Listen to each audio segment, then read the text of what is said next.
sem hafa bæði lagt mikið af mörkum varðandi bæði heimsþing og Evrópumálin. Nú klöppum við þeim.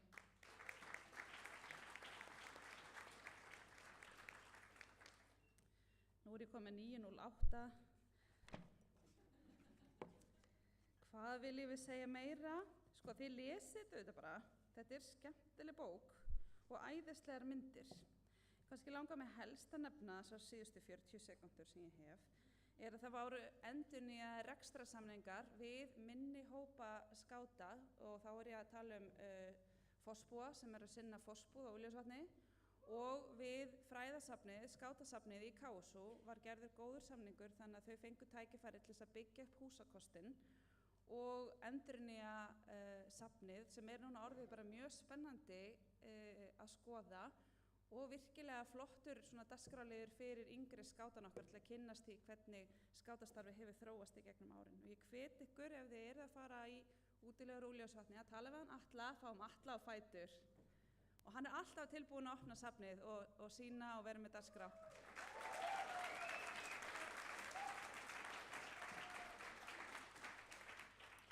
Þá ég komin með 10 mínútur og 15 sekúndur og ætla bara að taka kaffi mitt og þakka fyrir mig og bara ef það eru umræður, ef það eru athugasemdir nöfn eða ártölu eða eitthvað sem vantar eða eru ekki rétt, þá tekur hún Halldóra við athugasemdum. Ég fékk athugasemdum 2 nöfn í gær þannig að endilega láti hana vita ef eitthvað finnst eitthvað vanta. Takk fyrir mig.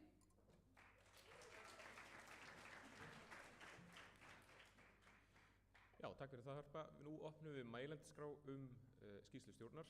Við ætlum að hafa þann háttinn á að ef þið hafið bara stutta spurningu sem hægt að bera fram í fáum orðum og svara í fáum orðum, þá gerið það bara úr sætinu ykkar. En ef þið hafið lengri spurningar eða athugasemdir eða tillögur að bókunum eða einhverju svoleiðis, þá komið þið í pontu. Ef þið viljið skrá okkur á mælendaskrá, þá gefið þið Agnesi merki. Einn hefur sett sig á mælendaskrá á undan Sigga, það Andrés Ingi úr Skjöldungum og svo fær Siggi orðið eftir það.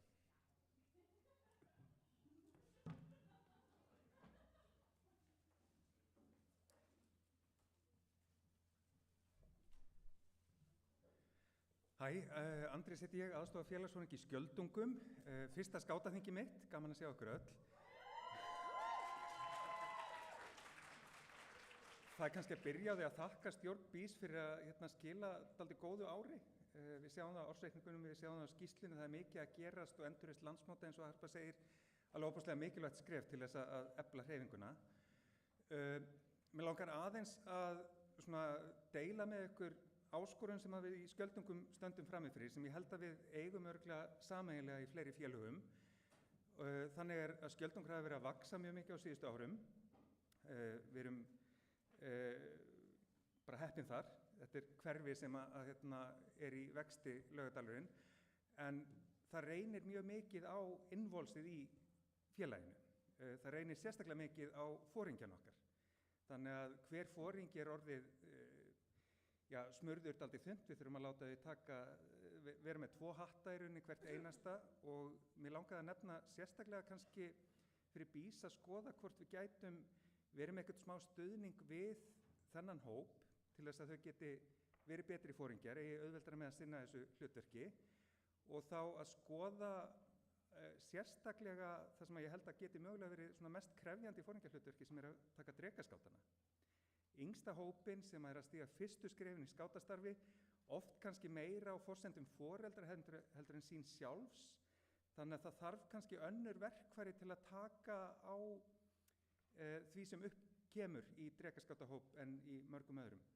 Þannig að mér langar bara að leggja þetta inn sem fræ sem gæti mögulega spírað í einhverja hugmynd hjá stjórn BÍS, hvort við ættum að bjóða drekaskátaforingjum sérstaklega upp á einhvers konar utanumhaldi eða námskeið eða hvað það til þess að þau geti byggt upp þessa grasrót sem að yngstu hóparnir verða fyrir hvert einasta félag ef við náum að gera það almennilega.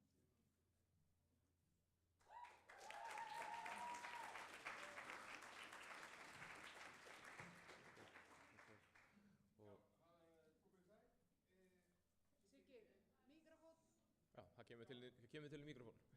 sjálfboðaliðar Úlfarsson koma með Já, mikrofón til. komið sæl sem get ég. Mér langaði bara að minnast á, af því við erum að tala um starfið í fyrra, þá langaði mig að minnast á skátasafnið og það bara kraftaverk sem var gert þar. Að þar spratt fram her af öflugu fólki og skátar bara síðustu 60 ára mættu á svæðið, allskis iðnaðarmenn og allskis snillingar, tóku allan safnkost skátasafnsins, fóru með hann til Reykjavíkur, inn í íþróttahúsið í Álftamýraskóla. Þar var farið í gegnum allt dæmið og flokkað og allt fengið á hreint, bara fjöldi fólks í margar vikur. Á meðan var annar fjöldi fólks í margar vikur fyrir austan að taka KSU í nefið og að bara byggja við hann, þú veist, ég veit ekki hvað var ekki gert þarna, lagnir og rafmagn og alls konar og þarna voru bara tugir skáta að svo vikum skipti, megniða deginum, marga dagi í viku, þannig að af því að þetta svona svolítið ósýnilegt starf í þessum hópi, þannig að mér langaði bara láta vita af þessu. Þetta var magnað dæmi að þetta ekki fíkast með því.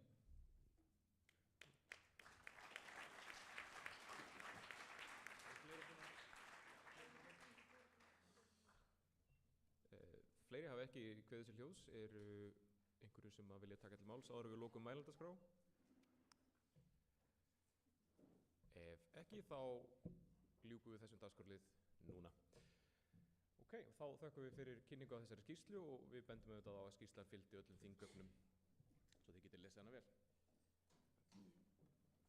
Jæja, næst á dagskrá er starfsáætlun stjórnar 2025 til 2029. Hún verður kynnt, síðan rædd og síðan þarf að samþykkja hana með kosningu. Það er Unnur Líf úr stjórn bandalagsins sem ætlar að kynna hana og síðan taka við umræður eins og eftir skýrsluna. Gjörðu svo vel, Unnur.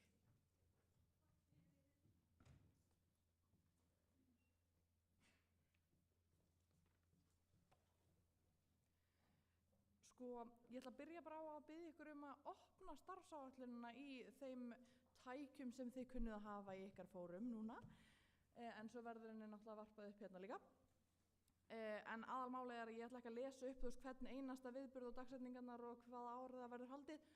Þannig fylgist þið svolítið með, er það sem ég er að reyna að segja, svo að enginn haldi að ég sé að sleppa bara að halda einhverja viðburði. Ok, þá er það, fyrst á dagskrá eru bara hefðbundnir viðburðir stjórnsýslunar, þá erum við að tala um til dæmis ungmennaþing og skátaþingið góða og náttúrulega fleira, glöggir sjá það. Og svo eru hefðbundin verkefni eins og þangadagurinn og sumardagurinn fyrsti og afmæli skátastarfs og já, það er klassík, þið þekkið það, ég las það allt upp, sjáu þið hvað ég dugleg. Ok, svo eru það dagskráviðburðirnir og það er bara alls konar sem þið kannist væntanlega við, hérna aldurspiladagarnir og svoleiðis og það helsta svona breytingin þar á er að við höfum bætt við fjölskylduskátadaginum loksins. Jippi! Og dróttskátadagurinn fær aðra atrennu. Sem sagt, hann hefur verið haldinn sögulega, en svo hefur það kannski svona aðeins fallið niður og það var ekki alveg nógu skýr fókus á hvað nákvæmlega við ætlum að gera með þetta. En núna erum við að skerpa fókusin aftur og við höfum endurnefnt þetta dróttskátadaginn langa, þar sem þetta er dagsviðburður með möguleika á gistingu. Og ég ætlaði bara að segja, ef að þið viljið bjóða ykkur fram til þess að hjálpa mér að klára að móta þennan ramma utan dróttskátadaginn, já, eða bjóða ykkur fram til að halda dróttskátadaginn langa, þá bara heyrið í mér og ég bara hlakka til að vita hver ætlar að halda þennan viðburð fyrir okkur. Og svo eru náttúrulega klassíski viðburðir líka eins og útilífsnámskeið Klakks í Eyjafirði og forsetamerkisráðgjöfin og afhendingin og ýmislegt fleira sem að þið ættu nú að kannast við, en annars er tæmandi listi þarna. Og þá förum við yfir í stórmótin sem eru núna á næstu árum mörg hver, mjög spennandi og í ár eru það auðvitað aldurspilamótin og ef þið eruð ekki með þetta á hreinu þá er það Drekaskátamótið sem er 13. til 15. júní á Úlfljótsvatni Yey! Og svo erum við með dróttskátamótið 2. til 7. júlí í Viðey. Og síðan erum við með rekka- og róðurmótið sem er 14. til 20. júlí á Snæfellsnesi. Og ég ætla að segja ykkur það að þar er sem sagt gengið vatnaleiðina frá mánudegi til fimmtudags og síðan tekur við tjaldbúðamót. Þannig þið ykkar sem komist alls ekki í gönguna, þið náttúrulega mætuð þetta bara í tjaldbúðina. Þannig þið þurfa ekkert að hafa neina áhyggjur að missa þessu. Og síðast en ekki síst, þá er það fálkaskátamótið sem er 7. til 10. ágúst á Þingvöllum. Já, og skráningin er sem sagt ennþá opin, þannig að ég býst við að ef þið eru ekki nú þegar skráð á eitthvað af þessum mótum þá bætist þið við. Og svo er landsmótskáta auðvitað, það kemur engum á óvart að það verður landsmót 2026 að Hömrum og þetta er svo skemmtileg dagsetning, sko mér var bent á þetta, ég tók ekki eftir þessu sjálf, en dagsetningin er 20. til 27. júlí 2026. Þannig þið getur ekki glemt þessu, þetta er bara 2026 07 2026. 07 2026 07 20, já, þannig að þið munið þetta og skráið ykkur og mætið að sjálfsögðu. Og síðan er þetta loksins komið í það far að við getum farið að rótera bara 3 ára fresti, landsmót og síðan er skátasumarið og síðan aldurspilamót og svo aftur landsmót og svo skátasumarið og aldurspilamót, þannig að það þarf enginn að vera í efa hvenær næsta landsmót er eða hvenær næsta aldurspilamót er. Þið vitið það bara núna. Yey! Ég er mjög glöð með þetta, sko. Svo eru það erlend stórmót sem eru á listanum eins og Rófurey og Mood og Jamboree í Pólandi 2027 sem við fengum að heyra í gær.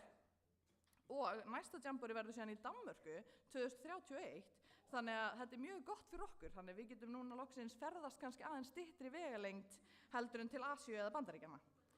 Þannig að þetta verður fjör. Já, og svo er það námskeið skátaskólans. Ég get líka bara farið yfir þetta núna. Það eru alþjóða viðburðirnir. Voru námskeið skátaskólans þau koma á eftir eða? Jesús. Heyrðu, ok. Þetta er spennandi. Ég veit ekki hvað ég á að gera núna. Ég ætla að fara yfir það sem er á glærunni.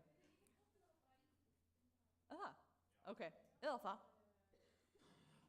Við ætlum nefnilega ekki að gleyma námskeiðum skátaskólans. Ég er nýbúin að lofa að ég ætla ekki að eitthvað beila á einhverjum viðburðum með eitthvað, þannig að það er svona gott að sýna ykkur þá kannski.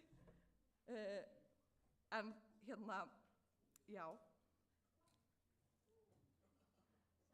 Þið sjáu þetta náttúrulega, þið lesið þetta bara. Ég þarf ekkert að segja þetta held ég. Þið sjáu þetta, þetta er svo flott.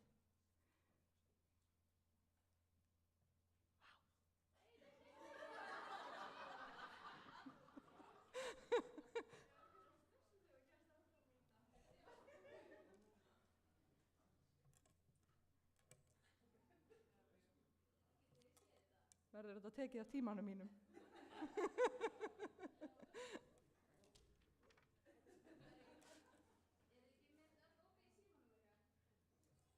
Ég get ekki samt þulið þetta allt upp af því ég er ekki með það fyrir fram að mig, en ég get svona nefnt það helst eins og ég lofaði að gera. Námskeið skátaskólans, þau eru mörg hver einhver sem að þau kannist nú þegar við, eins og hérna Kveikja og Neisti og Gilvel og fóringjaþjálfun eða fóringjanámskeið og fleira. En svo eins og Harpa nefndi áðan, þá er framhaldsgilvel núna haldið. Mjög spennandi og það verður sko ekki haldið á hverju ári, þannig að ef þið skráðu ykkur ekki núna, hver veit hvað gerist. Ég er allavega skráð, þannig að ég hlakka til að sjá ykkur þar þið sem að eigið gjaldgengt inn á þennan viðburð. Og mér skilst að Gilvel teymið ætla eitthvað að fjalla þennan viðburð síðar í dag, þannig að þið kannski finnið þau og spyrjið þau spjörunum úr Gilvel þjálfunina alla, bæði framhalds og hefðbundna venjulega Gilvel námskeiðið. Þannig það er það sem ég vildi sagt hafa þessi námskeið á skátaskólanum og þið bara sjáðu listan annars fyrir framan ykkur og semi þarna uppi núna.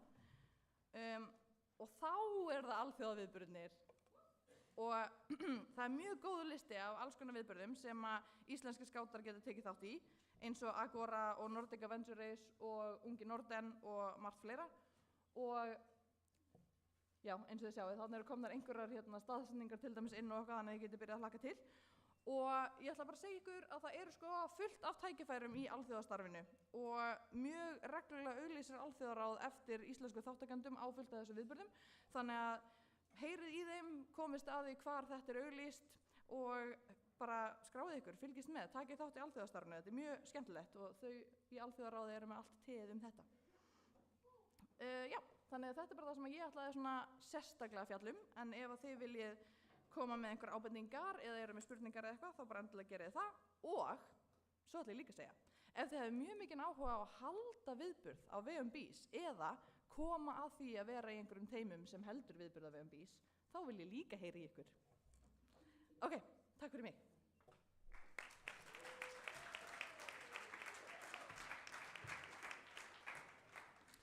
Já, við höfum sama háttin á og áðan, það er opin mælendaskrá. Ef þið viljið tjá ykkur starfsáætlun bandalagsins, þá getið þið skráð okkur mælendaskrá hjá Agnesi og aftur, ef þetta eru stuttaspurningar, þá getið þið svarað, talað úr sal, en lengri athugasemdir og bókanir koma í pontu.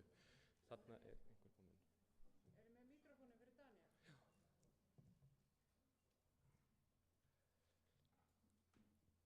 Góðan dag, ég heiti, á ég að segja nafn og félag? Já, endilega. Já. Ég heiti Daniel Þröstur Pálsson og er árbúi, ég líka heiðurskárbúi og líklegast heiðursmeðlum í fleiri félögum. Ég var með sögulega áætluna og bara vill ég segja bara að takk hérlega þess að hafa mig, það geggja að heita ykkur öll. Og ég hef bara einu spurningu og það er að nú hefur Ísland haft langa hefð að halda stórmót. Við héldum Mood, við héldum Róðvei á sínum tíma. Ég pæla hvort það er ykkur plön að halda önnur stórmót í framtíðinni. Þannig að við værum sýnilega á alþjóðasviðinu og líka bara þess að hvetja ungt fólk á Íslandi þess að gangi skátana. Því að það er geggjaður hvati fyrir þau og geggjaður hvati þess að þau halda áfram í skátastarfi að sjá að það sé stórmót bara hér heima. Þannig að það er mín spurning. Já, þar sem þetta er bein spurning til stjórnar BÍS, þá kannski fáum við viðbrögð frá. Annars bara já, takk hérlega fyrir flotta starfsáætlun. Allt sem í henni standið. Takk hérlega fyrir. Þetta er mjög góð ábending og við höfum staðið okkur mjög vel, skils mér, í að halda þessi mót. En eftir Mood þá skils mér að við höfum öll verið svolítið kannski þreytt og náttúrulega samt peppuð.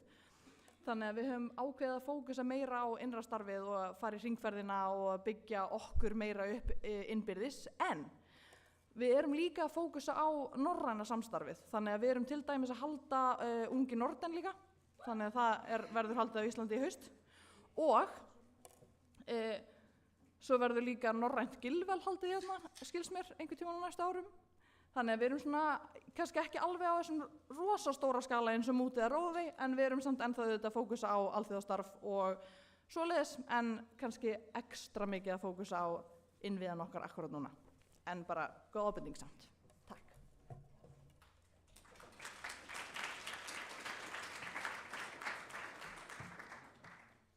Já, velja fleiri kveða sér hljóðs starfsáætlun bandalagsins.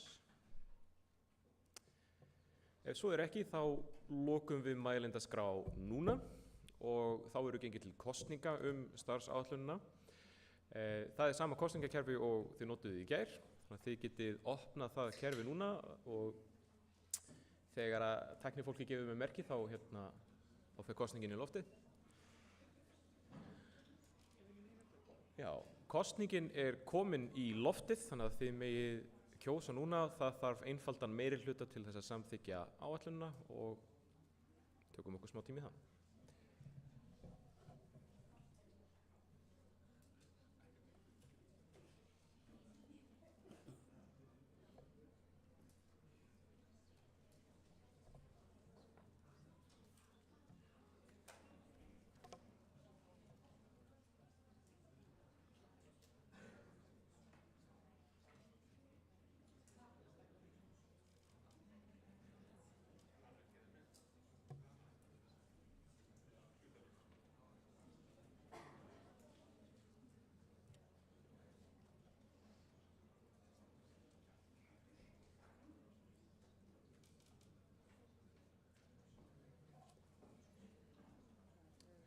Tíu sekúndur. 5, 4, 3, 2, 1 og kosningu lýkur núna. Ok.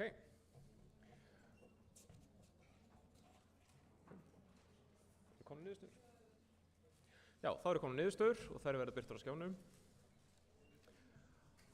Og niðurstöðunum það að 47 atkvæði eða 96% samþykkja áætlunina og 1 atkvæði eða tæp 2% samþykkjana ekki, 1 atkvæði situr hjá og hún skoðast því samþykkt.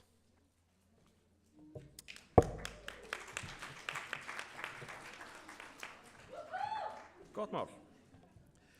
Þá næsta dagskrá að fara yfir og afgreiða ársreikninga bandalagsins. Eins og með starfsáætlun þá verður boðið upp á umræður og síðan þarf að kjósa og samþykkja þá. Það Sævar Skaftason, gjaldkeri bandalagsins sem... Nei, fyrirgefið, ég að fara línuvilt. Það Halldór Inga Ingilfsdóttir, fjármálastjóri bandalagsins sem kynnir ársreikninga.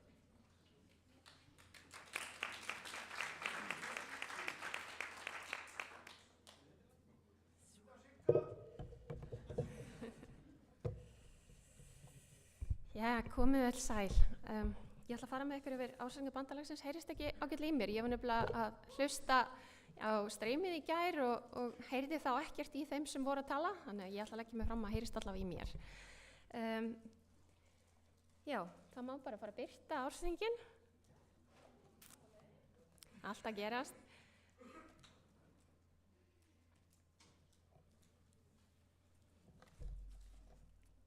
Þetta allt að gerast hjá þeim. Ég ætla allavega þá bara aðeins að byrja að tala og segja bara svona almennt frá að þetta var bara mjög gott rekstrarlegt ár hjá okkur þó að hafa verið samdráttur í tekjum þetta árið með við árið í fyrra. Já, nú fór eitthvað að gerast hjá okkur. Ég ætla að byrja á rekstrarreikningi. Það blaðsíða held í 4.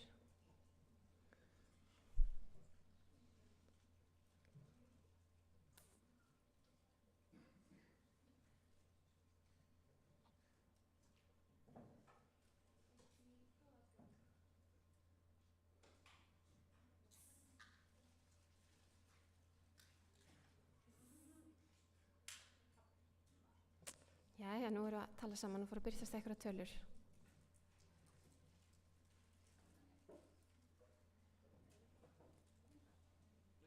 Já, getið þið ekki, já, þú veist það, já, ok.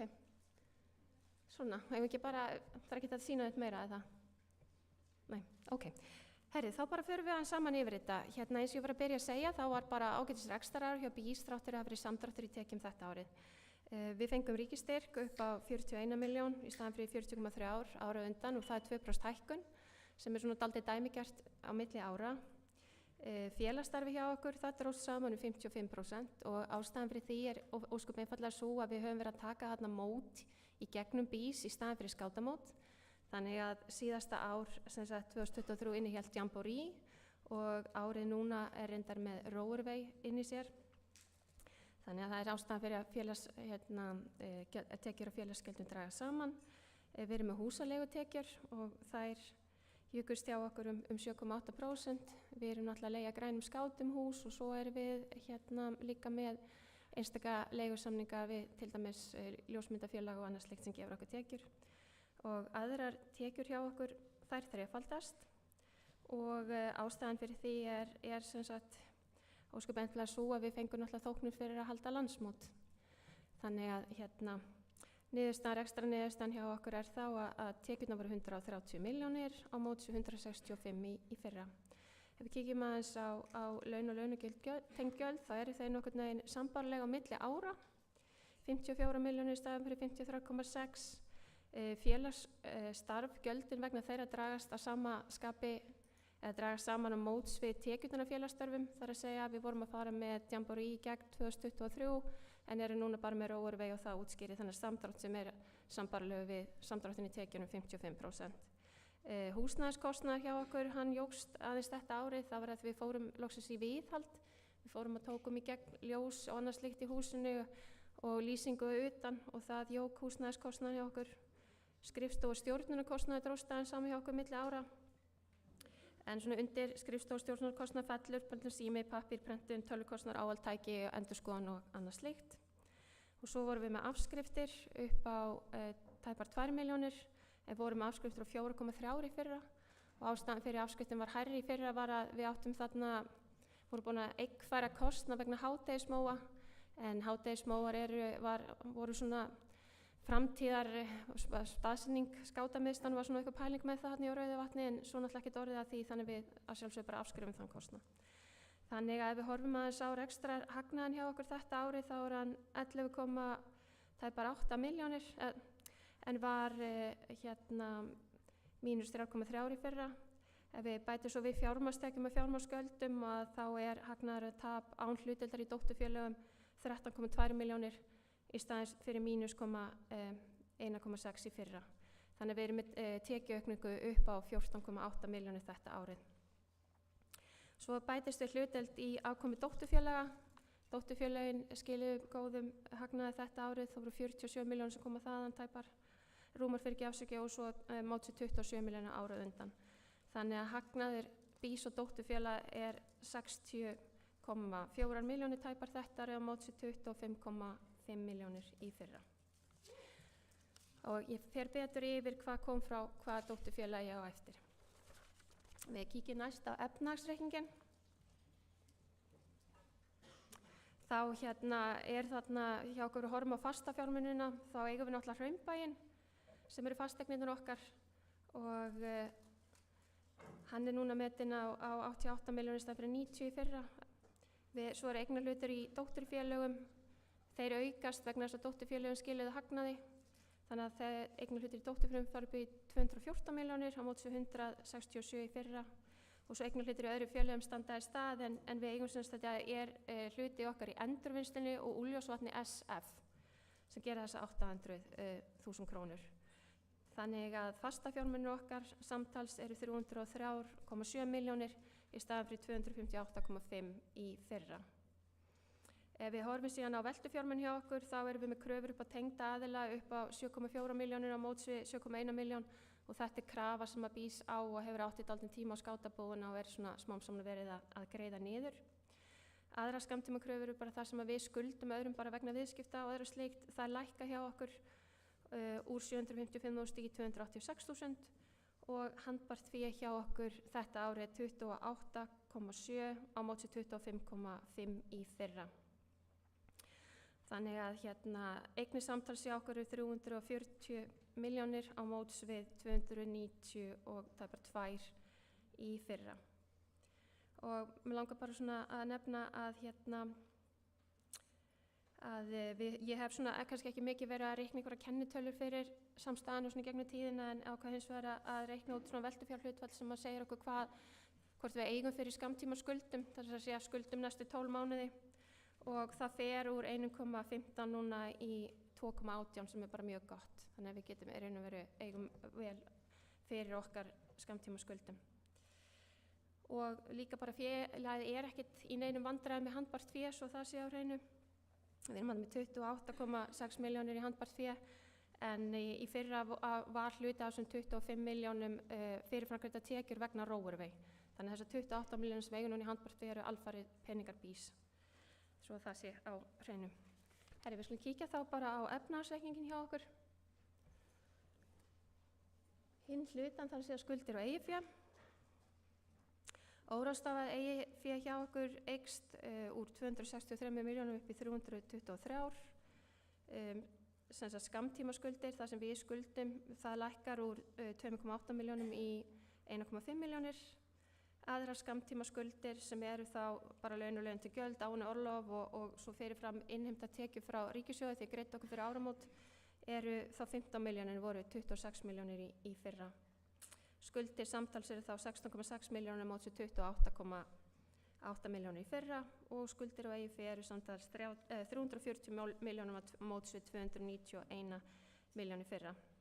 Og eigið fé okkur er semst að hækka þessar 60 milljónir sem er þá hagnaður BÍS og dótturfélaga þetta árið og við erum mjög sterkt eigið fjárhlutfall sem er semst eigið fé deilt með eignir. Það hækkar úr 0,9 upp í 0,95. Þannig að, já, og náttúrulega BÍS skuldar, þið sjáuð voðalega lítið, við skuldum í raun og veru 5% af eignum sem er bara ekki neitt. Ef við kíkjum svo á sjóðstreymi ársins, sem er þá næsta dagskrá og þá er svona sjóðstjóri ætlað til að segja okkur hvað varðum hagnað ársins, hvert fóru þeir peningar. Og við vorum með hreint veltufé frá rekstri sem er þá hagnaðar ársins með hlutdeild dótturfélaga 60,3 milljónir. Við bætum svo afskriftunum við af því afskriftunum eru bara eru bara pappislega hlutir, raun og veru bara í staðin fyrir að gjaldfæra hluti þá erum við að eigfæra þá og svo dreifum við notkun á þeim yfir líftíma eignarinnar. Þannig að við bætum því við að þetta er ekki peningar sem að borga út í hönd. Og svo dregst afkoma í dótturfélögum frá því að við erum ekki að greiða okkur arð eða annars slíkt, þannig að við erum þá með veltufé frá rekstri upp á 15,2 milljónir. Við erum síðan með lækkun rekstratengda eigna sem eru þá að viðskiptakröfur og aðra skammtímakröfur lækka 468.000. Við erum svo með skammtímaskuldir lækka og ég nefndi að við erum vorum búin að bóka hana fyrirfram ferðatekju vegna Róarveg. Þannig að það er lækkað hjá okkur. Þannig að handbært fé frá rekstri eru 3,5 milljón hjá okkur þetta árið. Svo eru breytingar á kröfum á tengda aðilar sem eru það dótturfélögin upp á 344.000. Það er enga fjármögnunarhreyfingar hjá okkur. Þannig að hækkun á handbæru fé hjá okkur er 3,2 milljónir á milli ára og handbært fé í árslok þá 28,7. Svo förum við bara næst í skýringar og ég ger náttúrulega ráð fyrir að allir hafi lesið ársreikninginn alveg í þaula, þannig ég þurfi nú ekki að fara alveg yfir hvern einasta lið þegar, er það ekki rétt hjá mér? Jú, það ekki. Það sem ég ætla nú aðalega að skoða hér eru laun og launatengd gjöld, hitt er nú bara svona staðlega framsetning ársreikningi og kannski skiptir okkur ekki miklu máli. En við förum aðeins yfir hvernig laun og launatengd gjöld þróast hjá okkur að þá vorum við með laun núna upp á 87 milljónir í staðin fyrir 75 milljónir síðast ár, þar að segja laun og launatengd gjöld hækka 12 milljónir milli ára hjá okkur. Og launatengd gjöld fylgja náttúrulega laununum, ýmis starfsmannakostnaðar hækkar örlítið hjá okkur og svo laun færð og aðra starfsþætti, þau hækka líka á móts við hækkun launa. Í raun og veru þetta þjónustusamningarnir milli félaga, þar að segja við erum að taka greiðslu frá skátabúðinni, við erum að taka greiðslu frá skátamótum og við erum að fá líka pening frá grænum skátum sem fari í það að greiða hluta af launum starfsmanna BÍS. Þannig að það hækkar á móti. Þannig að niðurstaðan verður að við erum nettó að borga 54,5 milljónir í laun í stað fyrir 53,6 í fyrra. Og fjöldi ársverka á reikningsárinu hjá okkur voru 9 en voru 8 á árinu 2023. Ef við förum svo bara yfir á næstu blaðsíðu 11, þá erum við með erum við að fara yfir varanlega að rekstrarfjármunum hvernig þeir þróast yfir frá árslokum 2023 til núna ársloka 2024 og þá erum við að sýna hvernig afskriftirnar hafa áhrif á fjármunum og ég ætla ekki kannski að fara eitthvað sérstaklega í það. Það er ágætt að við vitum að afskrifum fasteignirnar yfir 50 ár og svo áhaldátæki yfir 7 ár og svo náttúrulega ef það er eitthvað sérstakt þá náttúrulega getum við gert alltaf sérstakt mat á því. Og mér langar líka að tala um að því tala með fasteigna og vátryggingaverðmæti ef þið skrollið aðeins neðar þá erum við að fara að tala um að kostnaður vegna viðhalds er gjaldfærður strax en ef það verður að fara í einhverjar stórkostlegar viðgerðir sem auka verðmæti eignarnar verulega þá myndum við gjaldfæra það, við fórum ekkert í neitt slíkt. Svo erum við að tala líka sýningar og veðsetningar að það er að á sem sagt frumbanum hvílir lán frá grænum skátum og ástæðan er svo að veðrými og eldstöðvanum stendur ekki undir láni grænna skáta. Þannig að, ef við kíkjum svo á næstu blaðsíðu, þar sem er eignarhlutir í dótturfélögum, þá get ég sé sem var að tala um hvert dótturfélag leggur til í hagnaði BÍS og dótturfélag þetta árið. Við sjáum þá hlutdeildina 1.1. og svo sjáum við að það eru leiðréttingar 2 upp á 2 milljónir, hins vegar 4 milljónir og hjá skátamótum er leiðrétting, þar að segja að eignarhlutin lækkar 2 milljónir, það er vegna þess að eigið fé skátamóta lækka 2 milljónir vegna það var skuld á milli skátabúðarinnar og skátamóta sem kemur til vegna nýtingar og inneign hjá skátalandi sem var ekki rétt bókuð og voru að leiðrétta það. Þetta er sem sagt gamalt. og hjá skátabúðinni, líka leiðrétting vegna kaupa SSR á tjaldalegunum sem gerist fyrir mörgum árum síðan. Þannig að það kemur til lækkunar. Þannig að þið sjáu hérna að við skoðum með hlutdeild í afkomu að við vorum með 27,1 milljón króna hagnað á skátamótum þetta árið. Skátabúðin skilaði okkur 8,5 og þá náttúrulega landsmótsár. Þannig að auðvitað skila skátamót og skátabúðin okkur auknum tekjum. Grænir skátar, hagnaður af þeim var 6,4 milljónir og USU skilaði okkur 11 milljónum þetta árið. USU fekk náttúrulega prí- og póstverður og annað slíkt vegna landsmóta, þannig að við reyndum að deila tekjumöguleikum að landsmóti niður og öll dótturfélögin okkar, þannig að öll nýtu góðs af. Þannig að við erum að tala um það að ég var búin að fara yfir það eignarhlutir í dótturfélögum með samtals 214 milljónir þetta árið. Já. Svo hérna ef við kíkjum bara aðeins, ég var búin að fara yfir það, við eigum þarna í endurvinnslunni og Úlfarsvatni SF. Ef við förum svo breytingar á eigið fé að þá staðan í ársbyrjunni sem ég var búin að segja áður 263 milljónir, svo bætist hagnaður ársins við, þannig að úr verða 323 milljónir. Og svo náttúrulega hérna við skrólum neðst þessi ábyrgðarskuldbinding, þar að segja að BÍS ábyrgðaraðili fyrir lánum bæði Úlfarsvatns og Grænna skáta. Svo erum við með hérna í ársreikningi sem hefur ekki verið áður og ég held að þetta sé bara mjög þarft að hafa þetta aðeins inni. Já, ég held að getum við komið þessu aðeins meira inn á blaðið ef við bara lyftum þessu aðeins hærra upp. Svona, takk. Hér kemur fram seldar vörur og þjónustöð. Þetta sem sagt viðskipti milli tengdra aðila. Það verður náttúrulega eðlilegast að kalla þetta rétt nefni þjónustusamningar og þetta raun og veru segir okkur hvað mikið peningum að fara á milli félaga hjá okkur í formi þjónustusamninga. Grænir skátar náttúrulega okkar aðalmjólkurkú og við höfum verið að fá frá grænum skátum inn í rekstur BÍS rúma 44,5 milljón síðastliðin 2 ár. Skátabúðin, það komi frá henni núna 14 milljónir, 14,7 í staðin fyrir 9,6 og það að hluta til vegna þess að starfshlutfall starfsmanns skátabúðunum verið aukið vegna þess að þetta var landsmótsár og líka bara skátabúðin fekk að greiða aðeins meiri hlutdeild því að skátabúðin sjálfsögðu nýta þjónustu bókara og fjármálastjóra en hefur ekki verið að greiða neitt fyrir það gegnum tíðina. Og við fengum þetta árið, kom frá skátamótum 30,7 milljónir, þar sé að þóknun fyrir skátamót og svo hlutdeild í starfsmönnum skátamóta sem eru starfsmenn BÍS. Það eru engir starfsmenn í dótturfélögum nema grænum skátum. BÍS vinnuveitandi þeirra sem að sinna störfum fyrir dótturfélögin, svo að það sé á hreinu. Svo komu þarna keyptar vörur og þjónusta. Og þetta það sem að BÍS að kaupa í vörum frá skátabúðinni og Úlfarsvatni. Það að segja að BÍS að borga USU gistingu fyrir skátamót og annað slíkt og að kaupa heiðursmerki og alls konar hluti frá skátabúðinni. Þannig að það er bara ágætt að þið átti ykkur á því að án grænna skáta og svona þegar það eru góð ár hjá okkur þá skiptir í rosalega miklu máli fyrir starfsemi BÍS að fá þessa peninga inn í sinn rekstur. Svo eins og við búin að nefna þá skuldar skátabúðin alltaf BÍS smá pening og við erum með plana að borga það smám saman niður. Við erum svo, við farum neðar með eignir utan efnahagsreiknings og það styrktarsjóður skáta og í raun og veru annars vegar eignir sjóðsins og hins vegar við erum meðan svona á, má ég segja, við erum með eignir og svo mótbóknarleikir til þess að hann sé á nulli í efnahagsreikningi BÍS. Og staðan var í ársbyrjun rúmar 18 milljónir en var 17 milljónir árið undan. Ávöxtun á árinu var 1500.000 í staðan fyrir 1,2 og það var veitt verulega meiri styrkir úr sjónum þetta ári heldur hafa verið árið undan.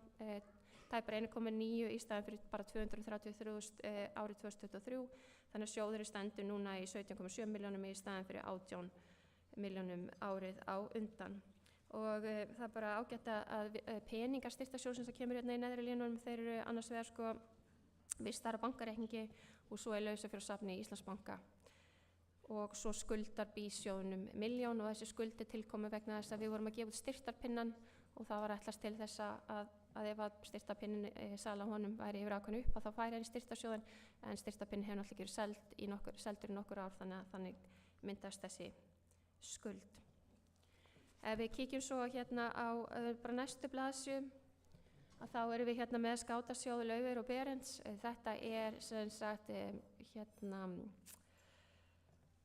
nú man ég ekki alveg bara stólum með hvað þetta heitir, en þetta sem sér lögaðili sem skilar ársreikningi sínu til Ríkisendurskoðunar ár hvert og starfa samkvæmt skipulagðri stofnskrá, og hérna upplýsingar þennan sjóð, og hann sem sagt greiðir laun fræðslustýri BÍS með styrkjum ár hvert, þannig að við erum að fá BÍS 6,5 milljónir á þessum sjóð ár hvert fyrir laun fræðslustýrinnar. Og það alveg eins og með þetta, við erum að ávaxta peningana í lausafjársafni, og ég veit ekki alveg hvað að segja meir það, nema að það náttúrulega komið að endur ákvörðun núna varðandi þennan styrk, þannig að það ekkert endilega gefið í hendi að hann haldist svo sami milli ára eða hvernig það þróast. Stjórn sjóðsins þarf að taka ákvörðun það, en það alveg sér stjórn. Svo við förum hérna næstu blaðsíðu, að þá hérna mjög greinagóðar skýringar á því nákvæmlega hvað felur í sér í skrifstofukostnað. Þetta náttúrulega samtala í rekstrarreikningnum, og hvað felur í sig í félagsstörfum, og við erum mjög við erum svona athugasemdir á endurskoðanda, þetta svona með ítarlegri skýringum sem að hún hefur séð, en skoðunarmenn voru mjög duglegir að bendina á það að svona vilja skátar hafa þetta, þannig að við viljum hafa allt gagnsætt og annað slíkt, þannig að við veitum það sjálfsögðu.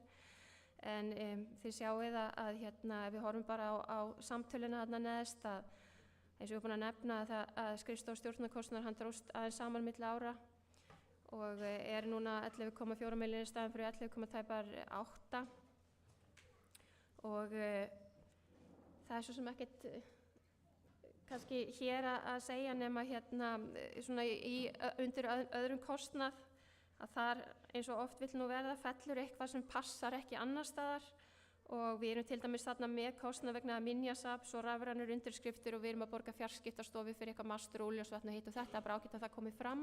Það þessar tæpa milljón sem þarna. Við erum félagar að almannaheillum, og þar borgum við 185.000 í félagsgjöld, og svo gjafir og styrkir, þetta eru jólagjafir starfsmanna og aðra gjafir, til dæmis kveðjugjafir, blómvendir og alls konar hluti, bara gjafir sem við erum að gefa, gjafir Færeyinga og fleira slíkt og hitt og þetta. Svona. Ef við horfum svo á tekjuliðin, að þarna bara algjörlega farið í gegnum það hvað fellur undir félagsstarf hjá okkur. Við erum með fræðslumál, félagsgjöld, endurfundi eldri skáta, fjölskylduskátan, ungmennaráð, skátamót, skátaþing, alþjóðamál, skátastarf fyrir alla, svo hann að jamboree restin og svo aðrar tekjur. Þannig að þið getið séð nákvæmlega hvernig þetta þróaðist allt hjá okkur milli ára, og eins og ég var búin að nefna að þá lækkuðu nú tekjurnar hjá okkur milli ára, meðal annars vegna þess að við vorum ekki lengur að taka jamboree í gegnum félagið, og við vorum að halda Róurvei, þannig að þá náttúrulega hækka tekjur af skátamótum. Og svo bara ágætt að taka með því, ég alltaf svona, eitthvað sem heitir svona aðra tekjur, ykkur ruslreikningar, á þeim útlaga kostnað vegna æskulýðsvettvangs, og við erum með formennsku þar, og svo einhver pínlítil afskrift á kröfu. Ef við kíkjum svo á gjöldin, sem þá næsta blaðsíða, við erum komið með þetta, þá lækka þau milli ára, og það sem stendur náttúrulega mest upp úr þar að jamboree náttúrulega dettur út. Við vorum með 76 milljónir í kostnað vegna þeirra 2023, en núna restin af jamboree kostnaðanum við detti gegn og 2,4 milljónir. Þannig að, já. Aðra tekjur, við erum með styrki til skátastarf sem eru þá styrkir eins og sagði Skátasjóður Laufeyjar og Berends upp á ca. 6,5 milljónir, og svo fengum við styrki frá ríkissjóði og æskulýðsvettvanginum, og meira, þannig að þetta var samtals 8,4 milljónir, og við fengum í þóknum 14 milljónir fyrir að halda landsmót, þannig að aðra tekjur eru sem sagt 24 milljónir og 250.000. Svo erum við með viðskiptakröfur, það lækka milli ára, eins og ég sagði, þetta það sem við skuldum öðrum, og svo erum við með ógreitt, við skrifum á skammtímaskuldinnar vegna styrktis og skáta, eins og ég nefndi áðan. Við erum fyrirfram innheimta tekjur sem greiðsla frá ríkissjóði sem hefði greitt okkur fyrir áramótin til janúar 2025. Svo erum við bara með ógreitt vegna starfsmanna sem bara eðlileg launatengd gjöld og annað slíkt.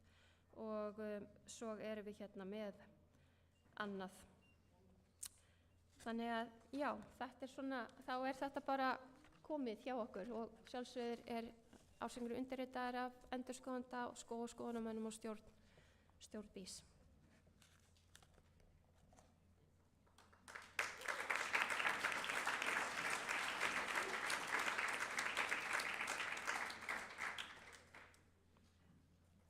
Orðið er laust, mælendaskrá eins og áður. Daniel.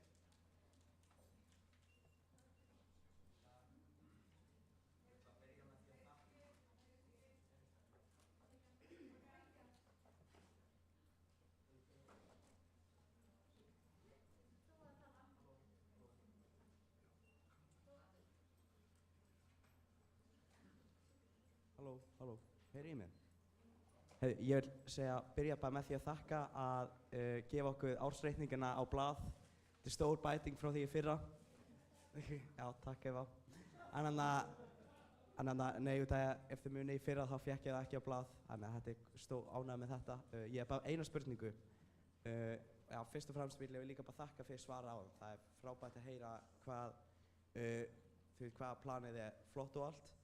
Með skáta viðburði, eina sem ég var að pæla að spyrja út í er skátaþingskostnaður, en skátaþingi fyrra sem var á Sólheimum kostaði 1.600.000, en skátaþingi í ár er plan að hafa það kosta 4 milljónir. Ég pæla hvað 3 milljóna króna munurinn kemur frá. Nei, þetta er akkurat öfugt. Þetta er 2020, þú ert að bera saman 2023 og 2024. Skátaþing á Sólheimum kostaði okkur 4 milljónir en kostaði okkur 1,6 árið á undan sem er 2023, já. Ok, Já. Ég afsaka þetta. Nei, þetta er allt í góðu, það er ekki neinar, ég tek eftir, það er ekki ártal hérna fyrir ofan, þannig að það er alveg, við förum svo yfir fjárhagsáætlunina seinna, já. Okay. Takk kærlega fyrir, Já, ekkert mál. Takk kærlega fyrir æðislega vinnu og bara, já, hlakka til að samþykkja þetta. Ég afsaka þetta.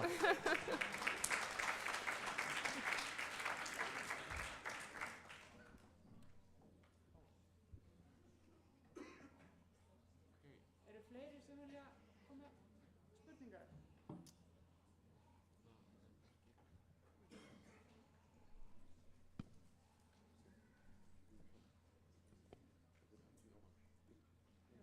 Já, góðan daginn, Jóhann í Klakki. Mér langar aðeins að velta fyrir mér hérna með hlutdeild í ákomu dótturfélaga með skátamót EHF.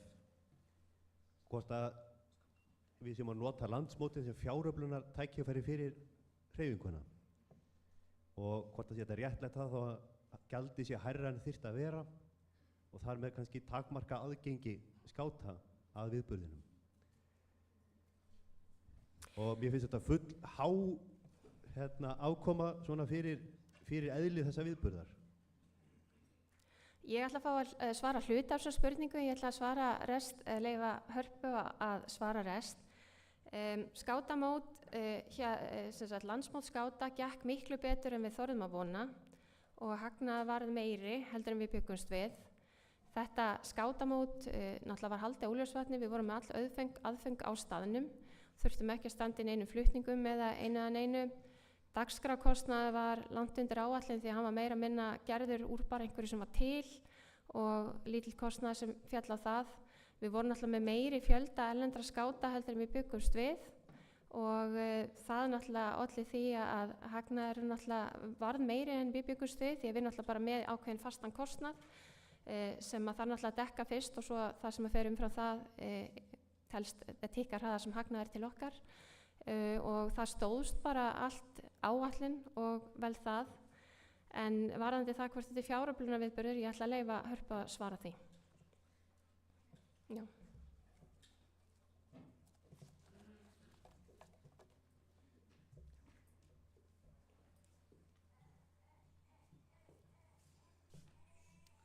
Góða kvöldið, wow, klukkan er 10 að morgni. Ég get ekki sagt að þetta sé hluti af því sem við setjum upp sem fjáröflun, en þetta hefur samt verið sá viðburður sem hefur haldið starfsemi bís gangandi á milli landsmóta. Þá er ég að tala sko í sögulegu samhengi. Viðburðurinn var sannarlega umtalsvert betur sóttur en við gerðum ráð fyrir og við vorum kannski smá að renna blint í sjóinn með 8 ára mun og við áttum til dæmis von á að matarkostnaðurinn yrði miklu hærri en þeir sjálfboðaliðar sem voru á staðnum, þeir bara pössuðu rosalega vel upp á öll fjárútláta þegar við héldum eiginlega á tímabili og Halldór að geta staðfest það að við værum að fara akkurat í hinn áttina, bara viku fyrir mót. Þannig að útkoman varð töluvert betur en við áttum vona og þetta hjálpar okkur að áætla betur fyrir næsta. Það var bara það langt á milli að það var gert ráð fyrir að kostnaðurinn yrði miklu hærri og það var lögð rosalega mikið vinna í kynningu erlendis. Kolla stóð sér vel þar, hún fór sérferð til Bandaríkjanna og náði þar í 500 Kanadabúa og tók á með sér heim og við getum eiginlega þakka þeim fyrir þennan hagnað sem verður nýttur til að efla skátastarf á landinu. Hann fer ekki í launakostnað, heldur fer hann í hugrifaherferðina og hringferðina. Þannig að við erum að nota hagnaðinn til þess að byggja upp skátastarfið okkar allra. En við munum sjálfsögðu endurmeta fjárhagsáætlanir næsta móts og ég veit að Jóhann verður þar fremstur í flokki. Þannig að við séum ekki að hamla þáttöku vegna kostnaðar og ég er 100% sammála þar. Takk.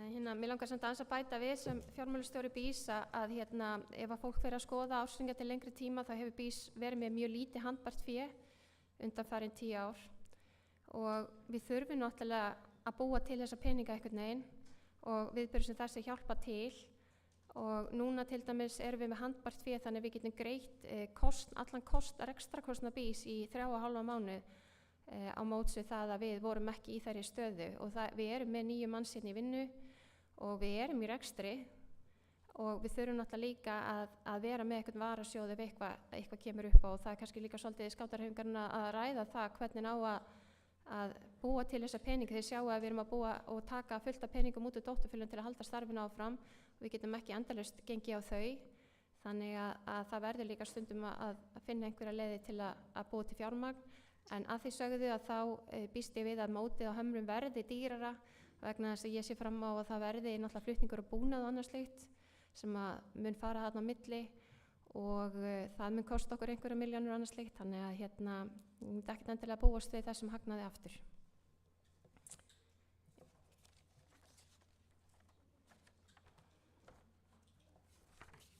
Fleiri athugasemdir úr sal?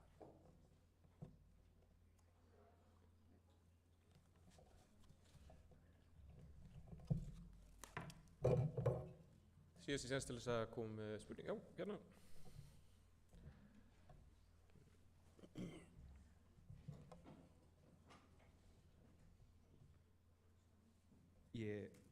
Ég var bara forvitin út í 28 krónur í aksturskostnað.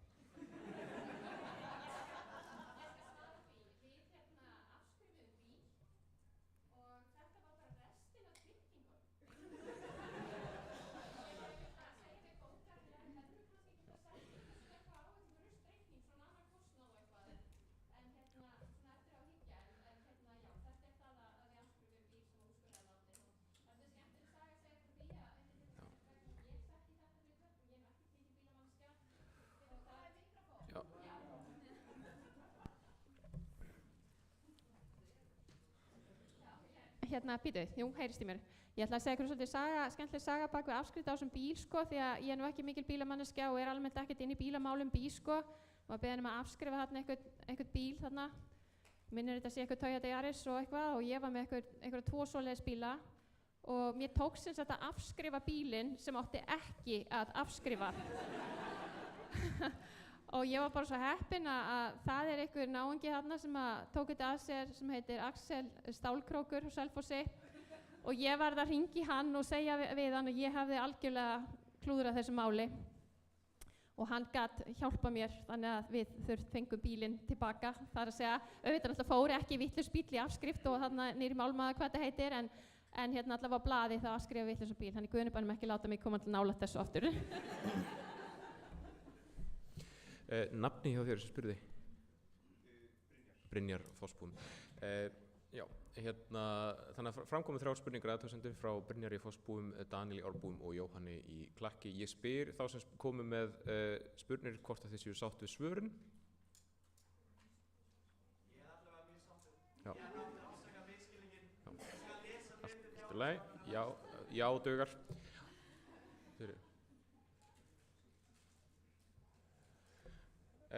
Ég met það þá þannig svo að við skulum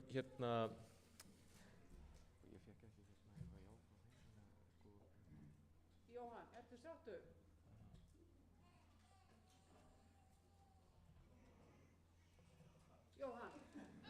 Jóhann, Ertu sáttur við svörin? þú sættir þig við þau, ok. Þá virðist vera nokkuð góð sátt þá og þá legg ég til að flýta afgreiðslu að þessir ásökningar verði afgreiddir með lófataki frekar en kosningu nema mótbárur berist gegn því. Ok. Það má.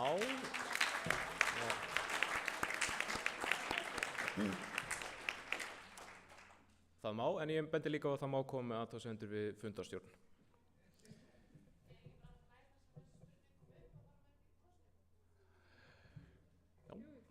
Já, styðjið fundum ennþá tillögu? Já, ok.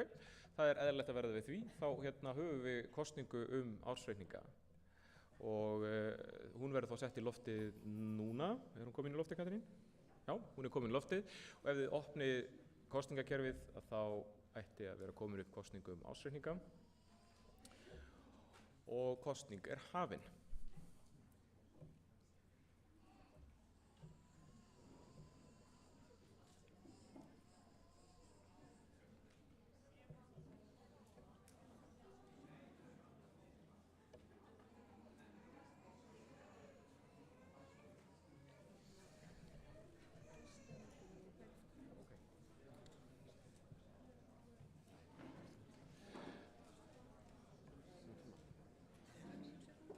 20 sekúndur.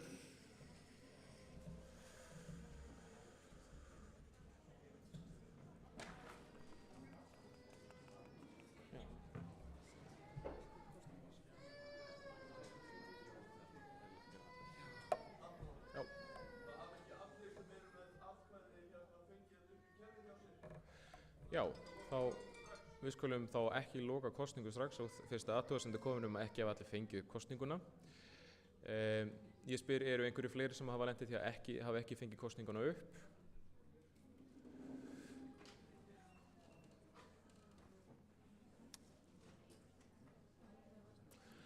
Ef þið lendið í vandræðum með kosningakerfið eða netið þá bendi ég á að starfsfólk skátamiðstöðunar hér getur aðstofað við það. Ég bendi einnig á að gestanetið er komið aftur í loftið.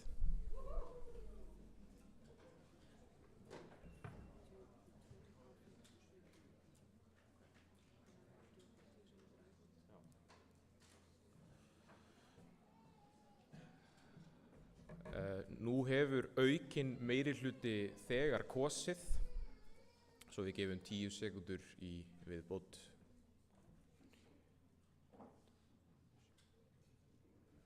Fimm, 4, 3, 2, 1 og kosningu er lokið.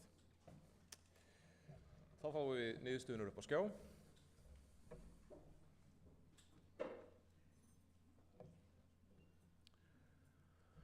Já segja 49 og sem gera 90,1%, nei segja 4 sem að gera 7%, rúm og 1 situr hjá, þannig að ársreikningar bandalagsins skoðast samþykktir.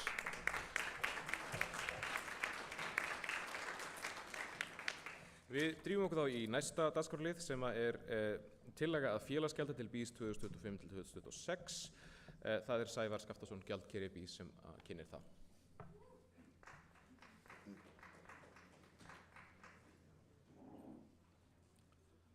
Góðu félagar, tillaga okkar er að árgjaldi verði óbreytt á milli ára, 700 krónur og eins og kannski flesti vita þá rennur gjaldið að stórum hluta til Vossum og Vax og það er engar stóra breytingar í farvatninu þannig við sjáum enga ástæðu til þess að vera að breyta árgjaldinu milli ára. Reikna með að þetta verður sett í atkvæði. Örstutt varðandi fjármál BÍS, þá var sagt sér við mig í gamla daga að hjartað í fyrirtækinu slær í bókhaldinu og það má segja það á vissan hátt og ég vil fullyrða það að það fólk sem kemur daglega að fjárreiðum samstæðunar, fjármálastjóri, bókari og framkvæmdastjóri vinna ákaflega gott verk og eins og þið sjáuð á mjög ítarlegri yfirferð fjármálastjóra áðan, þá erum við að reyna eftir fremsta megni að koma með alla staðreyndir, alla stærðir og tölur fram á sjónarsviði þannig að fólk geti séð hver hinn raunverulega staða og við erum að ná að vinna okkur tilbaka og varðandi landsmótið í sumar eins og Harpa útskýrði þá voru svona óvissu þættir sem komu þar raun og veru okkur í hag. Með ekki gleyma því að á Óljósvatni gífurlega mikil þörf fyrir uppbyggingu. Það hefur verið svona ákveðið svelti þar síðustu ár og landsmótið náttúrulega mikilvæg innspýting í það en við erum bara rétt að byrja og við viljum sjá Óljósvatn sem flotta skátamiðstöð fyrir ungt fólk, fyrir skáta og innlenda sem erlenda og það þarf að taka til hendinni þar á næstu árum. En sem sagt 700 krónur tillagan. Takk.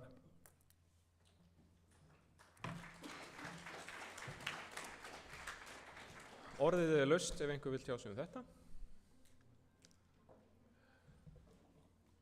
Já.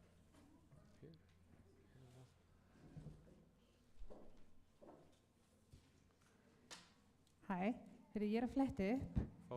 Nafn og félag, takk. Eva María heiti ég úr Árbúum.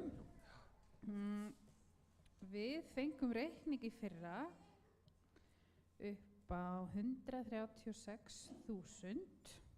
Ég er að opna hann. Þannig að ég sjá hann. Þar voru bæði gjöld til bandalagsins og var tekið fram gjöld til Vaxum og Voxum. Þetta var sikkur gjaldaliðurinn inn á reikningnum. Þannig að ef við erum að borga 700 krónur eru þið þá ekki bara að rukka einn gjaldalið til okkar en við höfum ekki verið að fá 2 gjaldaliði inn á reikningin. Þetta er bein spurning til gjaldkera eða fjármálastjóra og viljið þið svara þessu?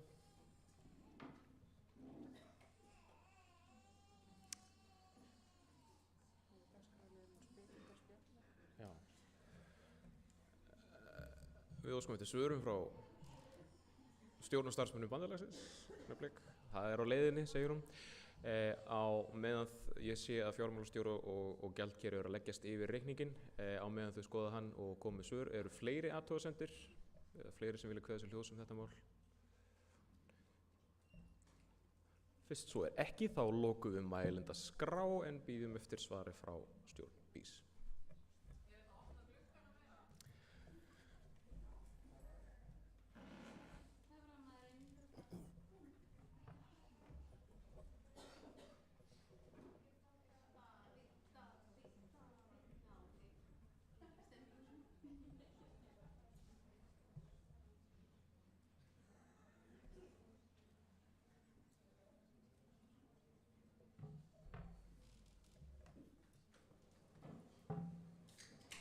Sævar gjaldkeri ætlar að svara athugasemd.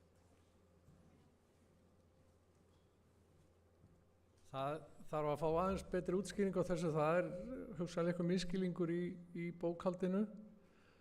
Bara skoðum þetta aðeins og komum með svar á eftir þannig að við séum að komi rétt. Já, enda hérna. Sko, við fáum reikning sendan 28.7.24. Viltu númer á hann?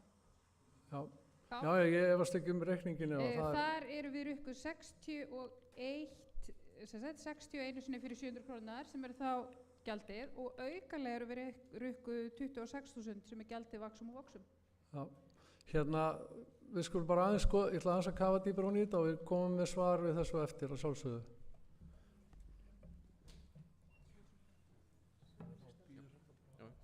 Já, við myndum það svo að þetta sé þá í vinnslu og svör komi frá gjaldkera og fjármálastjóra BÍS. Þá er ekki fleira sem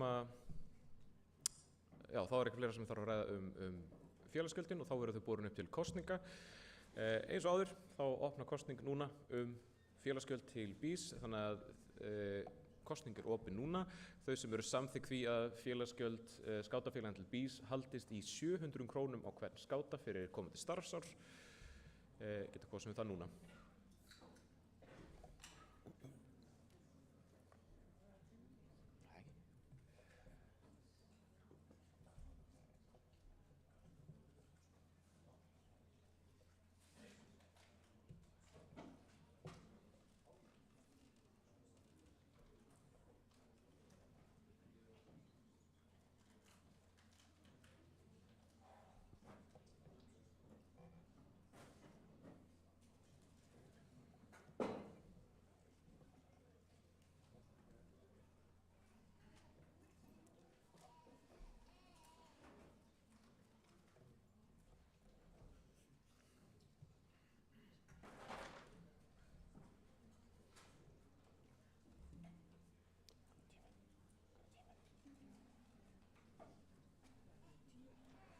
Tíu sekúndur. 5, 4, 3, 2, 1 og kosningu er lokið. Og fáum við niðurstöðu kosningana á skjáinn.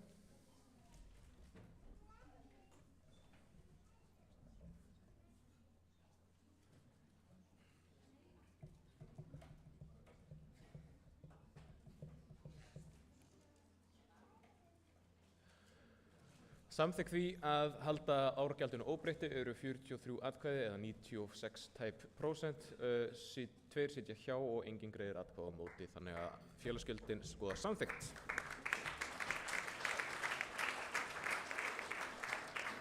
Vil ég fá svara? Já, gjaldkeri og fjármálastjóri hafa kveðið sér hljóðs til þess að svara spurningu sem kom fram.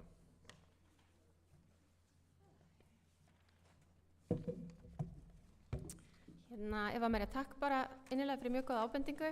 Það var bara misskilningur innan hús það hvernig ætti að rukka þessi félagsgjöld, hvort að gjöld fyrir vatnsam og Vogs ætti að leggjast ofan á eða vera inn í 700 kallinum. Þannig að við erum sannarlega búin að rukka ykkur 26.075 krónur og mikið og þar með talið öll skátafélögin sem hérna er inni og við munum bara fara í það að endurgreiða ykkur þetta núna eftir sem sagt skátaþing og þetta eru þá 754.453 krónur sem að þið munum fá hlutfallslega endurgreitt, það er heildartalan.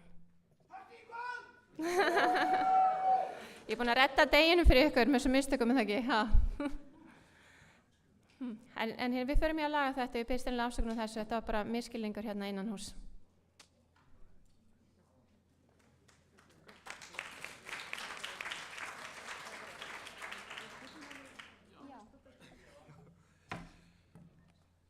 Já, það eru svo sem engar umræður þetta því nú er komið á næsta dagskrárlið. Mjög snöggt. Bakvið er... Afsakið, ég held ég verið nú sterkar til að mynda öll heyri mér. Ég heiti María, er frá Klakki, ég ætla bara að koma með ábendingu að það væri ágætt fyrir bandalagi að skoða aftur í tíman hvort að þetta á bara við síðasta rekstrarár þar að segja þessi ofrukkun eða hvort það er lengra aftur í tíman þar sem þarf að skoða þetta. Ég skal svara þessu strax, þetta á við 2024 og svo rukkunin sem kom núna, þetta er 2023 og 2024. Svo að ég endurtaka svo allir heyri, Halldór svaraði því að þetta á við árin 2023 og 2024. En þá ætlum við í næsta dagskrárlið sem er fjárhagsáætlun bandalagsins 2025-2026 og það er Halldóra sem kynnir hana. Já, ég var beðin að tala svona fara hratt í gegnum þetta og ætla að gera það þráttur að mér finnst rosa gaman að tala endalaust fjármál. En ég ætla bara að segja eitthvað svona almennt fjárhagsáætlunina því að sko, við gerum fjárhagsáætlunina þannig að hún byggir á rauntölum og rekstri og við gerum fjárhagsáætlun fyrir hvern einasta mánuð og við skoðum svo náttúrulega hvern einasta bókhaldslykill og ef það er einhverjar sérstakar breytingar sem verða þá gerum við þær Við gerum mjög nákvæmar fjárhagsáætlanir og svo erum við með samtölur úr þeim sem búa til þessa hérna áætlun, þannig að bak við þetta er raun og veru áætlun hvern bókasleikin. Það sem við gerðum núna er að þið sjáu hérna rauntöluna fyrir 2024 og við gerum ráð fyrir að ríkisstyrkur hann haldi sér fyrir utan að hann hækki 1% milli ára sem er svona cirka það sem hefur verið undanfarið, 1-2%. Við gerum ráð fyrir að verðbólga verði 4% á þessu ári og 3-5% á næsta ári, þannig að við hækkum félagsmál, tekjur fyrir það, húsaleiguna og svo aðra tekjur fyrir utan við gerum alltaf ráð fyrir þóknum fyrir landsmót. Þannig að fyrir árið 2025 verði tekjur BÍS 86 milljónir og svo 103 milljónir fyrir 2026.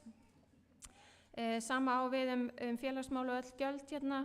Við erum að tala um að laun eru að fara að hækka 3,25% samkvæmt kjarasamningum og svo setjum við inn auka launaframlag vegna landsmóts 2026 þannig að launin verða sem sagt fara úr 86 milljónir 2025 í 105 milljónir árið 2026 og samaskapi eykst mótframlag dótturfélaga því að við náttúrulega erum að fara að þá taka inn starfsmann í skátamót, það kemur peninga frá honum. Við gerum hins vegar ekki ráð fyrir því að framlag grænna skáta aukist neitt því að við erum eiginlega komin að þolmörkum grænna skáta. Húsnæðiskostnaður og gjaldfær fjárfesting og skrifstofustjórnunarkostnaður hækkar sem sagt 20 verðbólgu og svo er gert ráð fyrir 12,4 milljónum markaðskostnað núna 2025 sem verður ekki 2026. Svo er ég að gera ráð fyrir 4% meðaltalsávöxtun á 16 milljónur árið 2025 og svipuðar árið 2026. Þannig að þá lítur þetta nákvæmlega svona út. Ég ætla ekki að vera að segja meira þetta. Takk. Orðið er laust.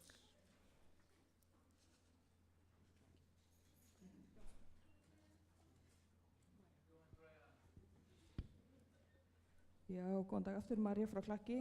Ég er með spurningu í nokkrum liðum. Takk þetta allt í einu bara. Já. Ég velti fyrir mér fyrir að fyrsta okkur er áætlað svona mikil aukning á skrifstofukostnaði og stjórnunarkostnaði milli ára. Ég svaraði því áðan þar vegna þess að það er gert ráð fyrir 12,4 milljónum í markaðskostnað núna 2025 í þetta markaðsátak. Já, hann tekið þarna út fyrir ekki, ok, allt í lagi. Næsta spurning er að rauntölur í launakostnaði fyrir 2024 eru 110 milljónir. Nú er fjölgun á starfsfólki milli ára en áætluð launakostnaðar. Það er ekki fjölgun á milli starfsmanna núna milli ára 2025 verður færra starfsfólk heldur en var 2024. Við erum að fækka starfsfólki. Er ekki áætluð, það er í auglýsing í gangi fyrir annar starfsmann? Já, en það er náttúrulega starfsmaður sem hættir á móti. Þannig að það er ekki verið að auka launakostnað. Stöðugildin haldast við sömu. Ok, gott og vel. Já, og af hverju er áætlað tap á rekstri? Það er vegna markaðskostnaðarins upp á 12,4 milljónir. Við erum að taka það af þessum varasjóði. Við varum að tala áðan, við erum með handbært fé upp á 28,6 og þessi markaðskostnað verið tekin af því.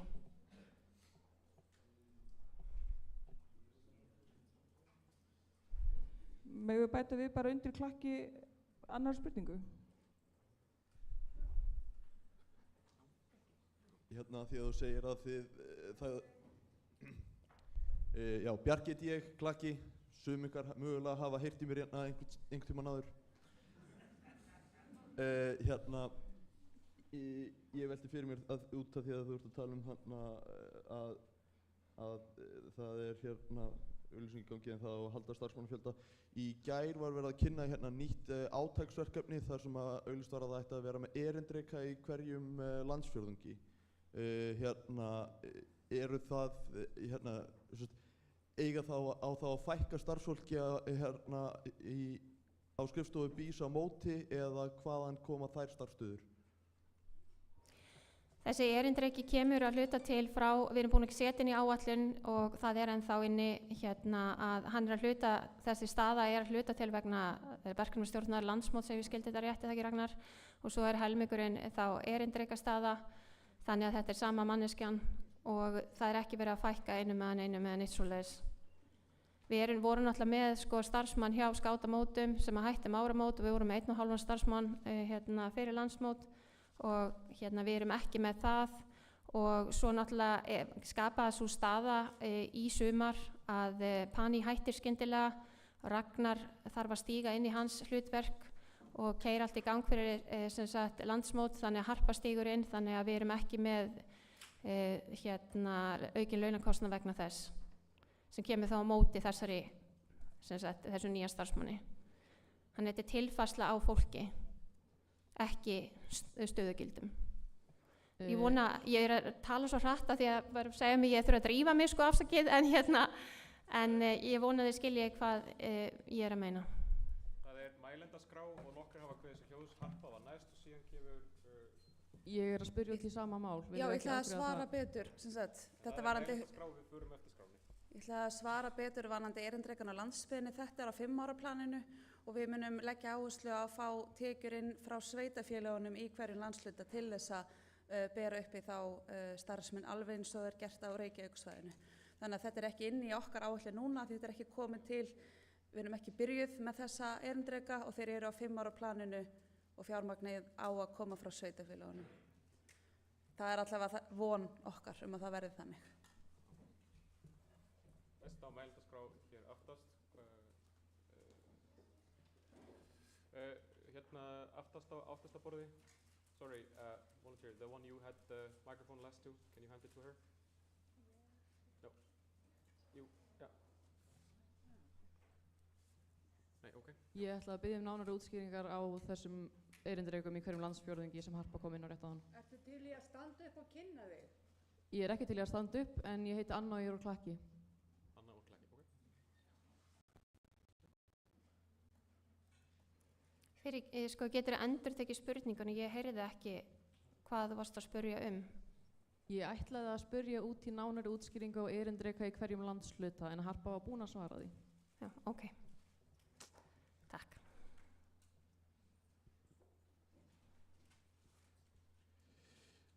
Bjarki hérna í Klakki aftur. Fyrir árið 2026 er þarna liður upp á aðrar tekjur upp á 15, eitthvað milljónir.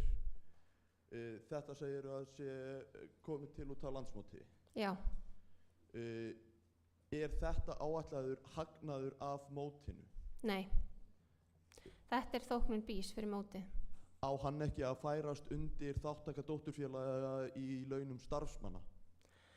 Við gerðum þetta svona núna til þess að auka gagnsæi með það hvernig tekjurnar eru að myndast í félaginu og það er heldur ekkit óeðlilegt við það að við séum að lækka laun á sama tíma og við erum að fjölga starfsfólki.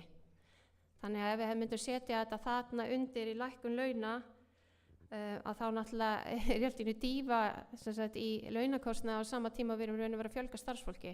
Þannig að við setjum þetta þarna þannig að það sé alveg gagnsætt hvað er, en jú það er alveg hægt að setja það þarna undir, en til þess að það sé bara kristalklér hvaðan tekjurnar hjá okkur er að koma, þá gerum við þetta svona.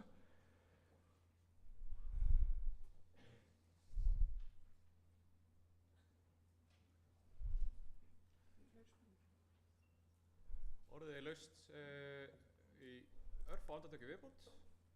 Ef það eru ekki fleiri sem kveða sér hljóðs, þá lokum við mælendaskrá núna.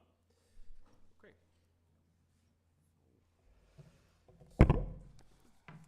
Okay.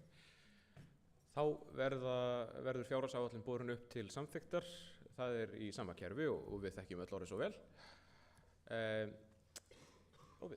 Kosning er opin núna og já, við gefum okkur mínútu í það.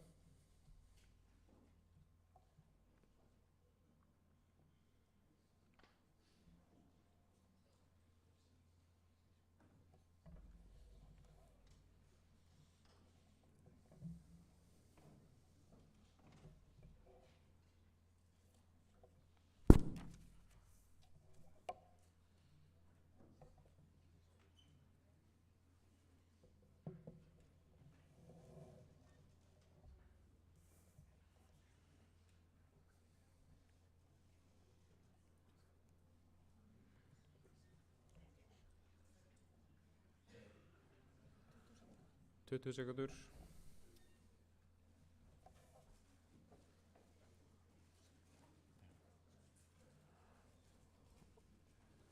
10 sekúndur.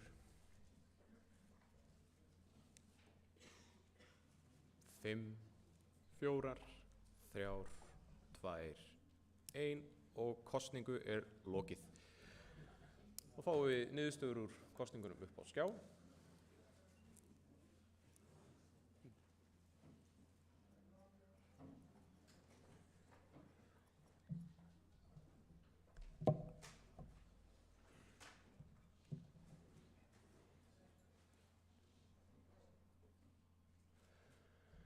Já sögðu 47 eða tæp 89%, nei sögðu 3 eða tæp 6%, 3 sátu hjá og fjárhagsáætlun bandalagsins fyrir næsta starfsár skoðast því samþykkt.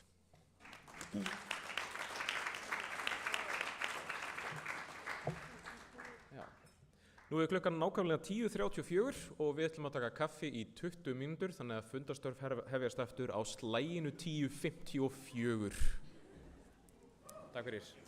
Hlé.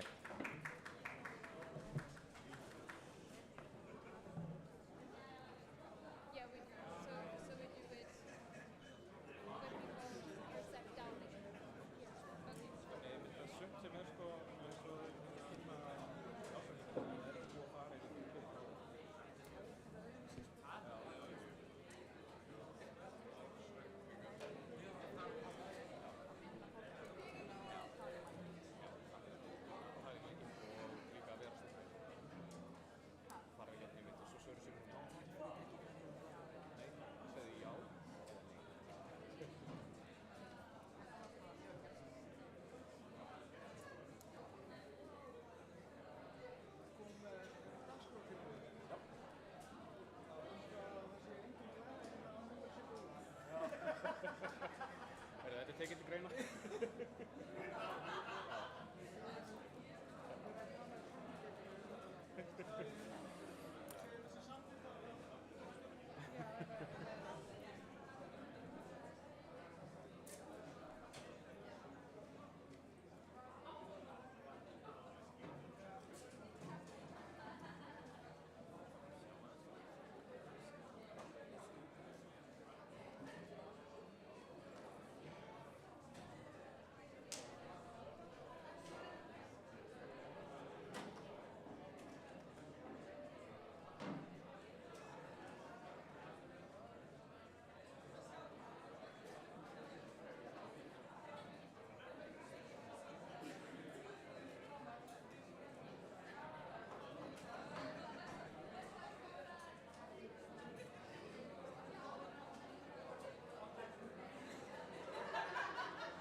possible, give yourself some space. Give yourself. We don't. Okay, so we're gonna go like this. And stomp and clap slowly first, and then we're gonna build up some speed.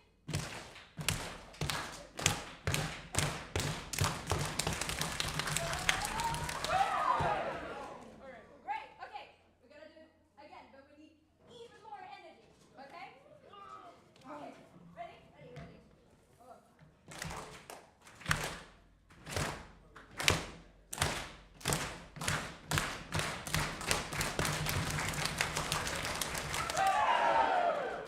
Thank you guys, the Swedish team is so proud of you.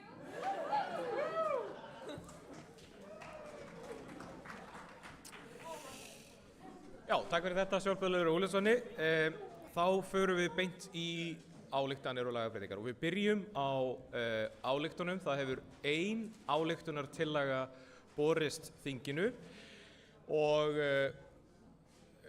það er mikilvægt að taka fram að þessi ályktunartillaga fjallar skátahöfðingja og Harpa Ósk skátahöfðingi hefur óskað þess við fundarstjórn og hún víki úr salnum meðan tillagan er rædd, enda snertir hún hana meira en okkur hinn.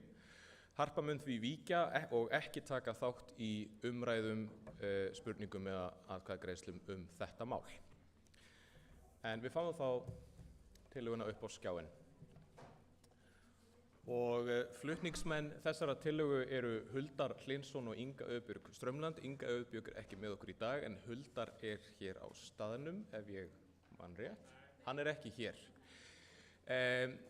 Kannast einhver við það að hafa fengið umboð frá Huldari eða Ingu að mæla fyrir þessari tillögu? Ef svo er ekki, þá lesi ég upp þessa tillögu. Hún er svohljóðandi. Lagt er til að skátahöfðingi fái greidda táknræna umbun fyrir þau verkefni sem innan þarf af hendi í embætti skátahöfðingja. Laun skátahöfðingja verði 150.000 krónur á mánuði, nánar skýrt í greinargerð. Svo fylgir þar greinargerð sem þið hefur öll fengið senda. Orðið er laust.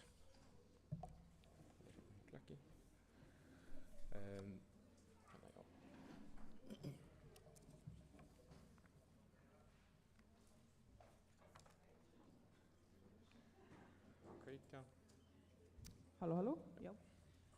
Já, góðan dag, María fyrir skátafélagi Klakk. Mér langar aðeins að ávarpa þessa tillögu og ég held að við öll sem að störfum í hreyfingunni áttum okkur því að starfi byggist á sjálfboðaliða starfi og að við erum öll að leggja mikið af mörkum til að skátastarf megi farna sem best hér á landi. Í tillögunni er lagt til að skátahöfðingi fái laun mánaðarlega og ég mig langar að velta upp þeirri pælingu að slík laun gætu leitt til ójafnvægis innan stjórnar, þar að segja að ef einum er umbunað umfram aðra að þá í raun setji það hærri kröfur á þann sem launin þiggur. Að auki þá er í lögum BÍS skilgreint mjög skýrt hlutverk stjórnar og þeirra ráða og nefnda sem að innan BÍS eru og hlutverk stjórnar í raun að vera aðhald og ráðgefandi við starfsfólk og framkvæmdastjóra BÍS sem væntanlega þá að framfylgja stefnu bandalagsins. Og ég velti fyrir mér hvort að þetta álag sem er lýst á skátahöfðingja stafi ákveðinni miðstýringu, þar að segja að ekki sé verið að dreifa álagi af stjórn yfir á starfsfólk með nægjanlegum hætti. Ég myndi beina því til stjórnar að skoða þá betur verkferla, hvernig megi þá frekar létta á álagi á skátahöfðingja með því að yfirfæra verkefni yfir á starfsfólk sem sannarlega er á launaskrá og hvort að mig ekki þá bara finna þessu farveg þannig að ekki þurfi að koma til þessara greiðslna og að þetta verði tekið fyrir bara að mikilli endurskoðun lokinni. Takk fyrir.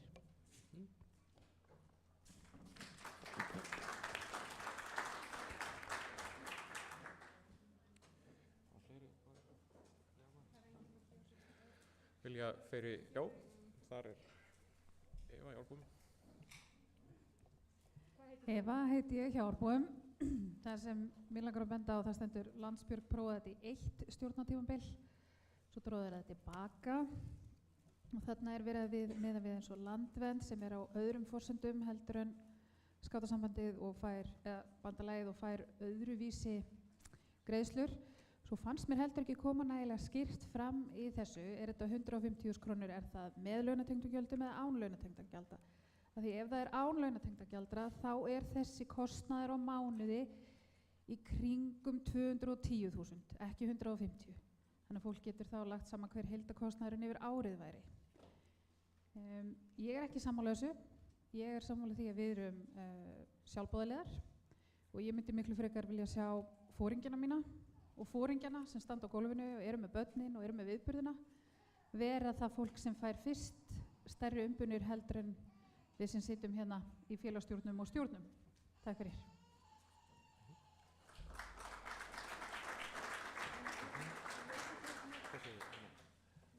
Hér á skjöldungaborðinu er næst.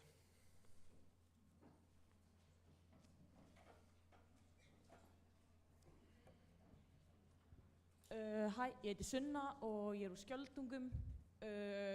Í raun og veru langar mig bara að koma með aðeins punkt þetta mál sem að það rosalega erfitt að færa í raun og veru, já, pressan rosalega mikil á allri stjórn yfir höfuð en hún mest yfir skátahöfðingjanum þar sem þetta andlit skátarhreyfingunnar á Íslandi og ef eitthvað fer til fjandans þá ekki bara stjórn sem lendir í því heldur þá það andlit skátahöfðingjan.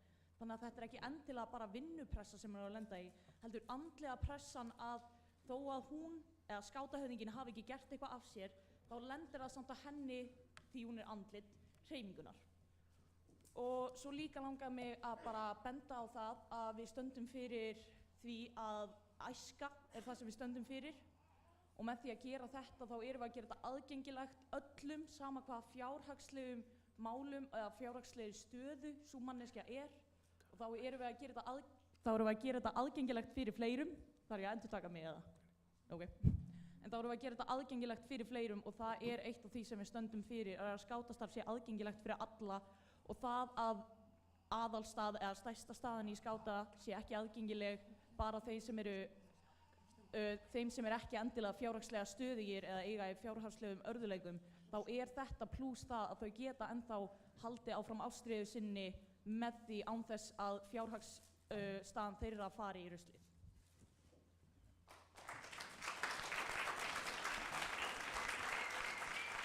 Já, næst á mælendaskrá Þórildur.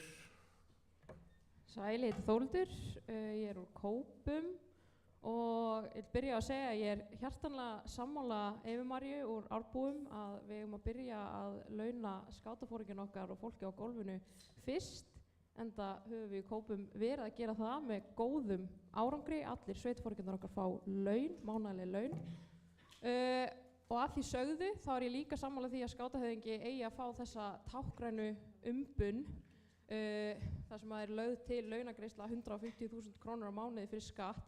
Þetta ekki há upphæð og slefar varla upp í að borga fyrir þá vinnu sem að við vitum að Harpa leggur svo sannlega á sig í hverjum mánuði fyrir hönd þessarar hreyfingar. Það gríðarlega mikil vinna að vera skátahöfðingi.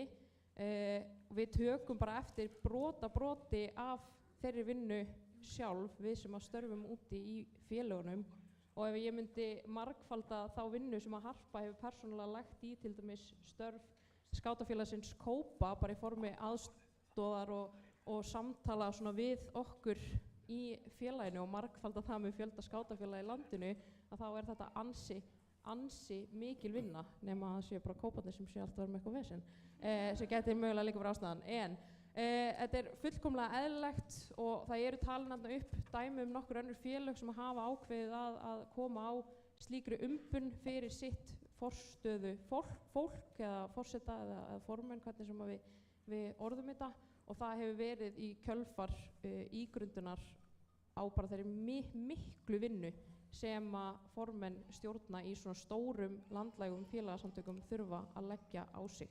Fyrir utan eins og Sunna kemur inn á persónulegt álag, vera andlit hreyfingarinnar, að fylgir þessu mikil vinna, oft svolítið ósanngjarn vinna og bara mikilvægt að við sýnum að við kunnum að meta það. Og svo þetta félagslegt jöfnunartól. Það á ekki að vera þannig að það sé bara fólk í sveigjanlegum vinnum, í góðri fjárhagslegri stöðu sem getur tekið að sér sjálfboðaliða störf fyrir þessa hreyfingu. Þetta verður áfram sjálfboðaliða starf. Þetta eru náttúrulega laun sem er alltaf snýtt úr nös fyrir starfið sem hún er vissulega að leggja á sig, og það skiptir máli að það sé fólk úr öllum stöðum samfélagsins sem að getur tekið að sér svona stór og veigamikil hlutverk fyrir skátahreyfinguna og endurspegla þar með megin þorra hreyfingarinnar. Það á kannski ekki við ætla ekki að tala eitthvað mikið persónulega stöðu Hörpu, en hún er bara svona almennt frekar góð, svo best ég veit, en það hefur alveg komið fram hér áður, og Marta fyrrverandi skátahöfðingi talaði til dæmis þetta, að fólk raunverulega verður af launum sem skátahöfðingi, út af starfi sínu sem skátahöfðingi, og þetta kemur til þess að móti að jafna það. Já, vistu þið þetta? Já, næsta mælendaskrá ef ég man rétt heitir Anna í Klakki. Já, alltaf leið, Bjarki, svo Anna.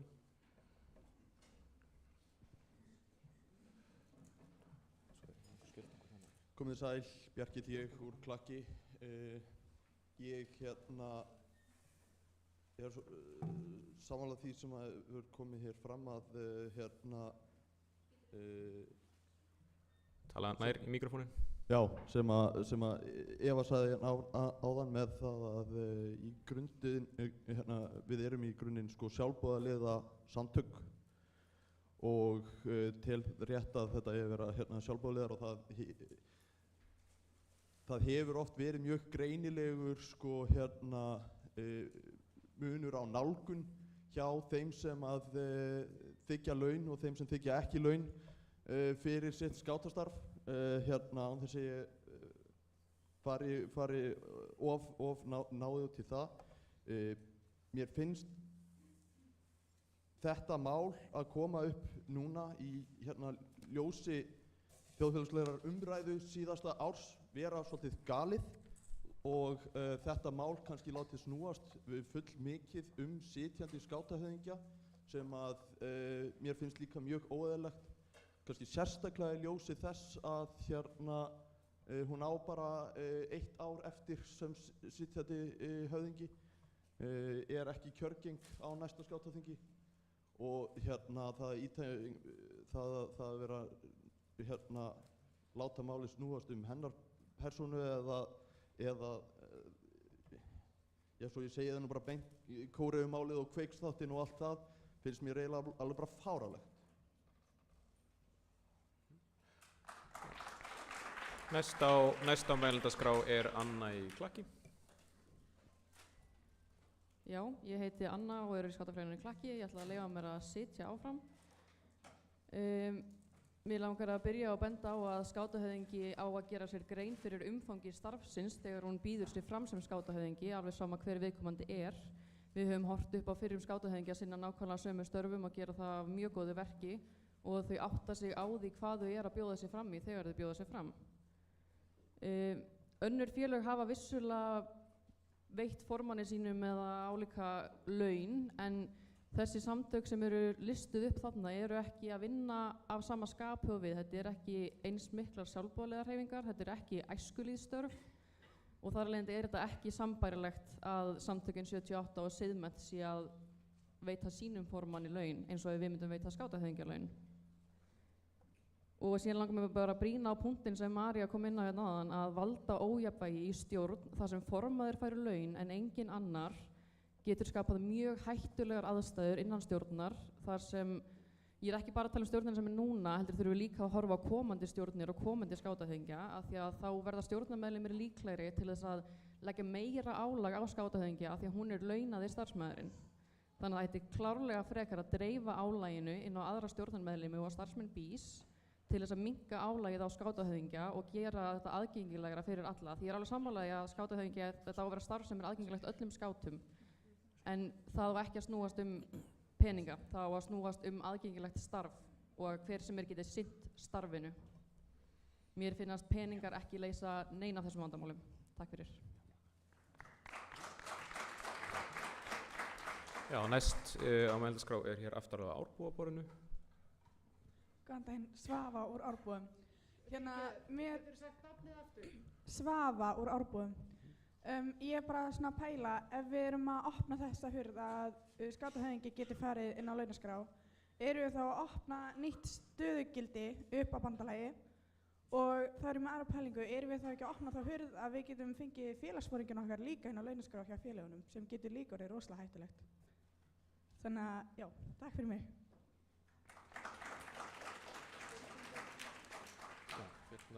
Næsta mælendaskrá er hér á skjöldungaborðinu.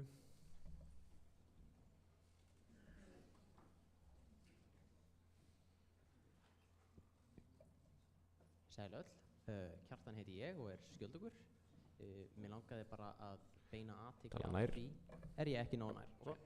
Mér langaði bara að beina athygli á því að þessi, hvað er þetta, tillaga? Það er allavega verið að fjalla það að þetta á við alla skátahöfðingja sem að koma til með að sinna störfum í bandalaginu í framtíðinni. Þannig að mér finnst ekki rétt að umræðan snúist einungis sitjandi skátahöfðingja.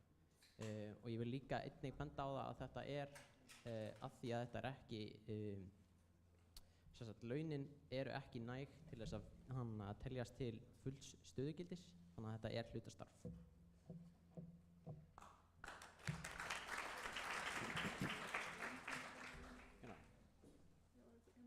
Já, hérna á landnema og fossbúaborði er, næsta mælendaskrá. Já, hæ, ég heiti Tómas og ég er fossbúi. Ég vildi bara koma að verkum að auðvitað getur maður séð það að mjög mikið álag á skátahöfðingja sama hvað það er sem er vandamálið. Maður getur séð það bara eiginlega út hvort það sé með sitjandi skátahöfðingja ekki. Þar með sérstaklega þar sem að þau eru nú þegar mjög oftast í nú þegar fullri vinnu annars staðar sem er ekki á skátasamfélaginu. Og auðvitað finnst mér þá líka að vera réttlátt af því að hugsa það að sýna, við getum þá kannski geft þeim einhvað pening fyrir það sem þau eru að gera, það sem þau eru að vinna bara 24/7.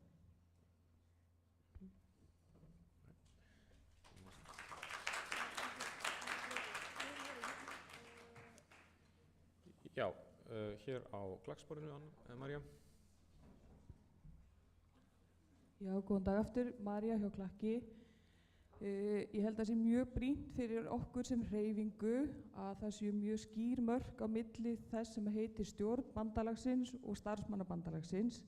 Leið og skátahöfðingi, hver sem að gegnir því hlutverki, er komin á launaskrá, er orðin hætta á því að skátahöfðingi sé meira inn á gólfi hjá starfsfólki heldur en eðlilegt þykir. Stjórn BÍS á að virka sem í rauninni, ekki framkvæmdaraðili, heldur leiðbeinandi fyrir starfsfólki sem að svo inni störfuna hendi í samstarfi fastanefndir og aðra sjálfboðaliða innan hreyfingarinnar og með því að opna á það að skátahöfðingi þiggi laun held ég að við séum að stíga frekar varhugavert skref sem ekki er fordæmi fyrir. Og ég vil biðja ykkur að þeirri greiða atkvæði með þessari tillögu að íhuga mjög vel hvað eruð að veita atkvæði með og ég legg það til að þetta verði útfært betur eða í það minnsta rætt betur innan hreyfingarinnar áður en það er tekin endaleg ákvörðun þetta. Takk.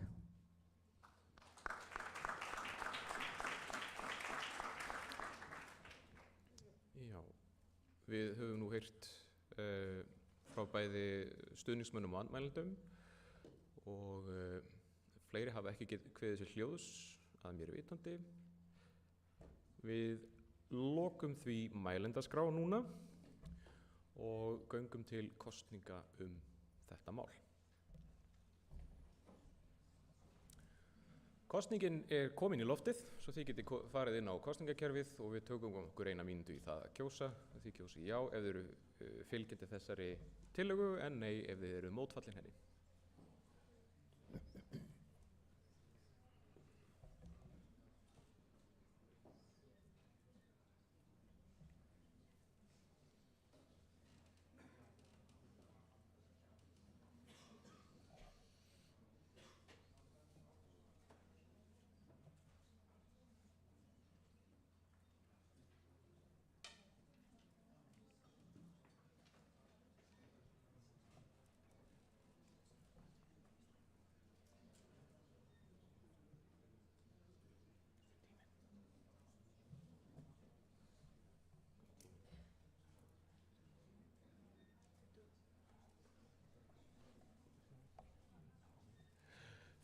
Sekúndur.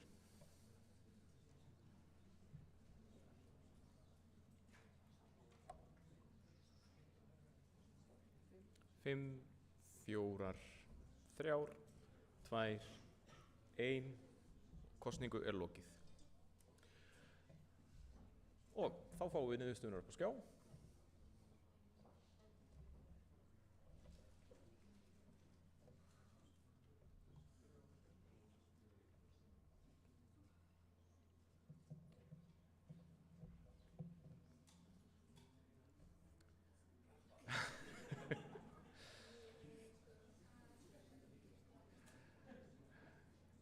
Kosningarnar fóru þannig að já sögðu 20, það 38,5%, nei sögðu 24 eða rúm 46%, 8 sátu hjá eða 15%, svo tillagan felld.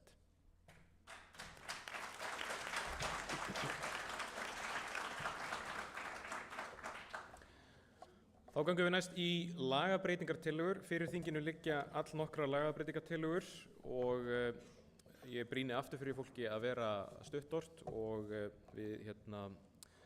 miðum við ákveðin tímamörk þegar að fólk, annars vegar þegar fólk mælir fyrir lagabreytingartillögum og þegar það vil ræða þær og við biðjum ykkur að halda ykkur innan 2 mínútna þegar þið kynnið tillögunar og í umræðum að ef punktur kominn fram að íhuga hvort að þið þurfið að endurtaka punktinn eða ekki. Fyrsta lagabreytingartillagan sem liggur fyrir fjallar 7. grein skátafélaga en síðan 7. grein skátafélög, henni fylgja síðan fleiri. Flutningsmenn þeirra tillagna eru Þórhallur fyrir hönd stjórnar BÍS og síðan eftir það fáum við tillögur frá ungmennaráði. En við byrjum á lagaladda.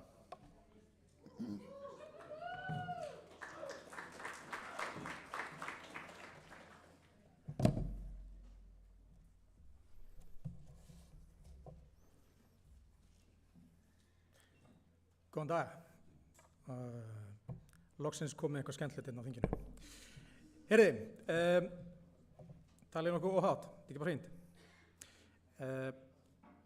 Af því að við erum að fara í hringferðina þá fannst okkur kannski rétt að gera aðgengi mögulegra nýrra félaga aðeins einfaldara og leggjum því til að 7. grein sem fjallar skátafélög og inngöngu þeirra í bandalagið sé gerð sanngjarnari þannig að ný félög þurfi ekki að bíða fram yfir næsta skátaþing með að vera orðið formlegt félag.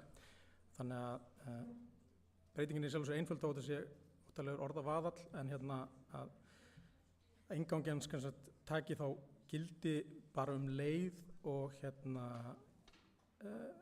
og áður hún formlega stæðist á skátaþingi en að fram að því þá félagið samt starfar eins og öll önnur staðfest félög undir ábyrgð stjórnar sem þarf hvort að samþykkja stofnun félagsins.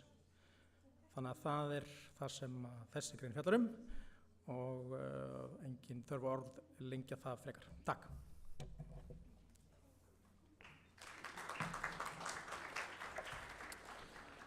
Orðið laust. María í Klakki. Nei, býttu nú við. Já, ok, já, sýndist að vera María. Bjarki í Klakki. Komið sæl, Bjarki heiti ég í Klakki. Já, ég hef svona athugasemdir við þetta hérna að stjórn sé, heyrist betur í mér núna, að stjórn sé hérna einvalda hérna samþykkingu eða inntöku nýrra félaga.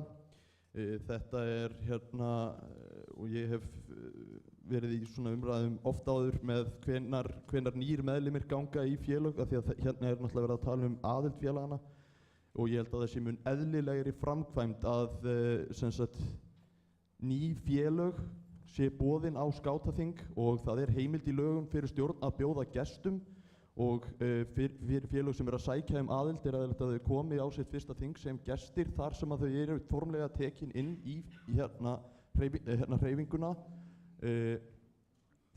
Í þessu feilast ákveðnir varnaglar, til dæmis að stjórn geti ekki blásið upp fjölda atkvæða til þess að keyra mál í gegn hérna gegnum þing í óþökk starfandi hreyfingarinnar. Þannig að ég held að já, lagabreytingatillagan eins og hún stendur yrði ekki til heilla.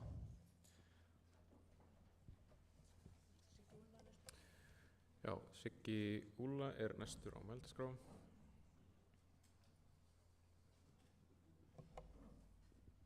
Takk. Siggi Úlfars heiti ég, Landnemum. Þetta snýstu það sem sagt félag er að hefja störf einhvers staðar, bara Fáskrúðsfirði eða Höfn í Hornafirði eða einhvers staðar, og þarna vorum þetta báðum stöðum. Nú er ég bara að hugsa upp átt og þarna það hefst kannski í september, október. Ég velti fyrir mig bara svona lagahliðinni af því að þú veist, það sé ekki orðið stimplað af hreyfingunni. Þess vegna spyrjum mig hvort þarna þessi leið sem er kynnt, þá myndi þetta skátafélag og Höfn í Hornafirði þá vera í rauninni samþykkt inn í hreyfinguna af stjórn, og það sé hann staðfest á næsta skátaþingi, og það er gert í upphafi skátaþings.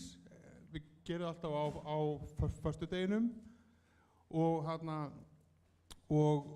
þá er það auðvitað á endanum skátaþing sem að staðfestir þetta nýja félag, og það er í rauninni ekki komið með atkvæðarétt á skátaþingi fyrir en eftir að skátaþing er búið að taka þá afstöðu. Þannig að ég held að það sé ekki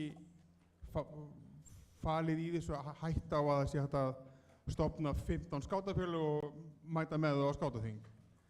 En ég svona spyrir mig út í lagalegu hliðina, ef við erum komið með skátastarf í gang í nýtt byggðarlag, og að það sé ekki svona orðið stimplaður hluti af bandalagi íslenskra skáta, ef það verður slys eða eitthvað annars slíkt,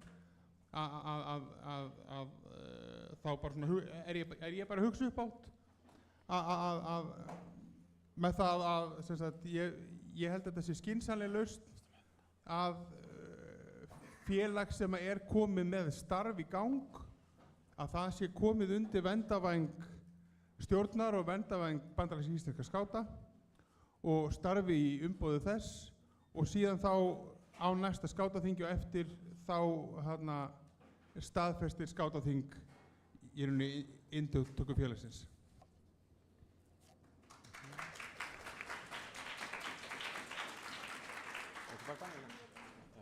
Næstur á mælendaskrá er Daniel í Árbúum. Góðan dag, ég heiti Daniel Þröstur Pálsson, Árbúi. Ég styð þessa breytingu út af því að við þurfum ef við ætlum nú þegar að staðfesta félagið á skátaþinginu akkur að býra í heilt ár til þess að gefa þeim atkvæðisrétt. Mér finnst það bara tilgangslaust og vanvirðing við skátafélagið að þú samþykki það og staðfesti að segja formlegt skátafélag á þinginu og svo lætu við það býða í heilt ár þannig að það fær atkvæðisrétt. Og svo með punktinn að stjórn getur blásað upp atkvæðisrétt, við erum að gleyma því að stjórnin er á endanum kosin af okkur. Þannig að ef hún reynir eitthvað þannig slagað, þá getur við alltaf bara kjörið hana út. Mér finnst það bara mjög góð breyting og mér finnst það mjög mikilvæg breyting því á endanum þá er mjög mikilvægt að við fjölgum skátafélögum, að við fjölgum að við náum að dreifa betur boðskap skátarhreyfinguna sem er friður, sem er lýðræði, sem er samvinna og já, þannig að ég bara styðja þessa breytingu og vona að hún gengið eftir. Ég meina svo líka endanum að þetta er allt skátað. Ég treysti öllum hér fyrir þessa breytingu. Já, takk fyrir mig. Já, næst á mælendaskrá er Anna í Klakki. Já, Anna í Klakki. Mér langar bara rétt að benda á fyrst að Daníel myndist á þetta að allar stjórnir geta orðið spiltar alveg sama hvort þeir séu skátar eða ekki, sama hvort við kjósum þeir eða ekki, það er alltaf hættan á því.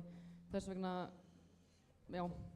En punkturinn sem ég langar að koma með er að mér langar að taka undir með Sigga að það væri rosalega sniðugt að frekar gæti stjórn bí samþykkt inn skátafélög en þau fá ekki atkvæðisrétt á skátaþingi fyrir en skátaþing hefur samþykkt félagið. Af því að þá höldum við þá landslýðræðinu að allir þurfa að samþykja þetta félag til þess að gangi formlega inn á skátaþing. Takk. Já, og Bjarki Klakki næstur. Já, mér langar til þess að einmitt hérna svara hérna punktum sem Tala nær mæknum.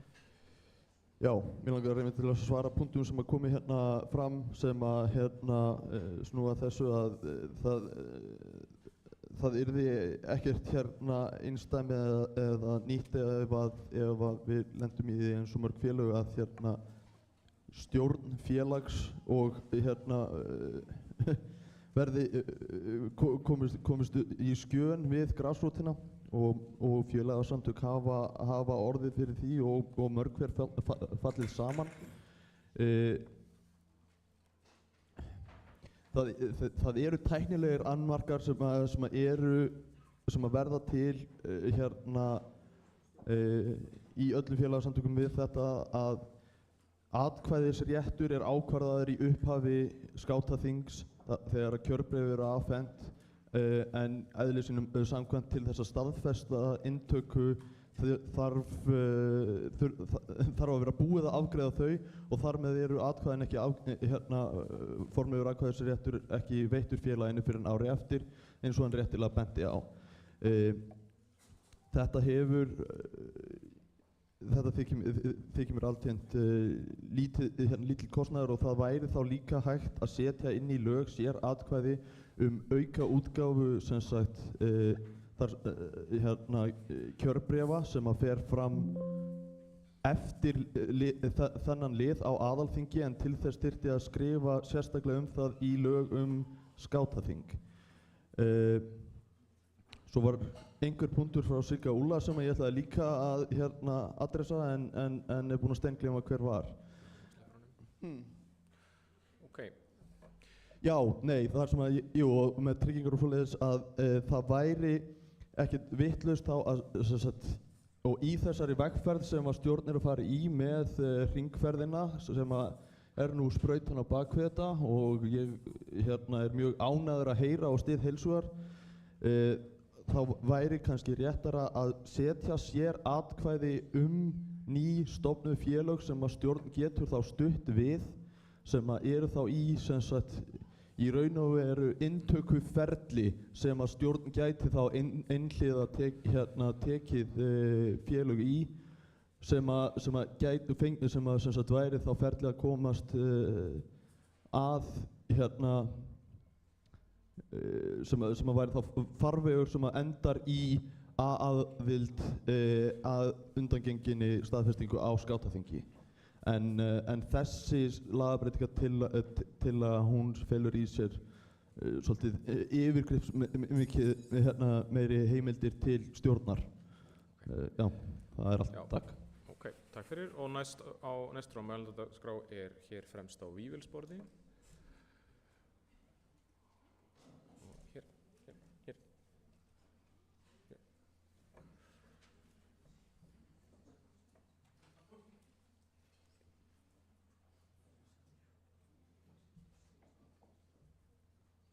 Já, það er Jóhann Tómasson Víturö í Víbli.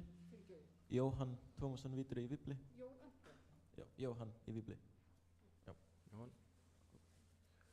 Já, það var nú verið að benda á mest sem ég ætlaði að tala en ég hafði áhyggjur á því að stendur í þessu að þetta tekur nú þegar gildi að þau séu skátafélag strax að það er kosið það og þá getur verið smá mál með hvort þau hafa atkvæðið eða ekki. Mér finnst þess að ef að þessi lagabreytingartillaga er sett inn til þess að bara gera léttara fyrir félag að byrja og þannig að þau geta byrjað áður en að það sé kosið inn, þá væri örugglega betra að orða þetta öðruvísi svo það sé hægt að koma því í gegn án þess að hafa áhyggjur af atkvæðum og þannig á þinginu. Já, takk fyrir. Þórhallur hefur kveðið sér ljós og hann er hér, þannig næstur á mælendaskrá. Já, komið í pontu, gjörðu svo vel. Heyrðu, þetta er skemmtilegar umræður.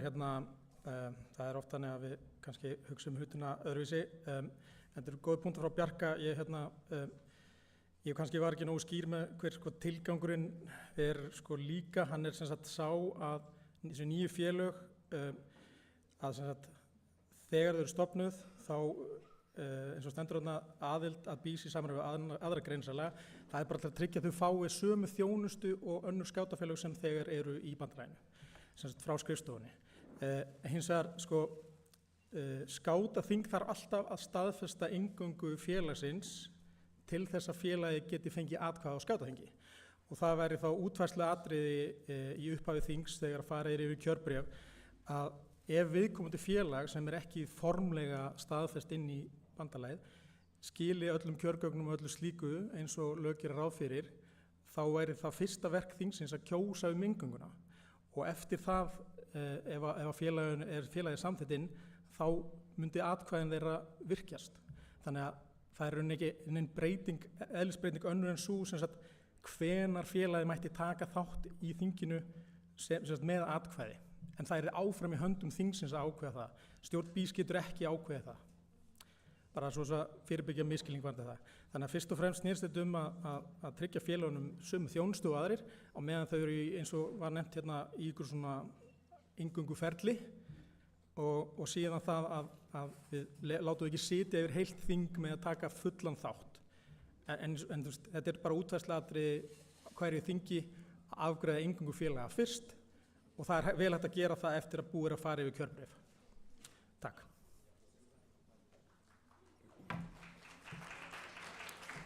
Það er ein á mælendaskrá enn og það er Anna hjá Klakki. Anna, hér.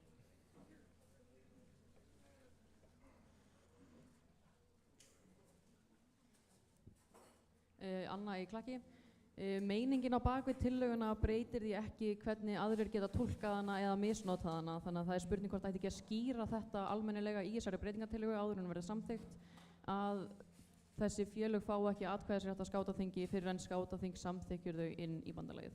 Þannig að stjórnin getur vissulega samþykkt þau inn sem félag og veitt allan þann stuðning sem þau þurfa en hafa það skýrt fram í lögunum að þau öðlast ekki atkvæði fyrir en þau eru samþykkt af skátaþingi. Takk.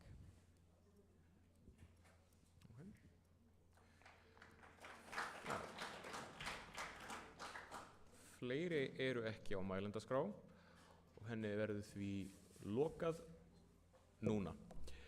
Þá göngum við til atkvæða þessa tillögu og tæknifólk, er kosningin komin í loft?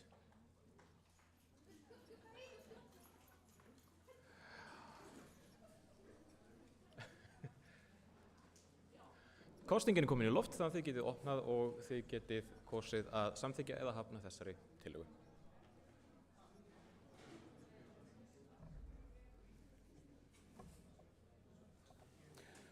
við,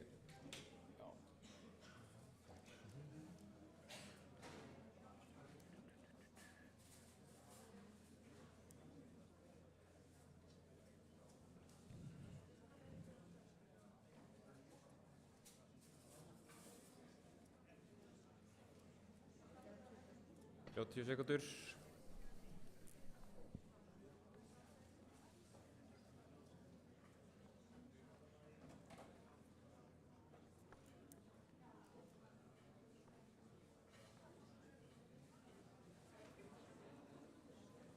Tíu sekúndur. 5, 4, 3, 2, 1 og kosningu er lokið. Og við fáum kosninguna upp á skjá.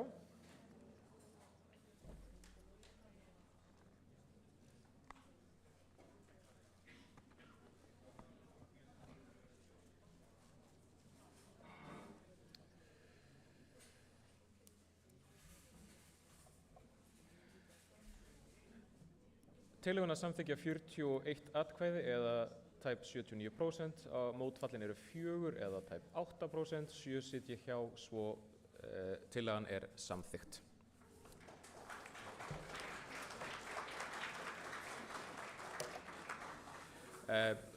Næst er það önnur lagabreytingatillaga frá stjórn bandalagsins og ég vek sérstaklega athygli á því að hún á við 2 lagagreinar en hér er þó aðeins eina tillögu að ræða. Þannig að þegar við göngum til kosninga á eftir að þá erum við að kjósa tillögunni í heild sinni þó hún fjalli 2 greinar enda eru þær samhangandi. En flutningsmaður þessar tillögu má koma í pontu.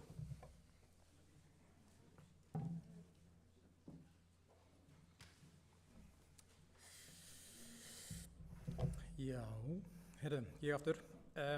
Ég reyndi að fatta núna að mögulega hefði þess átt að vera sikkur greinin. Ég var einhvern veginn að reyna auka skilvirkni í þessu af því að fyrri hlutin er rauninni, heyrist í mig núna, já.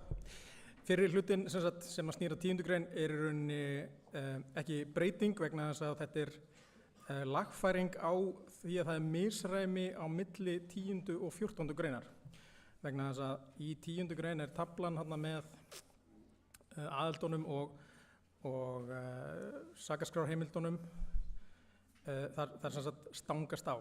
Vegna þess að í 14. grein er talað að bæði aðilar með C og D-aðild eigi að skila sakaskrárheimild. Þannig að breytingin á 10. grein er bara til þess að það sé rétt með 14. grein. Þannig að í rauninni er hérna aðalbreytingin í 14. grein. Það er rauninni bæði B- og C-liður sem að breytast örlítið.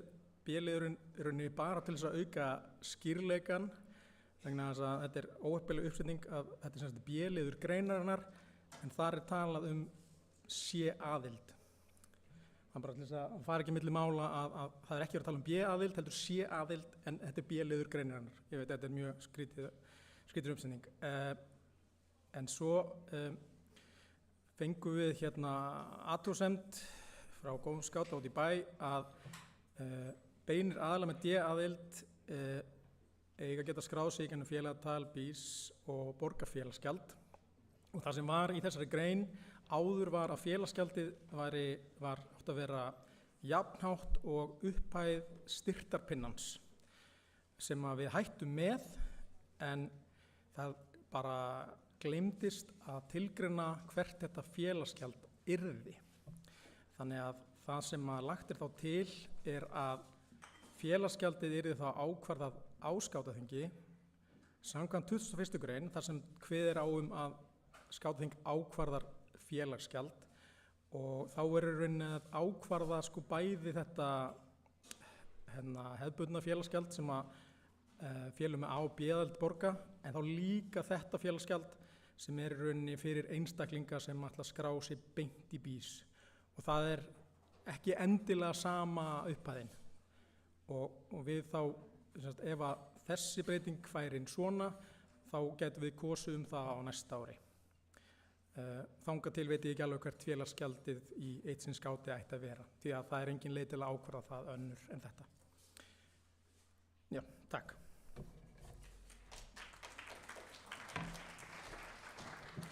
Já, orðið er laust og ég minni á hið ágæta viðkvæði tala eins mikið og þarf en eins stutt og mögulegt er.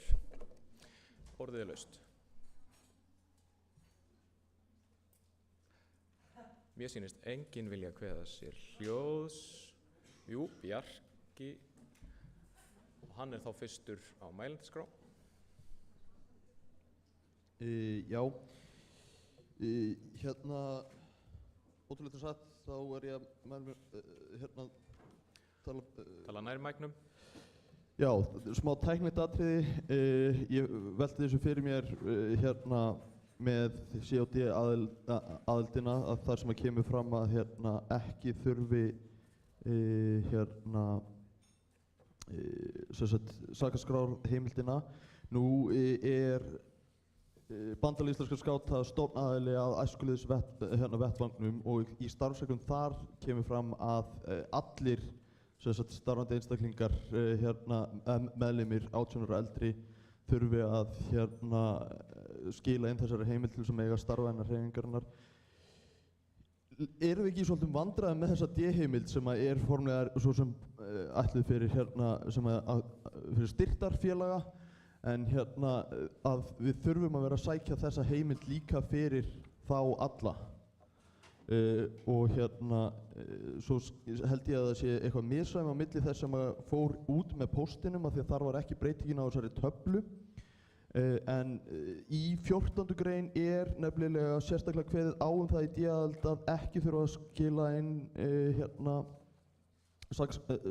heimild til að fletta í sakaskrá fyrir aðila í félögum með D-aðild sem að væri þá komið í ósamræmi við aðra lagabálka með aðra hluta lagana með þessari breytingu og þyrfti þá að breyta þeirri málsgrein líka. Takk fyrir.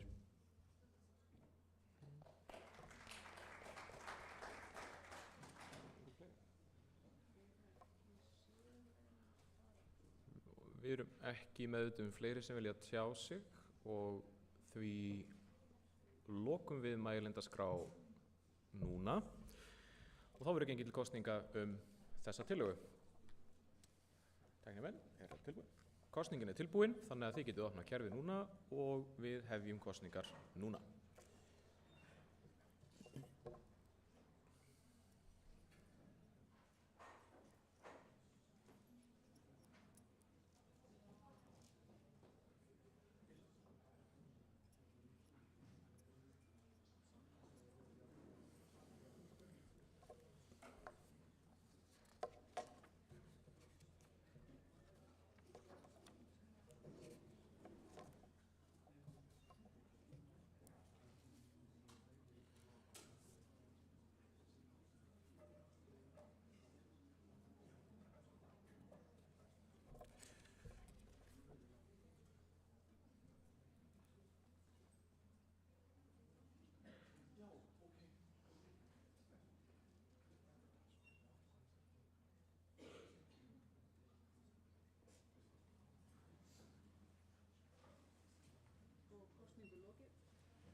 Þá er kosningu lokið og við fáum niðurstöður upp á skjá.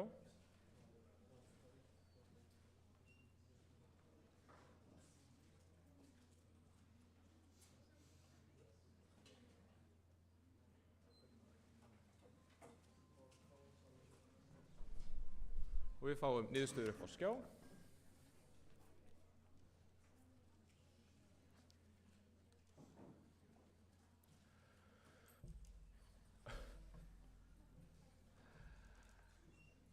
Samþykk voru 41 atkvæði, tæp 79%, mótfallin voru 5 eða tæp 10%, 6 sitja hjá og tillagan skoðast því samþykkt.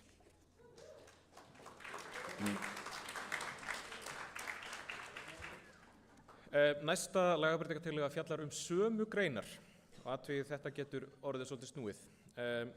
Hún fjallar 10. og 14. grein rétt eins og sú tillaga sem vorum að fjalla Hún fjallar hins vegar önnur atriði í þeim greinum en þeim sem var verið að breyta. Svo tillögunar hafa ekki bein áhrif hvor á aðra og eru þess vegna afgreiddar í sikkoru lagi. En flutningsmenn þessara lagabreytingartillögu ungmennaráð og ungmennaráð fær orðið.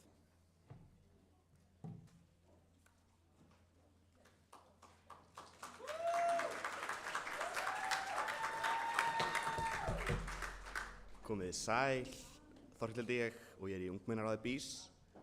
Við erum komin hérna á, þetta er Emil hérna með mér. Já, hæ. Við erum saman í ungmennaráði. Við komum hérna með breytingu á grein 10 þar sem við bætum við reitin hérna í samræmi við 14. grein laga BÍS, bara svona til að auka skilning og svona samræmi á milli greinana. Og svo í sömu breytingu. Og síðan erum við með hérna á 10. grein, 14. grein meina ég, djók. Það sem að við bætum við hérna að undirrituð heimild til upplýsinga hjá sakaskrá ríkisins skal berast til BÍS fyrir þátttöku einstaklings í skáta eða sjálfboðaliðastarfi þar sem einstaklingar undir 18 ára aldri eru til staðar. Þetta er bara svona til að auka skýrleika og allir bara eru á sömu blaðsíðunni með þetta. Já, eitthvað... Og bara já, komið í vekk bara fyrir allan misskilning í lögunum og svona.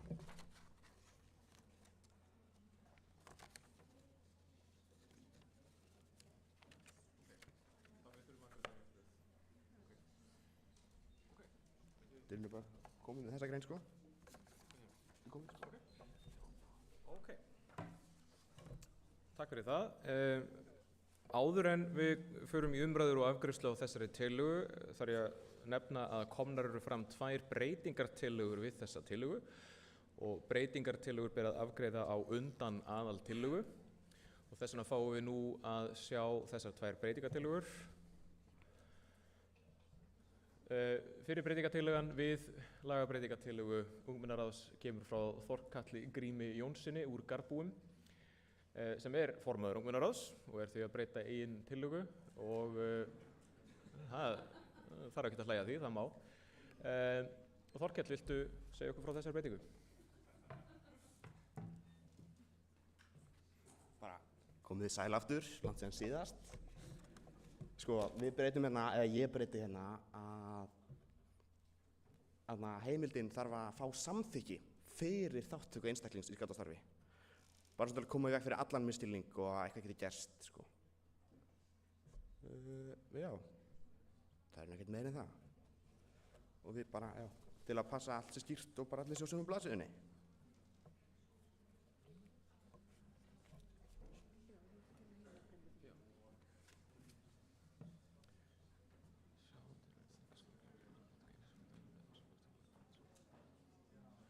Já, og við fáum líka kynningu á næstu breytingartillögu áður en við fjöllum þær báðar og svo virkar það þannig að við fjöllum, þegar búið að kynna þær báðar, tökum við fyrst til umræðu og afgreiðslu þá sem lengra gengur. Og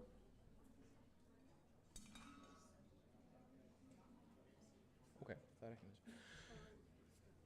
Já, mér er tjáð að hinn breytingartillagan fjalli ekki þessa lið lagagreinarnar, þannig að við tökum þessa breytingartillögu á lagabreytingartillöguna til umfjöllunar.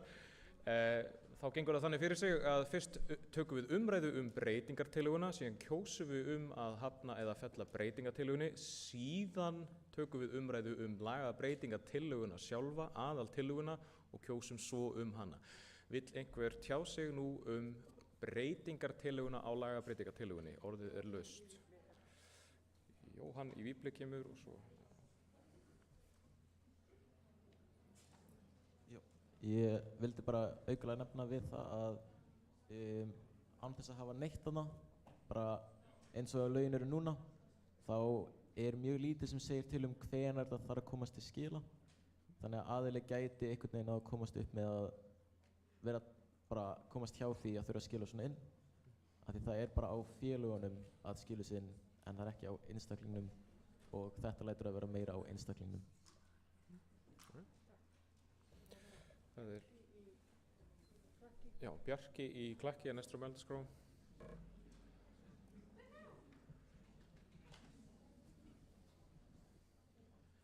Komið sæl, Bjarki heiti ég í Klakki, sumir kannast kannski við mig. Já, breytingartillagan þar sem að snýst sem sagt að því að það þurfi að fá staðfestingu frá BÍS fyrir þátttöku. Þetta getur verið mjög hamlandi í skátastarfi sérstaklega því að já, fyrir öllu starfi þarf að býr til auka pappírsvinnu, auk þess sem að þessar uppflettingar í sakskrár geta tekið hellingstíma að fá tilbaka. Þannig að lagabreytingar tillagan eins og hún kom upprunalega er eitthvað sem ég myndi styðja heilshugar, en þessi breytingar tillaga við hana er aftur á móti auka flækjustig sem að væri ekki heillaskref.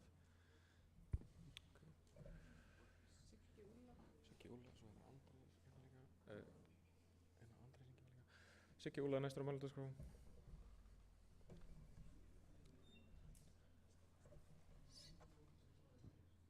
Siggi Úlfars heiti ég. Mér finnst, já, munurinn á þessu er annars vegar að krafum að heimildin berist til BÍS er upprunalega og hins vegar að hún hljóti staðfestingu er breytingartillaga. Nú þætti mér bara mjög áhugavert að heyra frá einhverjum á skrifstofunni eða einhver sem eruð að í rauninni framkvæma ferlið, bara upplýsa okkur hvernig þetta á sér stað. Hvað tekur þetta langan tíma og annað slíkt?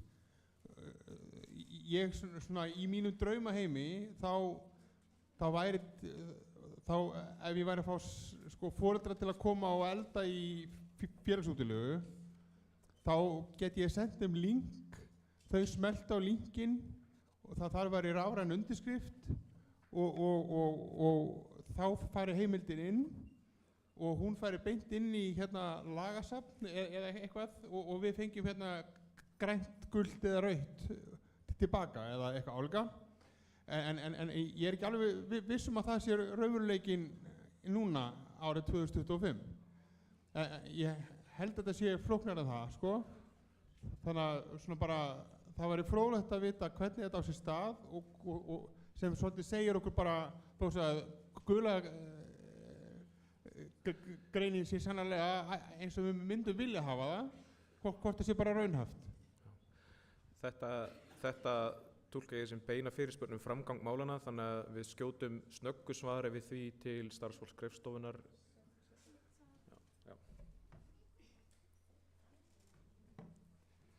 Sæl, ég heiti Sædís og ég fæ það skemmtilega verkefni að safna saman sakaskráheimildunum ykkar og ykkar sjálfboðaliða og mesti tíminn fer ég að fá þær frá ykkur.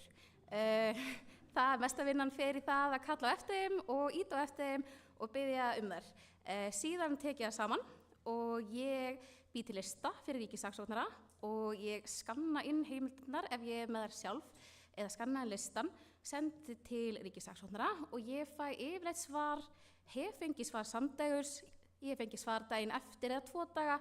Ég held að lengsta svarið hafi verið örugglega bara kringum hátíðar sem það 3 vikur. Þannig að þetta getur gerst mjög fljótt. Lengsti tíminn er að fá þar frá félögum. Draumurinn er að á hausti fyrir starfsár eiga félög að senda BÍS sakaskráheimildir sinna sjálfboðaliða. Þetta eru heimildir sem að þið eigi bara skrifa undir einu sinni að þið geti geymdar hjá skátafélögunum ykkar. Þannig að ár hvert þá farið þið yfir bunkan, skoðið hvaða sjálfboðaliðar eru hjá ykkur, takið út þær heimildir hjá sjálfboðaliðum sem eru ekki starfandi hjá ykkur og sendið okkur listan yfir þá sjálfboðaliða sem eru starfandi. Ég síðan tek þetta saman og sendi áfram.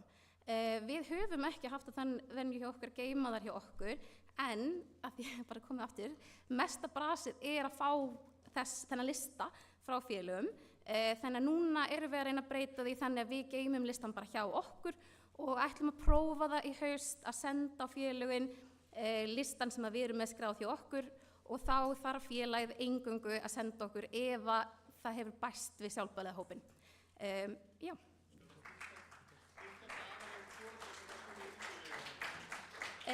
Það er, ef við fáum lista á föstudagskvöld, af því þeir eru að leiðin í útilegu, þá er mjög ólíklegt að við getum sendt hann áfram samdægurs. Þetta er, já, kannski stoppar þetta hjá okkur í viku.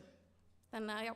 En venjan er að félögin eiga að senda sakaskráheimildirnar að hausti fyrir starfið og fresturinn á að senda heimildirnar er fyrir skátaþing.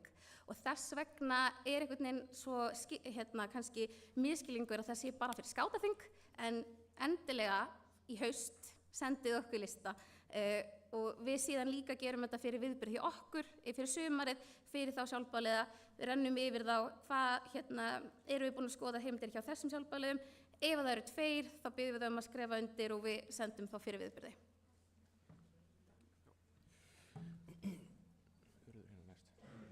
Andrés næstur á mælendaskrá og Urður.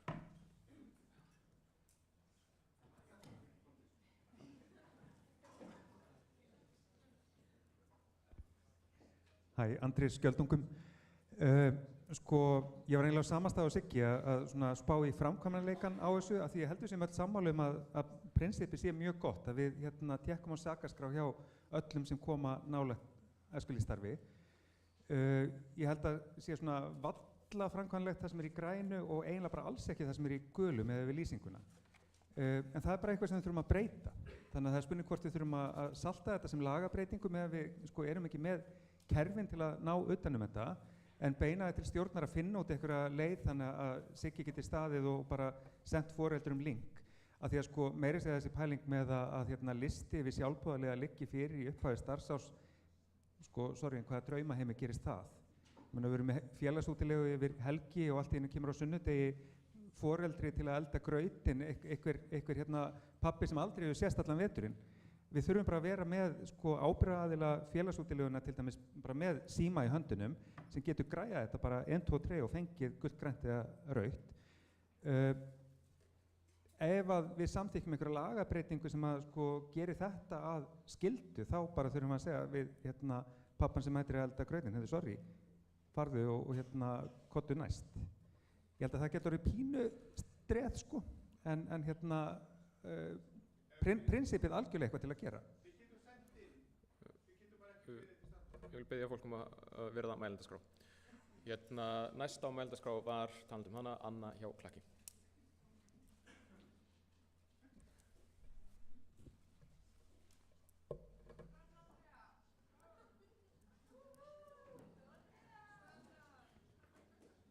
Mér langaði bara að vekja athygli á því hversu hættuleg þessi lagabreytingatillaga getur verið varðandi lítil og ný félög á landsbyggðinni eins og herferðin sem bandalagið er að fara í.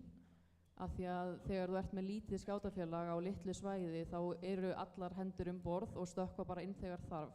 Að sjálfsögðu gætir það bara að biðja alla í bænum að skrifa undir sakasvottursheimildina til að byrja með en ég ekkert viss að allir takir rosalega vel í það. Þannig að þetta getur hamlað nýjum og litlum félögum út á landi rosalega að sérstaklega það þarf að samþykja þetta fyrir af því þá ekki hægt að stökkva inn í málinn og redda þessu. Takk fyrir það. Næst á mælendaskrá Svava hjá Árbún. Já, við réttum upp höndu eftir henni. Nei, ok. Þá förum við til hennar Urðar í Vífli.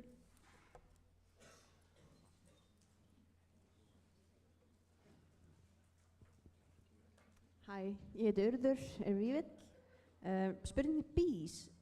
Við minnir að hafa verið að tala rafrænar undirskriftir. Hver staðan á því? Hvernig þetta að gera það? Ég sá það ekki inn á skátanir.is. Það hægt að skila inn rafrænum undirskriftum en það bara kerfi sem að félagið getur þá. Það eru einhverjar síður sem eru með áskriftir eða þið getur keypt undirskriftir bara svona með rafrænum skilríkjum og það alveg hægt. Við erum ekki búin að setja það upp í okkur þannig að þið getið skrifa undir, við erum innfyllanlegt og ég held að það hafi orðið smá misskilingur í þessum innfyllanlegu eyðublöðum sem við erum með þannig að þið getið fyllt þar inn á netinu en svo verðið vissulega prentar út þess að skrifa undir eða undirritar með rafrænum skilríkjum. Ríkissaksóknarinn hún þarf að fá bæði listan frá okkur á samtæktinni og heimildina sjálfa. Ég samt mjög fylgjandi þessari draumasýn þannig að sjálfsögðu á að vera þannig að þið geti hakað við box og þá farið þetta fljótlega í kerfið. Það bara ekki í okkar valdi því miður en við ættum klárlega að þrýsta á ríkið að verða við þessu því þetta mun ekki bara auðvelda þá okkur heldur snýst þetta einhvern veginn stóra samhengið. Það bara að ekki bara við heldur öll sem starfa með börnum eiga að skrifa undir þessa heimild. Sama þótt þau hoppa inn eða eru virkilega starfandi í langan tíma. tækifæri fyrir æflis. Já, nú ég minna á að þetta umræður breytingartillögu við lagabreytingartillögun, svo förum við aftur í lagabreytingartillögu sjálfa. Nú, tíminn orðinn aðeins knappur, þannig að við ætlum að fara að loka mælendaskrá, en á mælendaskrá eru 2 frá Skjöldungum og Bjarki frá Klakki og Harpa Skátaþingi. Vilji einhver skrá sig á mælendaskrá núna gefst tækifæri til þess, annars lokum við mælendaskrá. Og ertu að segja já eða nei? Þú ert líka, ok. Heyrðu, þá förum við yfir til Skjöldunga. Þar eru 2 á því borði. Hello, my name is Laura. I'm with Skjöldungar. Forgive my outsider tendency to use Google Translate, but what I'm reading here and what I'm hearing around my table is that this is an initiative that's going forward as of when it's initiated. And I'm worried that my concern is for those of us who have parents that always show up on the weekends when we have an event, is this going to be something that's retroactive? If they're there all the time, are we going to have to approach them and ask them to sign paperwork for a background check, or is this only going forward? I just want to clarify because Google Translate is the verbiage here is going forward, and I'm wondering, is it retroactive as well?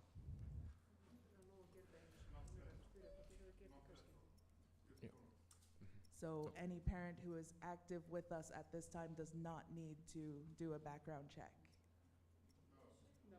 No. Should have already, yes. Okay, cool. Excellent. Thank you very much. Sæl, heiti Margrét, hjá Skjöldungum.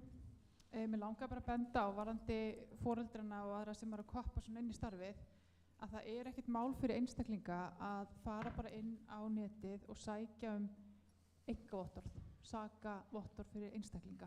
Þetta kostar enda 2700 kall, en við getum alveg sagt að við foreldra skátana okkar sem eru að koma aðstoða okkur að við verðum bara að gera þetta sem skilyrði. Þau þurfa að sýna okkur fram að einkavottorð og skila því inn. Og það tilbúið í lok umsóknarferlisins. Þið getið farið bara að googla einkavottorð og sé þetta. Þannig að það gæti verið ákveðin lausn. Vildi bara benda á þetta. Næstur á mælendaskrá Bjarki hjá Klakki.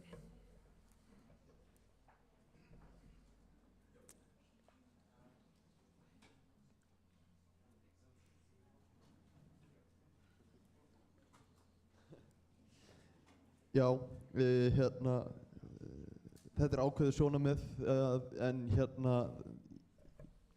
mér finnst að skjóta svolítið skökku við að fara að krefja foreldra að fara að borga fyrir það að taka þátt í sjálfboðaliða störfum með börnin sín.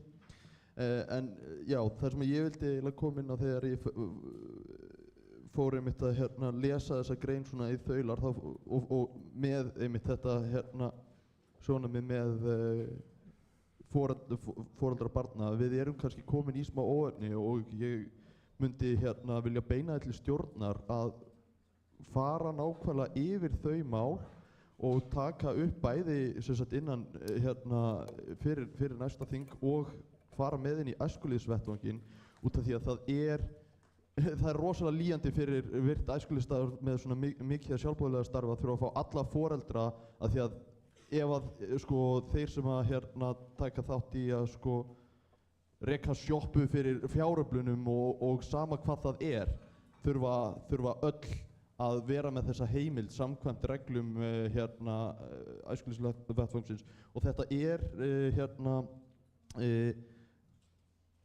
klásula sem að vantar í 14. greinina, hvernig aðkoma foreldra eða annarra fullorðinna í afmörkuð verkefni snýra. Þannig að ég legg til að 14. grein laga verði endurskoðuð í heild sinni fyrir næsta þing. Ok, og Harpa næst hér á mælendaskrá.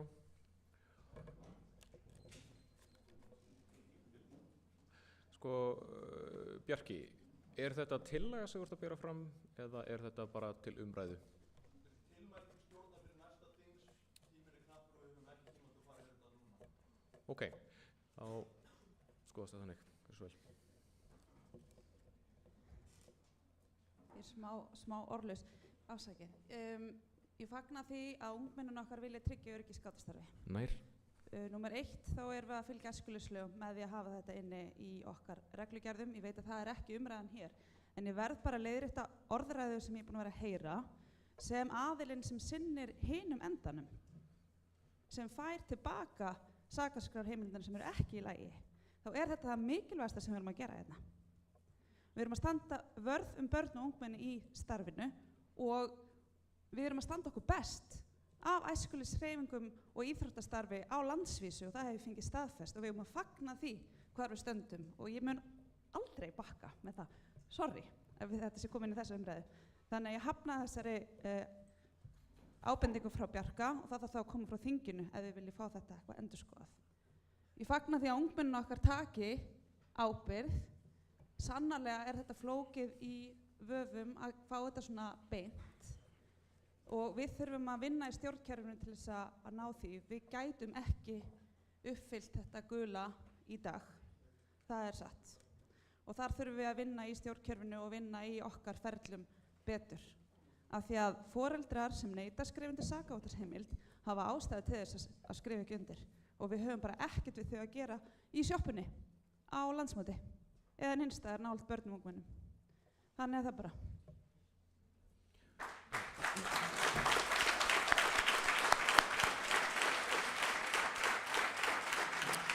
Já, og síðastur á mælendaskrá þetta mál er Jóhann í Víbli og síðan göngum við til atkvæða.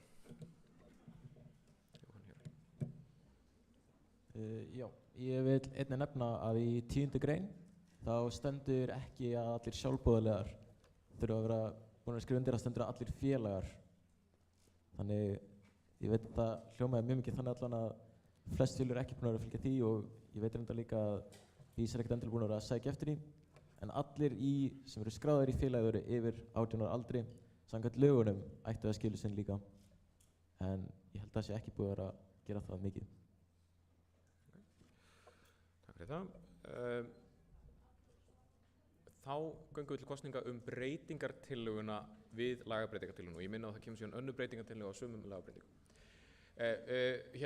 Nú kjósum við hvort að við samþykjum þessa breytingu við lagabreytingartillöguna og er kosning komin í loftið? Frábært, þá getið þið opnað kosningakerfið og kosið núna.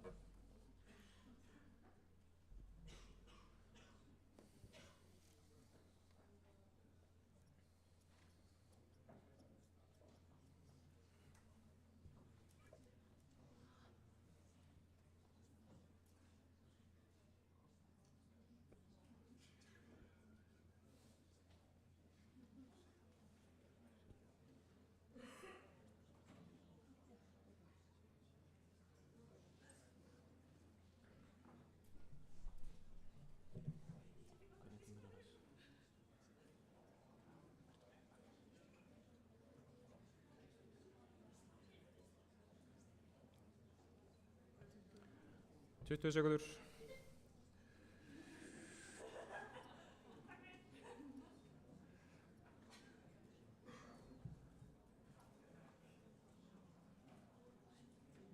Tíu. 5, 4, 3, 2, 1 og kosningu er lokið þessa breytingartillögu og við fáum niðurstöður.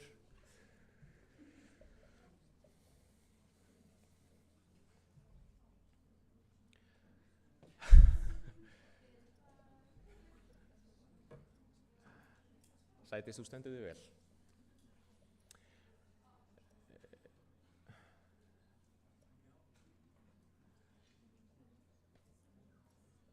– 62% atkvæða hafna þessari breytingartillögu svo hún er felld. Þá tökum við fyrir næstu breytingartillögu við sömu lagabreytingartillögu og það er engin önnur. Nei, ok. Nei. Heyri, þá er þetta afgreitt, þá göngum við til atkvæða sjálfa lagabreytingartillöguna eins og hún lá fyrir upphaflega í þinginu og við getum byrjað að kjósa núna.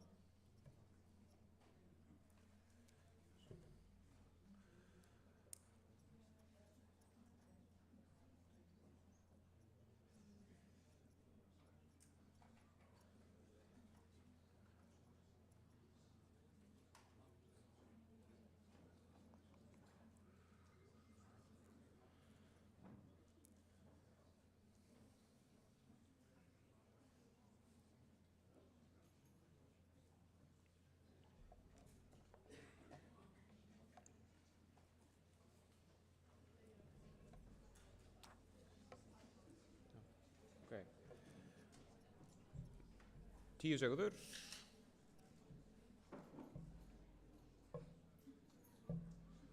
5, 4, 3, 2, 1 og niðurstöður koma upp á skjá. Kosningu er lokið.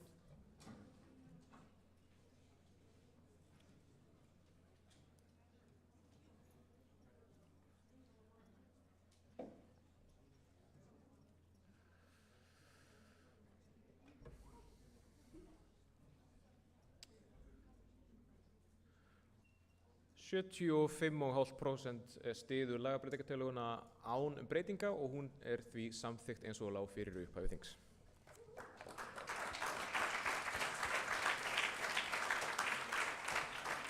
Nú, þá tökum við fyrir næstu lagabreytingatillögu sem er breyting á 13. grein og flutningsaðili er ungmennaráð. Ungmennaráð, gjörðu svo vel.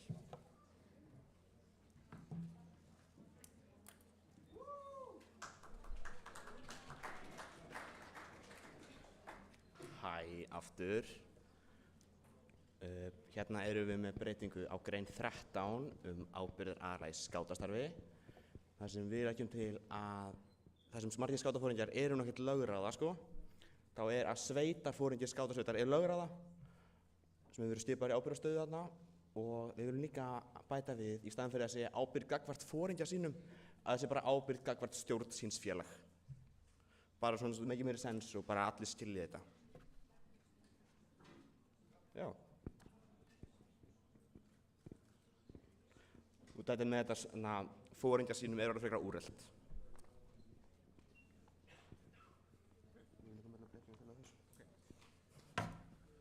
Takk fyrir það. Áður en við förum í umræður og kosningu þetta þá er líka komin fram breytingatillaga á þessa tillögu og breytingatillagan kemur upp á skjá núna. Hún er frá Þorkeli Grími Jónssoni. Og Þorkell, viltu skýra þessa tillögu?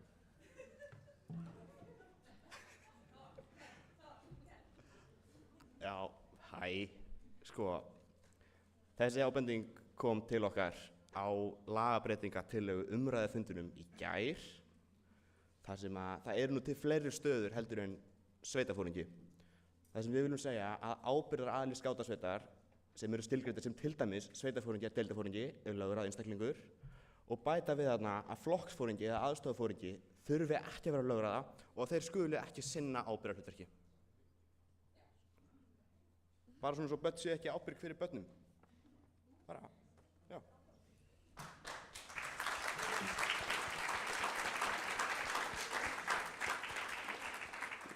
Orðið er laust.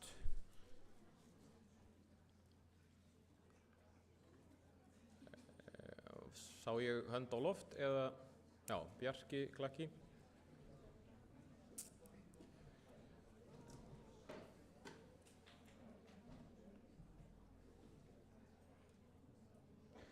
Ég óttast á stundum að þið farið að halda að mér finnst bara svona gaman að hlusta og sjálfa mig tala. Já, vera stuttorður.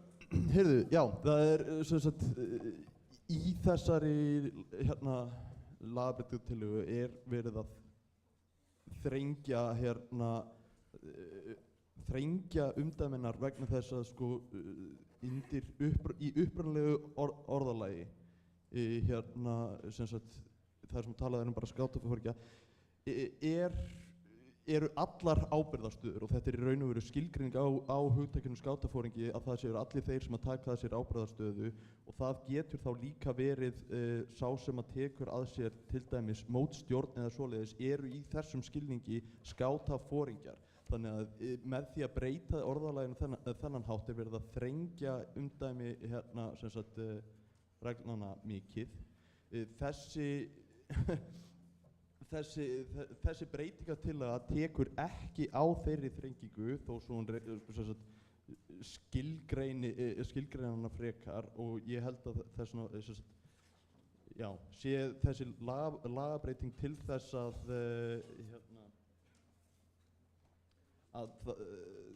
fella út skilgreiningu á ábyrgðarkeðju þeirra sem að eru í ábyrgðarstöðu án þess að vera sveitafóringjar og ætti því ekki að ganga fram hvorki með eða án þessarar breytingatillögu.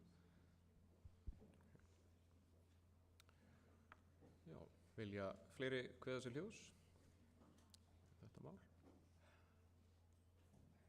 Mér sýnist ekki. Jú, þarna, já, Skjöldungum.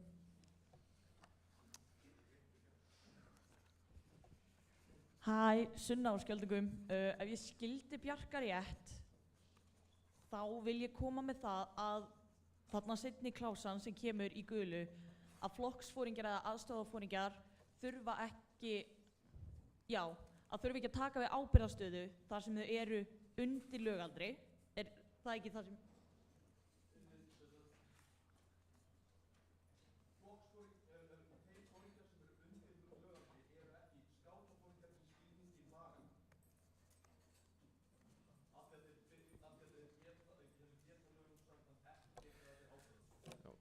Já. Já. Já, nú er ég bara meira rugluð. Takk fyrir mig. Ok. Hér, já, Atli hjá Víbli.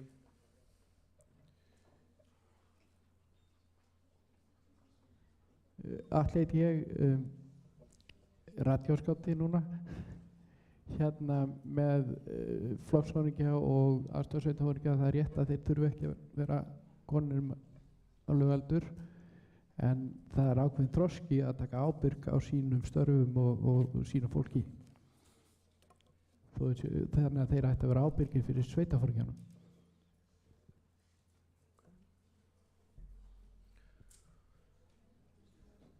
Já, mælenda, já, Siggi Úla og síðan lokum við mælendaskrá. Þannig hjá Mósförum og eftir það er mælendaskrá lokað. Komið sæl, Siggi heiti ég. Ég held ég sé eiginlega sammála á Bjarka að þú veist, ég er sammála greininni að því leytinu hún skilgreinir betur sko ábyrgð sveitarforingja og ábyrgðin í kringum sveitarforingjan. En hún skilur eftir alla aðra, mótstjóra og stjórnarmeðlimi og bara hinnar þessa út allt í starfinu okkar. Og þannig að ég en eldri greinin sem sagt, með skátafóringi og fóringja sínum, hún er opnari og þarna undirstrikar í rauninni bara það, en hún hins vegar tekur ekki á þessu undir 18 ára yfir 18 ára, það er bara alveg rétt. Þannig að hún er, gamla greinin er ófullkomin og má alveg við breytingu, en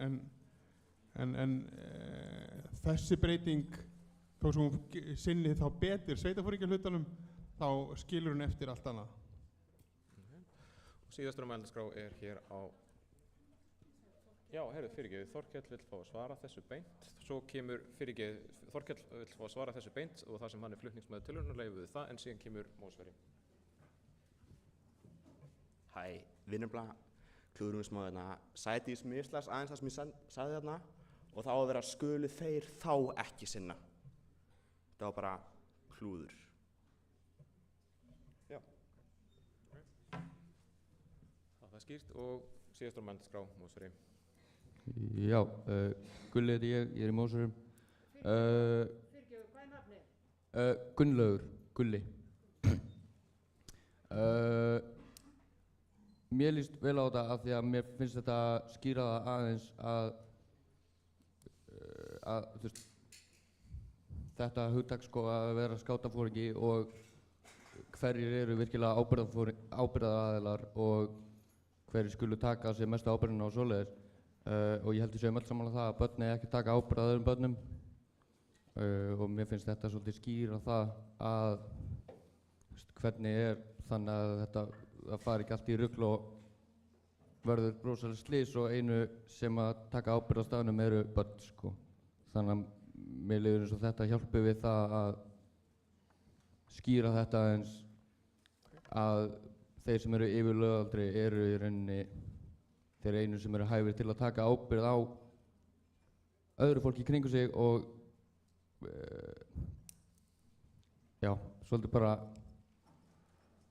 já, mér finnst þetta mjög gild til að Takk fyrir. Mælendaskrá hefur verið lokað og nú göngum við til kosninga breytingartillöguna við lagabreytingartillöguna sem lá fyrir og kosningin kom í loft. Já, það hægt að kjósa þá núna breytingartillöguna við lagabreytingartillöguna. Gjörðu svo vel.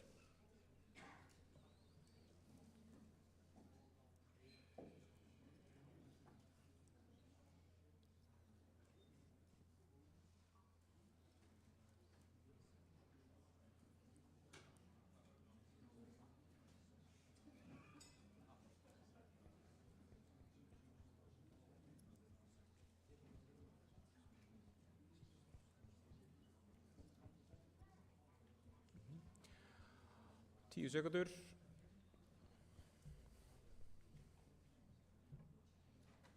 5, 4, 3, 2, 1 og kosningu breytingartillöguna lokið. Við fáum niðurstöður á skjáinn.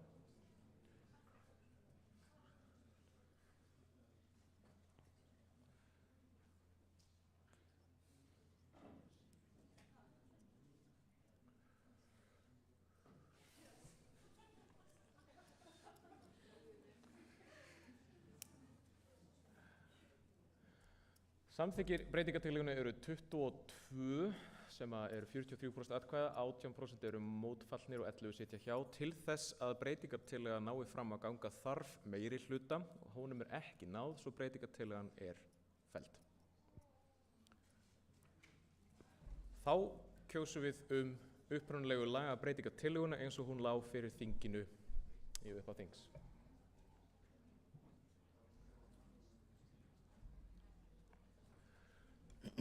Sú kosning fer í loftið núna, svo þið megið ganga til kosninga.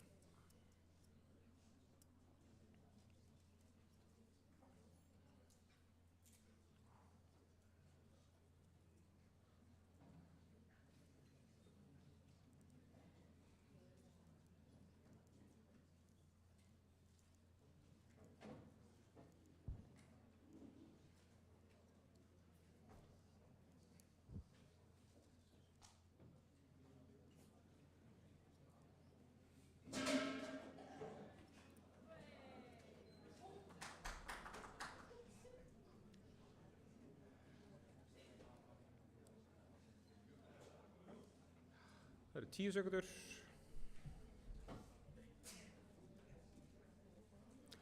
5, 4, 3, 2, 1. Kosningu lokið og við fáum niðurstöður þessa kosningu á skjáinn.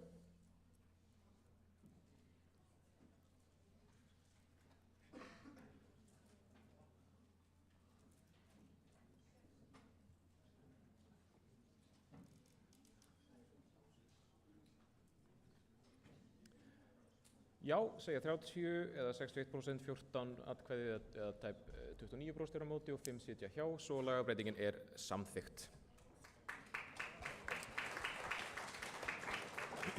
Við megum engan tíma að missa, svo við förum beint í næstu lagabreytingartillögu sem breyting á 16. grein ungmennaþing og það ungmennaráð sem flytur þá tillögu.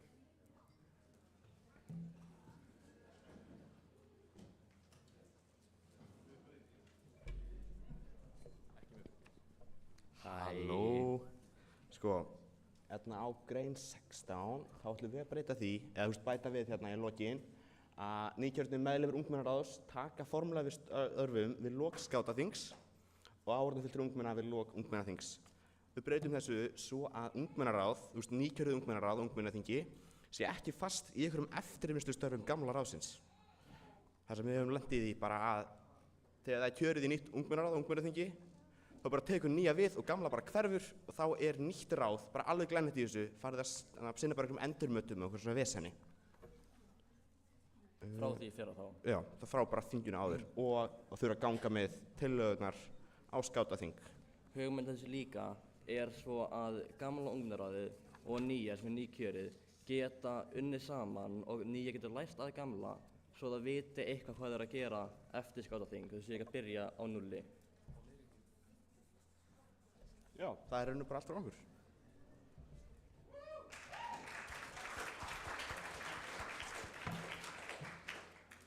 Áður en lengra haldið verði ég að koma fram leiðréttingu. Við nánari athugun þá var tillagan sem við vorum að kjósa síðast náði því miður ekki fram að ganga eins og ég tilkynnti. Samkvæmt lögum BÍS þarf 2/3 hluta greidda atkvæða til þess að lagabreytinga til að nái framgangi og þessi náði því ekki. Þannig að tillagan sem við vorum að kjósa rétt áðan var í raun felld.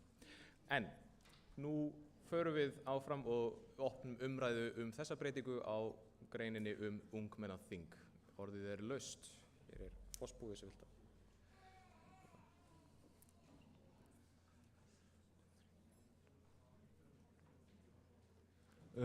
Grímur Tjúnko Ólafsson, Fossbúi. Ég vil bara ítreka þessa lagabreytingatillögu þar sem að þegar ég byrjaði ungmennaráði árið 2004 og ungmennaráði sem starfaði þá, við gerðum áskýrsluna fyrir ár sem við vorum ekki partur af. Við gerðum fréttagrein ungmennaþing sem við héldum ekki og gerðum við líka endurmati fyrir ungmennaþingi sjálft. Já, við gerðum endurmati fyrir ungmennaþingi sem við héldum ekki. Og svo var fyrsta verkefni okkar að fara á skátaþing með lagabreytingatillögur sem kom frá ungmennaþingi sem við héldum ekki, sem fyrsta verkefni í rauninni. Þannig að, já, þessi lagabreytingatillögur myndi gera skátaþinga svona lokaverkefni, ef maður orðar það þannig.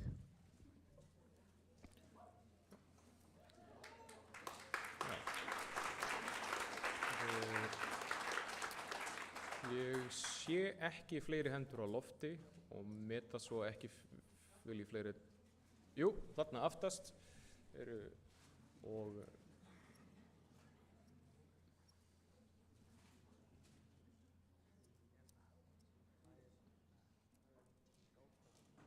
standa upp og kynna sig með nafni og félagi.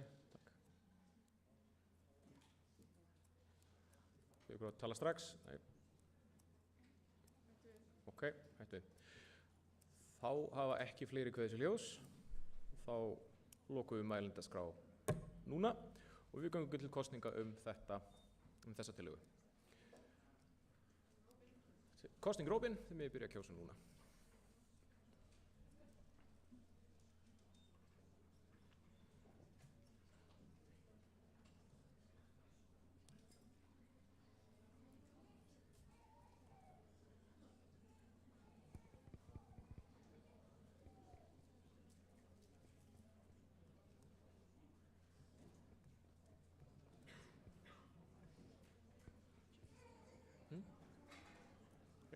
10 sekundur.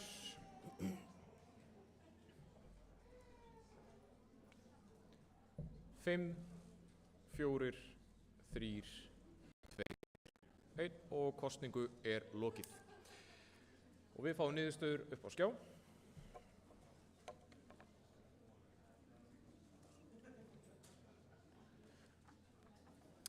Dettur hátíðin með snúrun út eða ekki? Já. Já. Sem sagt, 43 atkvæði féllu með og 2 á móti, 2 sitja hjá. Þetta er yfirgnæfandi meirihluti fylgjandi, svo tillagan er samþykkt.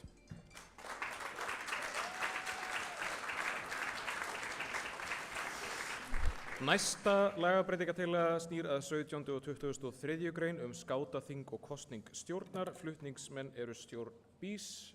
Laddi, gjörðu svo vel.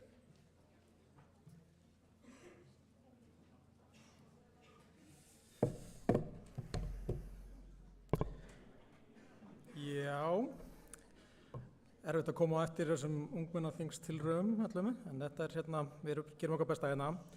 Þetta er raunni bara pínu frágangur og tiltekt eftir breytingar frá því fyrra og svona nokkur atriði sem gleymdust. Það er sem sagt, eru á nokkur stöðum talað kosningaár, tæknilega séu öll ár kosningaár samkvæmt lögunum í dag, þannig að við hérna þurfum að taka út úr 17. grein eina málsgreina sem er talað að kosningaár skal fara fram á sléttuári og svo er það sama í 23. grein. Þar er það örlítið flóknara af því að þar er verið að tala þetta að einn stjórnarmaður skuli að vera 25 ára yngri og þá í staðinn fyrir að taka það út í heilsinni sem við auðvitað viljum ekki gera, þá skulum við bara taka til þess við kjöristjórn hverju sinni. Þannig að það þýðir það að í öll skiptin sem kosið þarf að tryggja það að einn stjórnarmeðlimur verði 25 ára eða yngri. Já, ég vona að þetta sé bara mjög einfalt og skýrt. Takk.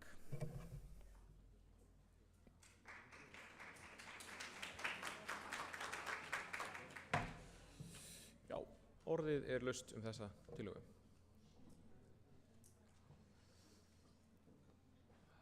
Mér sýnist engin vilja kveða þessu hljóðs þetta. Þannig að 3, 2, 1, mælendaskrá lokuð og við göngum til kosninga.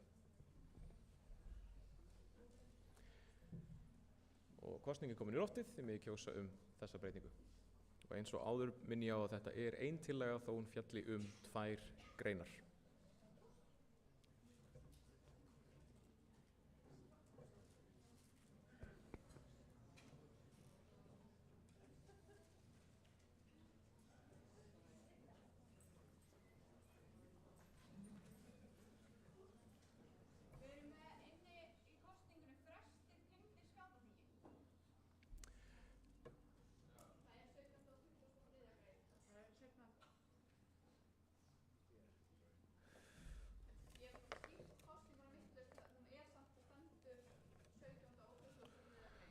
Já, svo allir heyri skýringuna sem kom hér í kerfinu stendur fresti tengt skátaþingi en það stendur líka breyting á 17. og 23. grein. Verið er að kjósa breytingar á 17. og 23. grein.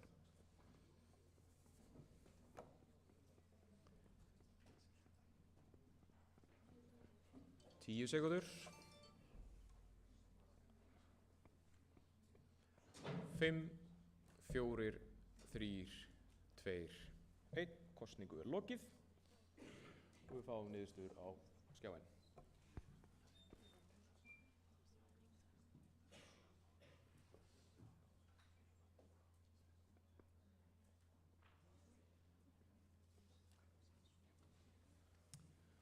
Já, 92% atkvæði eða 51 atkvæði eru fylgjandi, 4 sitja hjá, svo tillagan er samþykkt með yfirgnæfandi meirihluta atkvæða.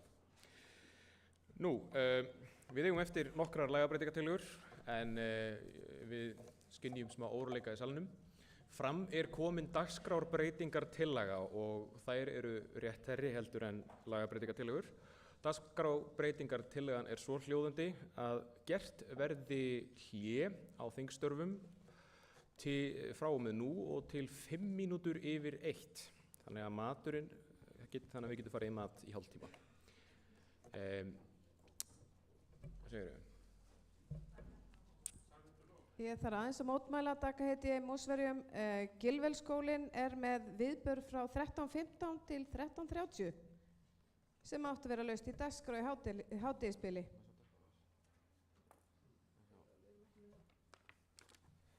Það var skráð sem hádegisbil í dagskráni. Samkvæmt dagskráni er hádegisli uppálega ætlað 12:10 til 13:00 og við erum komin fram yfir 12:10 núna. Var þá ekki þannig í dagskrá, Katrín, þegar ég fekk dagskrá? Þetta er dagskráin sem við samþykktum í gær. Já. Þá hefur hún tekið breytingar frá því að ég bauð öllum í Gilvel, kleinur og kaffi, en þeir sem fengu boðsmiðað megu það bara koma áður matarhlé klárast. Afsakið þetta.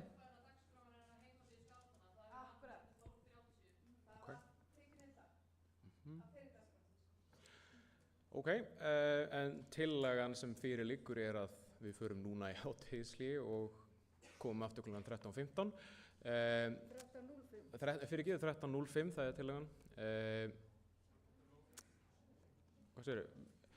Hérna, ég vil fyrst áður en við samþykjum þetta, vil ég fá að heyra hvort einhverjar mótbárur séu móti þessu, aðrar en sem fram eru komnar. Ok. Ef svo er ekki, þá legg ég til að við samþykjum þetta með lófataki og hittust aftur 13:05.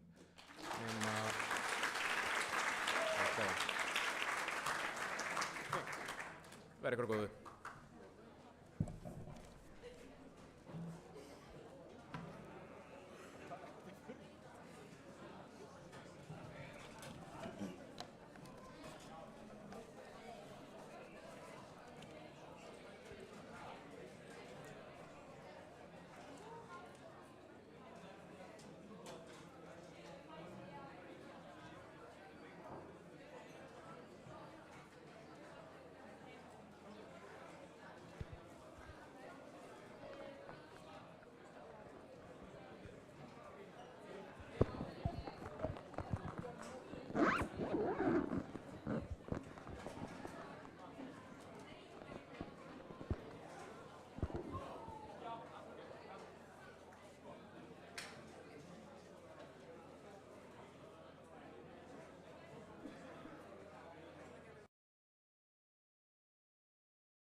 Tillöguna flytur stjórn BÍS, gjörðu svo vel.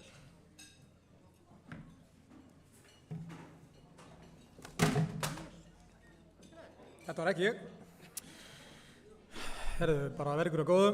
Hérna, þetta er ótrúlega einfalt og kom í ljós áðan að hérna, það getur verið gott að hafa skýrleika í lögunum.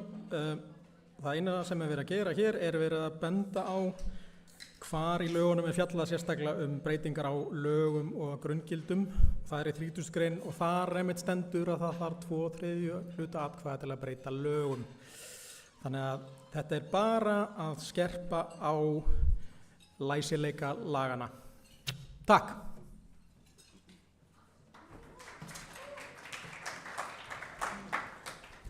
Orðið er laust. Ok. Mér sýnist enginn vera að kveða sér hljóðs þetta. Þá getum við gengið beint til kosninga þessa tillögu. Kosningin er komin í loftið og þið megið kjósa núna.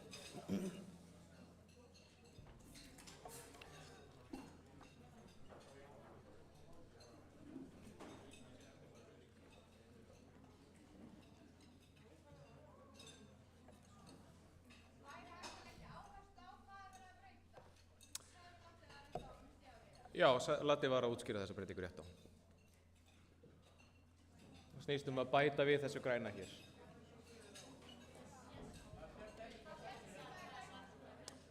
Já, en það er sem sagt þetta.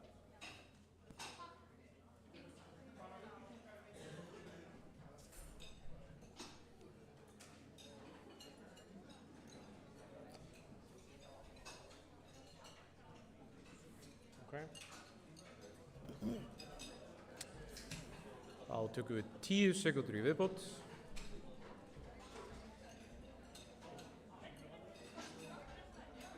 Fimm, 4, 3, 2, 1. Kosningu er lokið. Og við fáum niðurstöður kosningar á skjáinn.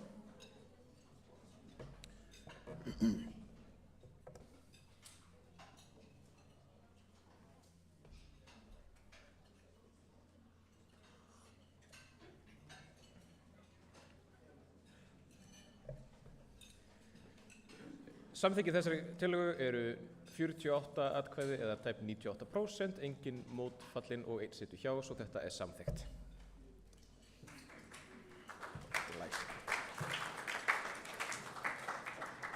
Næsta lagabreytingartillaga felur í sér breytingu á 27. og 16. grein. Eins og áður bendi ég á að hér er 2 lagagreinar að ræða, þó hér sé bara 1 tillaga til umræðu því þær eru samhangandi þessar greinar og kosið báðar í einu. Það er ungmennaráð sem flytur þessa tillögu. Gjörðu svo vel.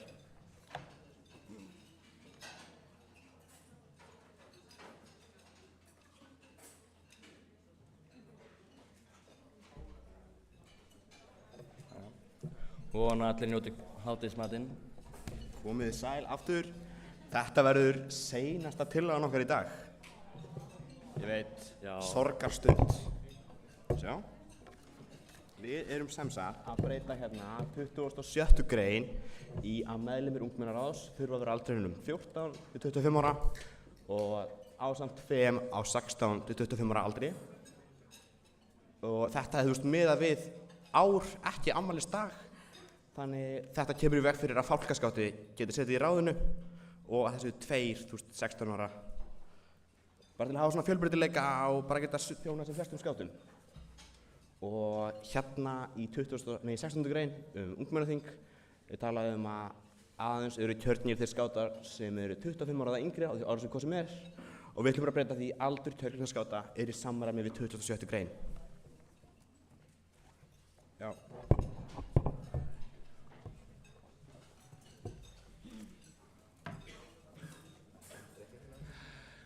Fram er komin breytingartillaga og við fáum breytingartillöguna upp á skjá núna. Og flutningsmaður breytingartillögunar er Þorkell.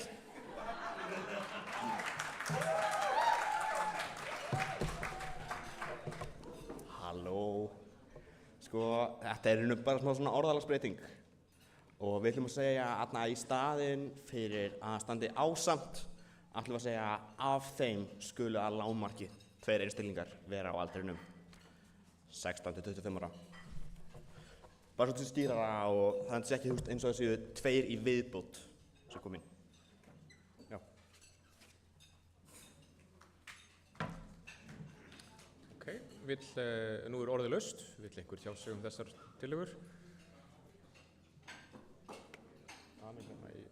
Daniel Árbúin.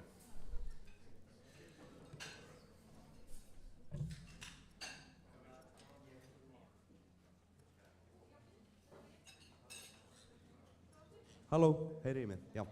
Ég heiti Daniel Þröstu Pálsson frá Árbúum og ég er á móti þessari lagabreytingartillögu þar sem hún hækkað aldur, eða lágmarksaldur þau sem er í ungmennaráði í 14 ár sem mér finnst eiginlega ganga gegn tilgangi ungmennaráðs. Ungmennaráð á að vera fyrir ungmenni og mér finnst alveg í lagi að þessi 13 ára og það segjum svo til að þessi 13 ára einstaklingur er ekki búinn að vera með nógu mikla reynslu eða hvað sem það er, þá geta fólki sem getur mætt ungmennaráð bara hafna þeim einstaklingi. Mér finnst það bara óþarfa aldurstakmark og mér finnst ég miklu frekar fylgjandi því að fleiri fólk getur bjóðið sig fram og þá getur bara fleiri fólk mætt og kjósið fyrir einstaklinga með á móti. Það er svakalega leiðilegt ef þú er 13 ára einstaklingur hefur áhuga á að taka þátt í skátapólitík eða hvað sem það er, en svo er það hafnað út af einhverjum lagabreytingum. Miklu frekar ætti þú að fá bara leyfi þess að geta bjóðið fram. Takk fyrir mig. Já, ég minna á að breytingartillaga við lagabreytingartillögu verður tekin fyrst fyrir áður við afgreiðum síðan tillöguna sjálfa en þar sem að flutningsmaðurinn tillögunar vill fá að svara þessu beint, gjörðu svo vel.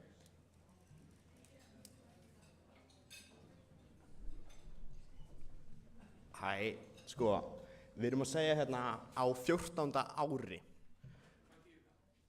Það er þá krakki í 8. bekk sem er þá dróttskáti. En það er ekki miðað við aldursdag, heldur aldursár. Er það mega sens? Þannig við erum að gera þetta til að þetta sé ekki fálkaskáti, heldur þetta sé miðað við dróttskáta. Já, næsta mælskrá er Svava Árbúin.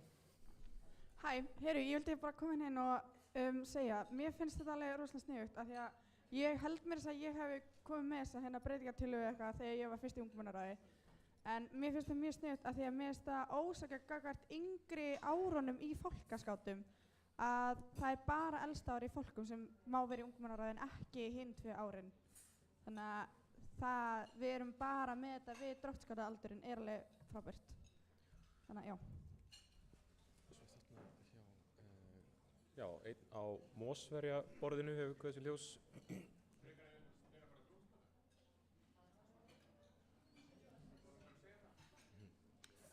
Já. Arnar Freyr Arnarsson í Mosverjum. Getur þú sagt nafnið aftur? Arnar Freyr Arnarsson í Mosverjum. Má ég tala eða? Já, tala. Þið voru að tala eitthvað að maður þarf að vera á 14. ári, var ekki þá betra að skrifa það staðinn fyrir að segja þessi 14 eða 25 ára. Þannig að þetta ekki dálítið óskýrt? Afsakið, ég ruglaðist. Okay. Oh my god, afsakið þetta. Hér eru... Já, Siggi hér er næstur og síðan Daniel í Árbúum.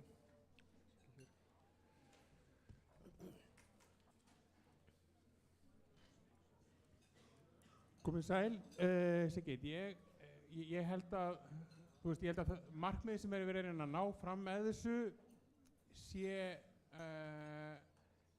ég spyr mig hvort við ættum frekar að nota bara hugtökin dróttskáti og rekkaskáti. Hvað segir ungmennaráð við því? Bara það sé bara skýrt að sá sem er orðin dróttskáti, hann getur, og sá sem er rekkaskáti, ef þeir vilja hafa einhverja rekkaskáta með líka, Ok, gjörðu svo vel. Já, sko, Siggi, við orðum þetta svona út af það alveg tilfelli sem fólk hækkað eða lækkað á þessum dróttskáta og rekkaskáta skala. Bara þannig við komum í veg fyrir allan misskilning og enginn svektur út af einhver svona breytingu.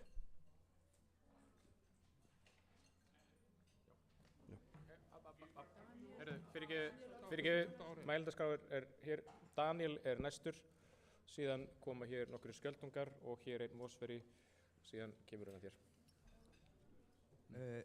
Ég vil koma með, ég veit að þetta okkar uppbólslið, því ég vil koma með breytingatillögu á breytingatillögunni.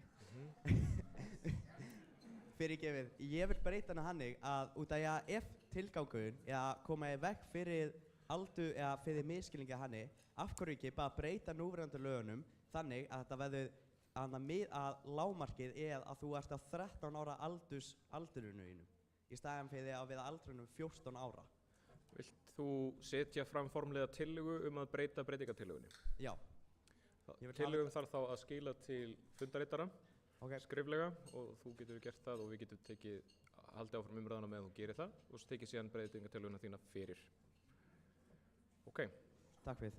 Þú getur talað við þau. Næst á mælendaskrá.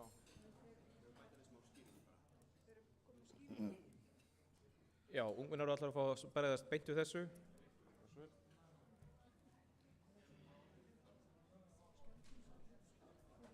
Sko, bara til að við skýrum þetta aðeins betur, þá ungmennaþing haldið að vori öll ár og þá dróttskáti á fyrsta ári á 14. ári. Því að, já, þetta alltaf haldið að vori, bara sama tími. Þannig 14 ára á 14. ári dróttskáti þá. Næsta mælendaskrá voru einhverjar hendur hér á skjöldungaborði en mér sýndist rétt. Já, gjörðu svo vel.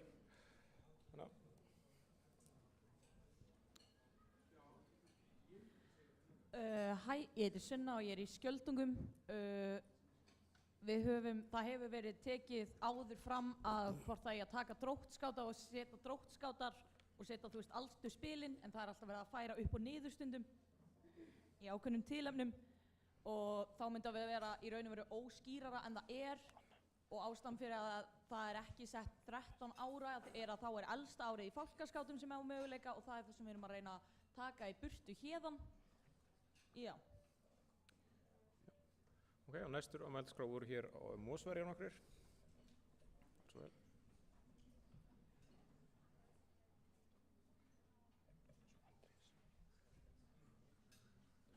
Sælöll, Ísak heiti ég Mosferjum, Ísak Árni, þú vilt fá það. Ég aðalega bara að benda á að lágmarki 2 einstaklingar 16 til 25 ára. Það hafa verið fastaráð sem í vandræði með að fá 1 einstakling.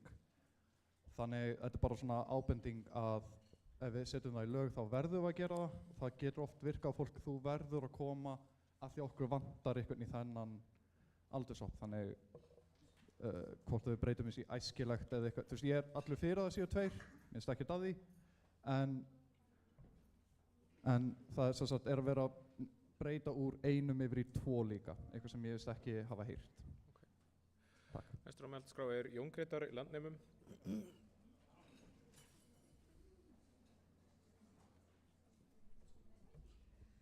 Jón Grétar í Landnemum. Ég vildi bara, það sem vorum að tala áðan varðandi að setja dróttskáta inn í þetta frekar en aldur af því að við hleypum oft yngri krökkum inn í dróttskátana. Ég held að flest félög hérna hafa einhvern tímann verið með dróttskáta sem 1 ári of yngri, þannig að við séum ekki útiloka þá sem sagt frá þessari þáttöku. Ok, og svo Anna var ekki Anna? Já. Anna í Klakki næst. Svo setjum við hann.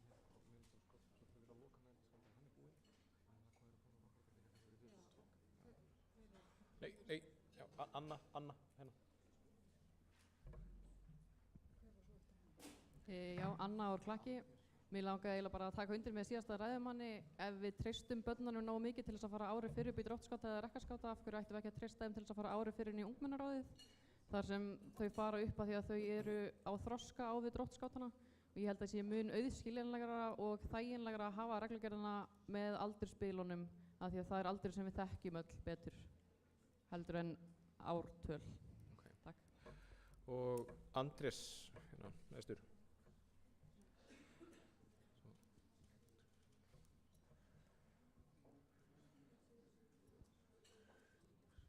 Hæ, Andrés Skjöldungum.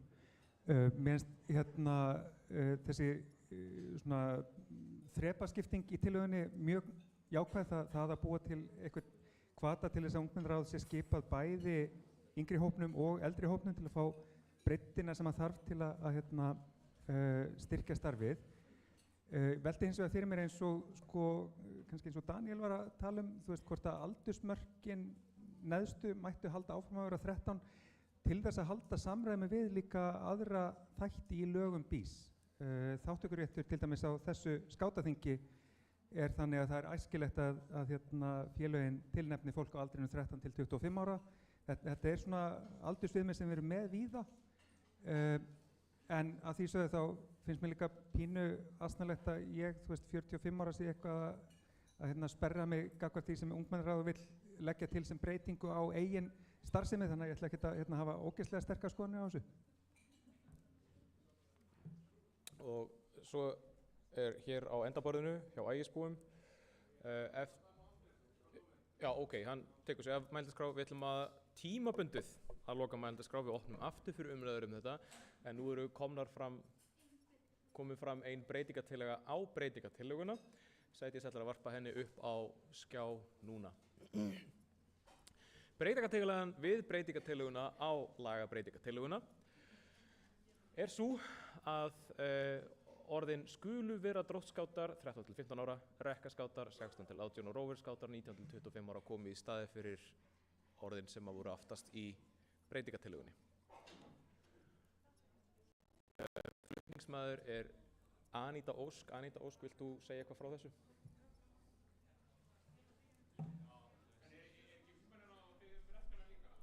Jú, þetta óver það, rekka og rófur.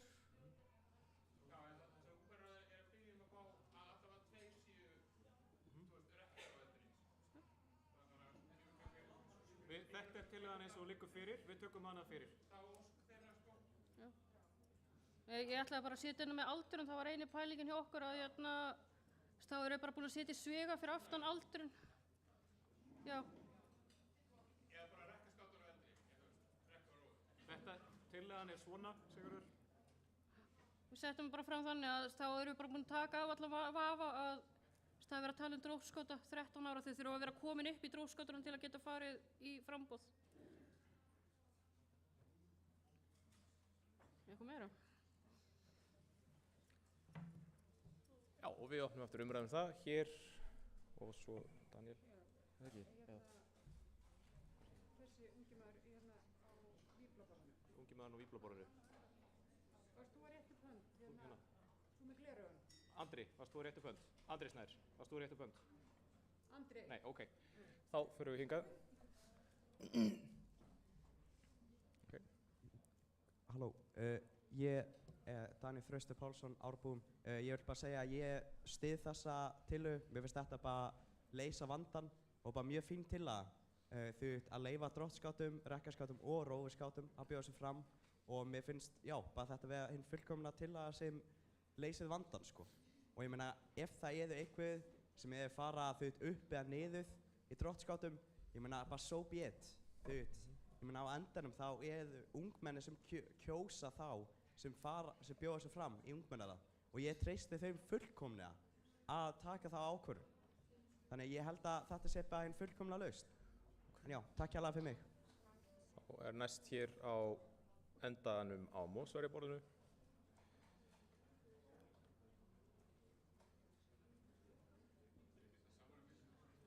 Góðan daginn, Birta Ísafold heiti ég í Mosfellsverjum. Ég ætlaði bara... Nafnið? Birta Ísafold. Ég ætlaði bara að benda á hvort það var hægt að breyta þessu og í eða á milli rekka og rófurskáta. Viltu bera fram formlega tillögu þess efnis? Já, já. Þá vil ég benda á að þriðja stigs breytingartillögur eru ekki löglegar, en þú getur sett fram breytingatillögu við fyrri breytingatillöguna en hún þarf þá að bera skriflega til fundarritara.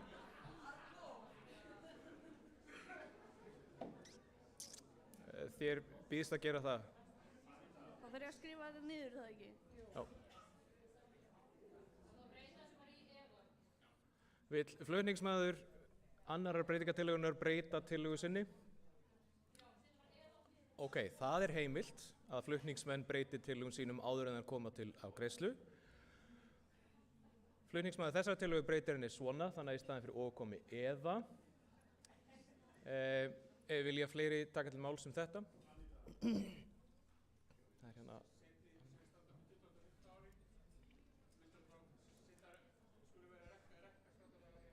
Kannski Anna í klakki, kannski bara svona smá nitpick en það stendur ekki ára inn í svígarum hjá rekka og rófurskátum. Já. Bara ef við erum að laga allt í breytingunni. Takk. Já. Leggur þú til breytingu á þessu? Ekki formlega, en ok.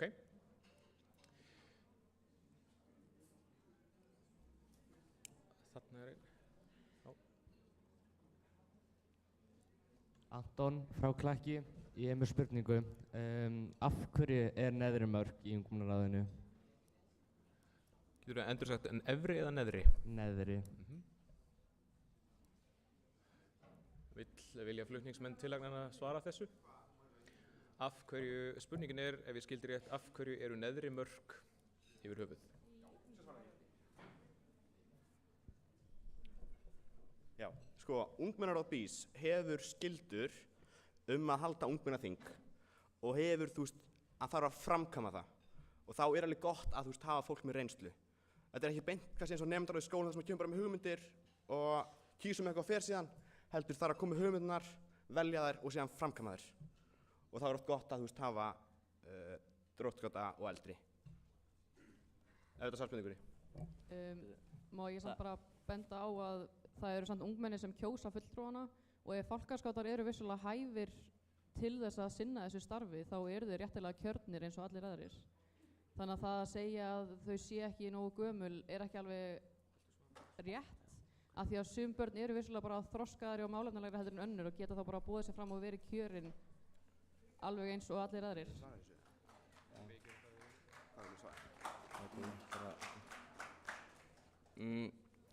Vissulega er rétt að það er kosið í ráðið en ég veit ekki ef þið hafa mætt á þing nýlega, ungmennaþing, að þá er ekkert mjög mikið af frambjóðendum og ef það er einhver einstaklingur sem að það eru bara 5 frambjóðendur sem að bjóða sig fram en það er ekki kosið einn af þeim, þannig atvik farið fram, þá væri sá aðlið settur í ráðið en væri kannski ekki mjög hæfur, ef það mikil sens. Aftur Anna í Klakki. Hérna, annað fólk hefur kveðið sér ljós og við skulum halda. Aftur? Já, aftur. Ok, þá talar þú, svo komum við yfir í mósverðina. En fyrst það eru vandamálum að vera að fá framboð í ungmennaráðið, er þá ekki öllu heldur endilega að fá alla sem hafa áhuga á að bjóða sér fram? Og sem fyrrum meðlimur í ungmennaráði BÍS þá finnst mér bara mjög mikilvægt að allir aldrar fá að tjá sig á þessum vettvangi, hvort sem þeir séu fálkaskátar eða dróttskátar. Og fálkaskátar eru ekkert verri heldur en dróttskátar þegar kemur að málefnum ungmenna. Takk. Okay. Næst hér á Mósverjaborði og svo yfir á heiðabúana, Mósverjar hér. Arnar Freyr Arnarsson, sko, mér finnst þessi tillaga rosalega góð út af því að þetta er til að koma í veg fyrir að sé einhver, ekki eins þroskaðir og eldri krakkar. Út af því að þú ert líka að mæta á viðburði, þú ert að búa til viðburði, þú mætir á fundi og þú þarft að gera alls konar hluti, sko. Þannig að þú vilt hafa einhvern sem getur gert þetta, út af því að þetta er ekkert djók. Ok, við höfum 1 nafn í viðbót á mælendaskrá, svo verðum við að loka henni tímabundið, við opnum hana aftur vegna þess að fram hefur komið breyting á tillögu. Gjörðu svo vel, heiðabúar, já. Guðrún, heiðabúum, ég vil bara bakka ungmennaráðið upp í því með aldurinn. Ég skil rökin að við viljum gera fyrir yngri skátana en þá þurfum við mögulega bara að horfa á að búa til yngra ungmennaráð eða gera hluti fyrir þau sérstaklega þar sem þau læra og við hvetjum þau áfram í því sem þau er að gera og eru þá mögulega kunnug, þekkja og vita hvað ungmennaráðið er að gera. Vegna þess að ungmennaráðið er að sinna alveg eins og nemendafélög í skólum, félagsmiðstöð og annað. Þetta er aldurskipt af ástæðu, bæði þroska og því hvað þau mega. Hvenær þau mega vera úti, útivistarreglur, það er svo margt sem kemur inn í þetta. Þau geta tekið þátt í mörgu, þessi yngri, ungmennaráð getur gert viðburði fyrir þau, en þau þurfa að vera eldri og líka eiga samleið saman. Já, þá setjum við pásu á mælendaskránum núna. Flutningsmaður breytingatillögurinnar við breytingatillöguna, Anita Ósk, hefur breytt sinni tillögu og hún lítur núna svona út.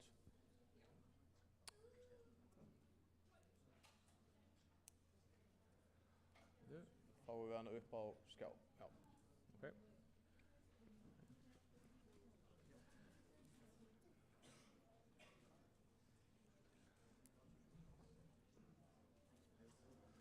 Til þess að þetta sé skýrt, við getum farið aðeins upp.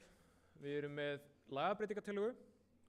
Ungmennaráð hefur lagt fram breytingartillögu á lagabreytingatillöguna sem sést hér í gulu. Anita Ósk hefur lagt fram breytingartillögu við þá breytingartillögu sem sést hér neðar í gulu og hún hefur breytt tillögu sinni núna, svo nú lítur hún út svona. Anita, vilt þú ræða þetta?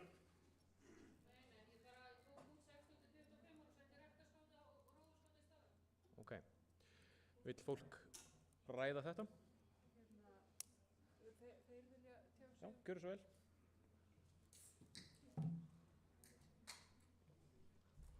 Já, komið sæl. Við viljum benda á að við bárum þessa tillögu undir ungmennaþing og þetta var það sem ungmennin voru til í. Þau voru sammála þessu. Það var alveg mikil umræða þá og við komumst að þeirri sameiginlegu niðurstöðu að þetta er það sem við viljum. En við viljum benda á að ef þið þekkið ykkur krakkar sem eru undir þessum aldri en hafa geggjaðar hugmyndir og vilja gera það, bara senda það á okkur. Við erum alltaf til að gera eitthvað skemmtilegt, bara með hverjum sem er, óháð aldri.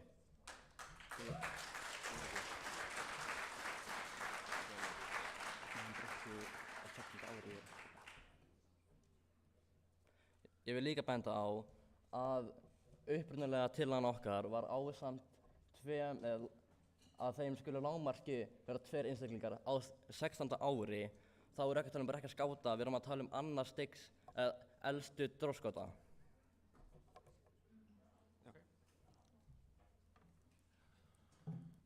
Ok, vilja fleiri tjá sig þetta mál? Mér sýnist ekki, þá lokum við umræðum þetta mál núna. Og fyrir liggur að kjósa seinni breytingatillöguna.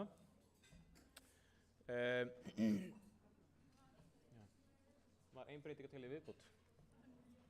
Ok. Fram er komin önnur breytingatillöga við breytingatillögu ungmennaráðs. Svo við höfum þetta á hreinu, fyrir liggur lagabreytingatillöga.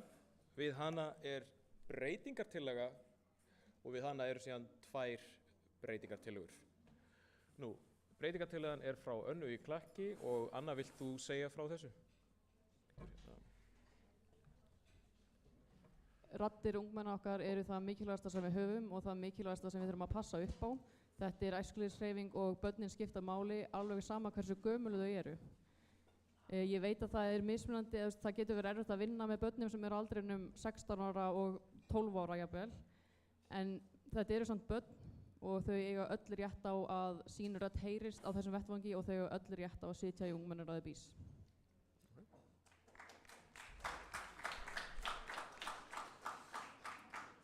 Vilja fleiri ræða þessa tillögu? Ef svo er ekki, bíddu nú við, hérna,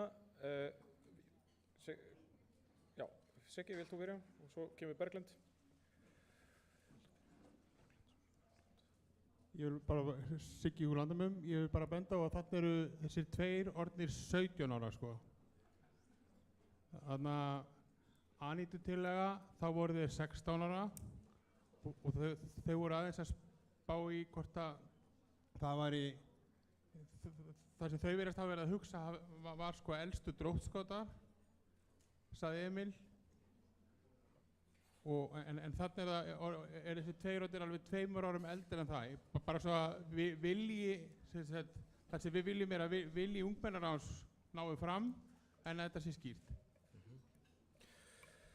Berglind.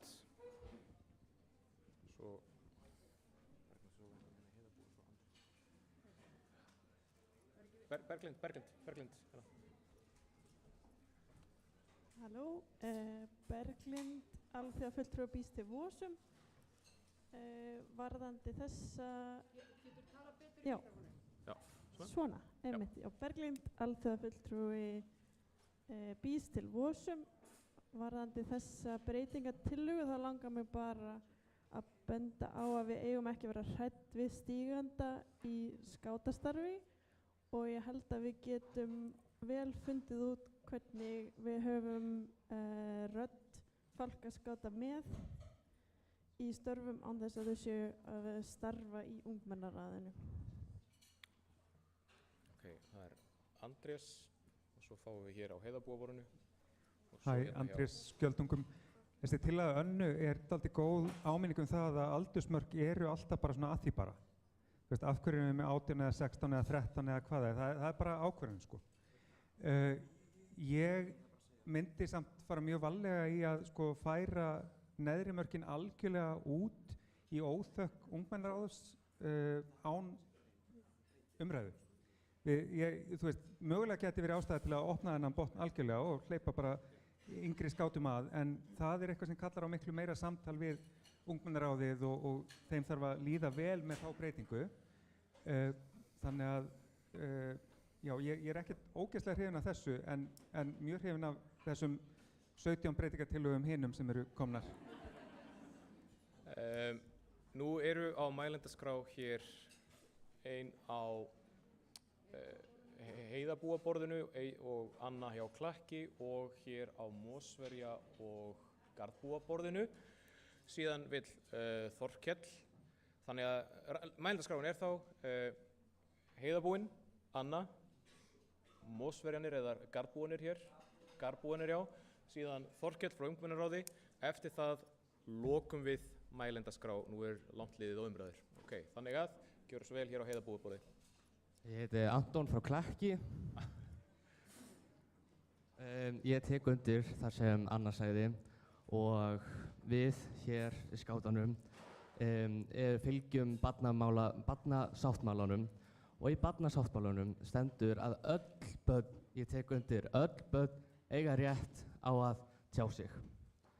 Og þá finnst mér að það ætti að vera engin neðri mörk í ungmennaráðinu að því öll börn skuli og eiga að hafa orð og hafa sitt mál. Okay. Þá er það Anna.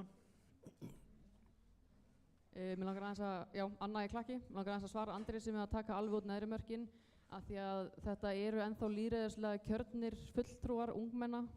Það þurfa ennþá að fara fram kosningar, það þurfa ennþá að fara fram væntanlega einhverja ræður eða einhverja kynningar frá fulltrúanum og ef fólki líst ekki á aðilann þá er hann ekki kjörinn. Þannig að neðri mörkin skipta ekki neinu máli ef einhver óhæfur kemur, óháð aldri, þá er hann ekki kjörinn. Og svo hér á Garðbúaborðinu.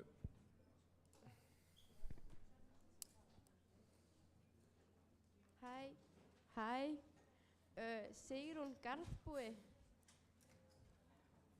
og ég vil bara segja að ef við erum að tala um rödd ungmenna og hvernig það er mikilvægt að það heyrist í henni, þá voru það við sem mættu á ungmennaþing sem kusu upprunalegu hugmyndina og við kusum hana og við kusum hana saman og vorum í tæplega 2 klukktíma að ræða þetta. Þetta tók mjög langan tíma, þetta var mjög nákvæmt samtal og þú veist, þetta var bara rödd okkar og ef það er mikilvægt að hún heyrist, þá er það, skilur. Já, ok. Síðan er það Þorkell í ungmennaráði sem er síðastur á mælendaskráum þetta mál. Þorkell, gjör svo vel. Já, heyrðu, eins og við heyrum núna Sigrún segja, þá mættu ungmenni á ungmennaþing og þau kusu þetta. Og það á ungmennaþingi, samkvæmt lögum, mega allir undir 26 ára mæta. Þannig að það mega allir tjá sig. Öll ungmenni mega mæta og tjá sig. Og núna er þessa tillögu hérna. Þarna talað að 2 í ráðinu séu yfir 16 ára. Það gerir eitt, þá er ráðið sem kjörið núna ekki löglegt. Og þá myndi þurfa að endur kjósa í ungmennaráð. Nei, það var talað á 16. ári.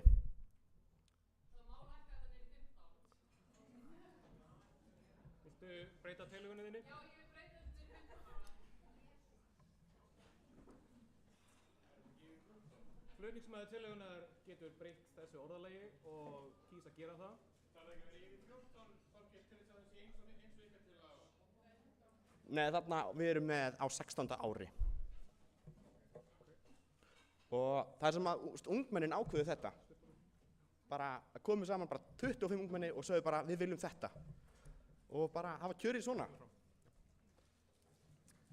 Ok.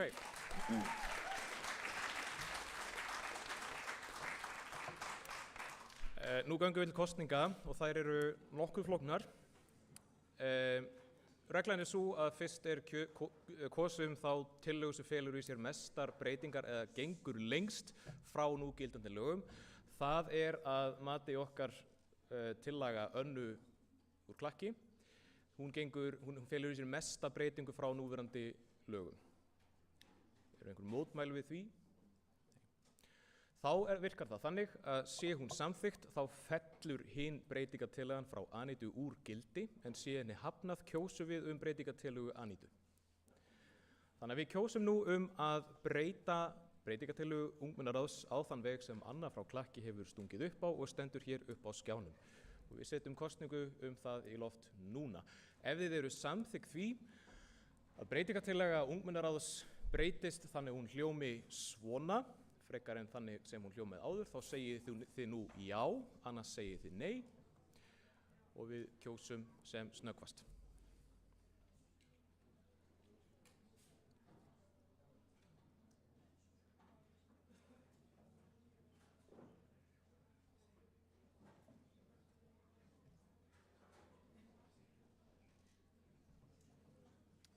Tíu sekundur. 5, 4, 3, 2, 1. Kosningu lokið og niðurstaðan kemur hingað upp á skjá.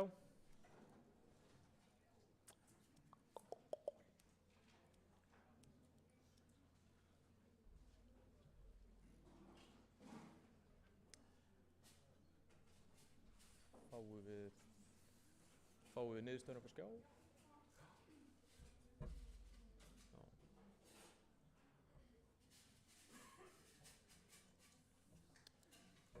Niðurstaðan svo að 5 samþykkja breytingatillöguna, 37 á móti og 11 sitja hjá, svo hún fellur úr gildi.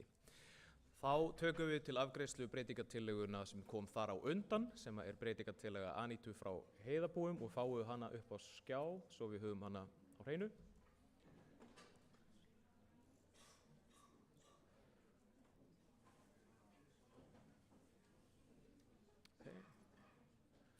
Það þá þessi breytingartillaga hér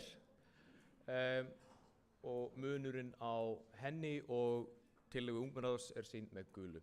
Við göngum til kosninga að breyta tillögu ungmennaráðs þannig að hún verði svo hljóðandi. Kosning opin.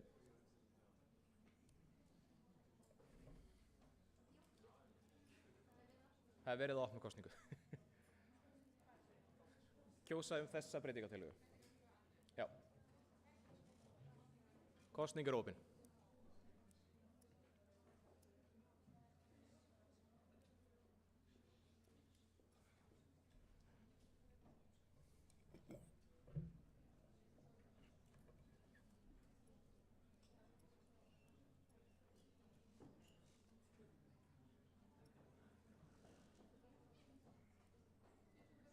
Tíu sekundur.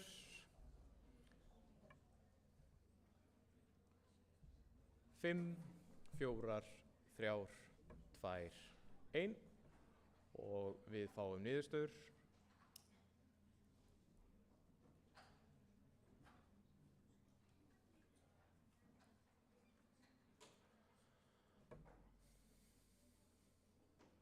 Niðurstaðan þannig að 24 atkvæði féllu með og 23 á móti, 7 sitja hjá. Þetta nær ekki meirihluta og því fellur breytingartillaga Anítu.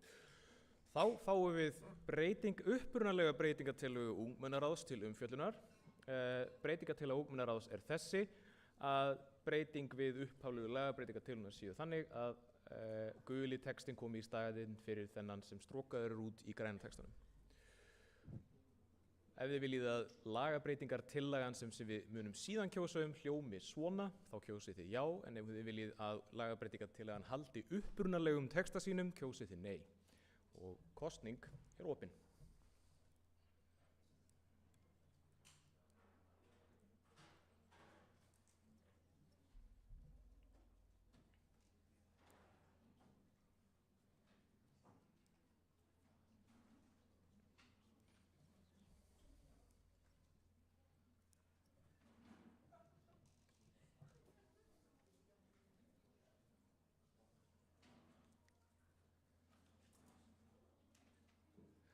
Tíu sekundur.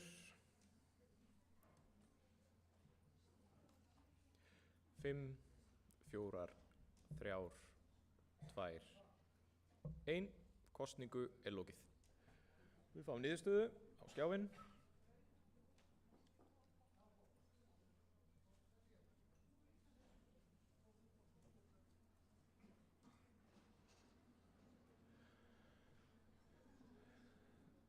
Breytingartillöguna við lagabreytingartillöguna samþykja 45, 6 eru á móti og 3 sitja hjá, 83% samþykja og hún er því tekin til greina og er samþykkt. Sem þýðir...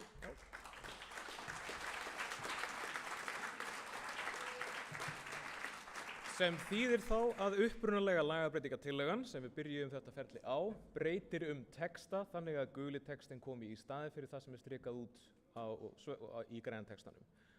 Getum við fengið þá útlit þeirra greinar eins og hún breytist, þannig að við getum fengið að taka út útstrikaða textan og setja inn gula textan í staðinn. Já, það er bara stroka græna og gula út þarna og setja þetta gula í staðinn. Akkurat. Svona. Nei, jú, akkurat.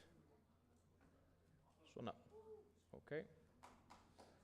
Þannig að þetta er þá tillagan eins og hún liggur fyrir, þar að segja það er nú ekki tvítekið sko, en þetta er tillagan eins og hún liggur fyrir og þá kjósum við hana. Þetta er þá lagabreytingartillagan, kosning hana opnar núna.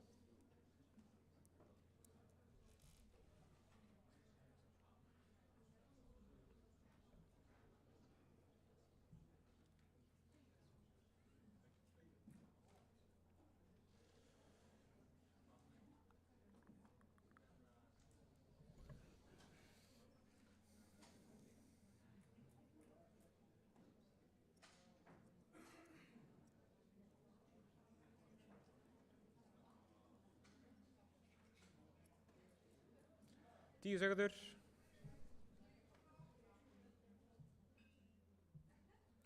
5, 4, 3, 2, 1. Kosningu lokið. Við fáum niðurstöður á skjáinn.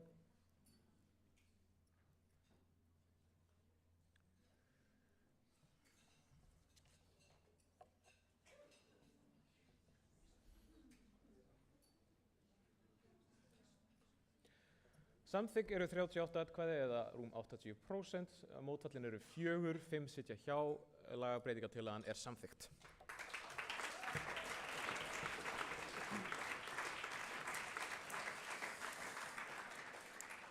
Þá komum við að síðustu lagabreytingartillögu dagsins.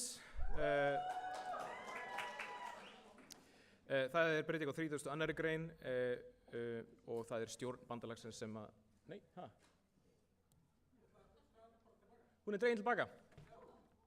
Flutningsmaður dregur tilbaka tillöguna. Flutningsmönnum er heimilt að draga tilbaka tillögu sínar og það hefur verið gert, þannig að við tökum hana ekki til umræðu. Okay.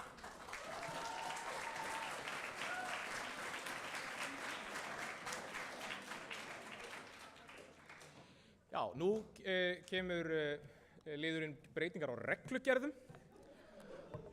Einhverjum ykkar það fagnar því kannski einhverjir að reglugerðir ekki eitthvað sem að þingið setur heldur stjórnin og við þurfum því ekkert að ræða hana eða kjósum það en þetta verður þá kynning á breytingu á reglugerð. Gjörðu svo vel.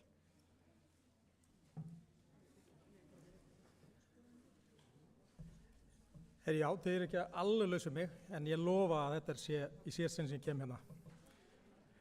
Allavega í þessum tilgangi. Af því að þetta heitir nú breytingar á reglugerð þá kannski rétt að tilkynna að við erum að vinna í breytingum á nokkrum reglugerðum.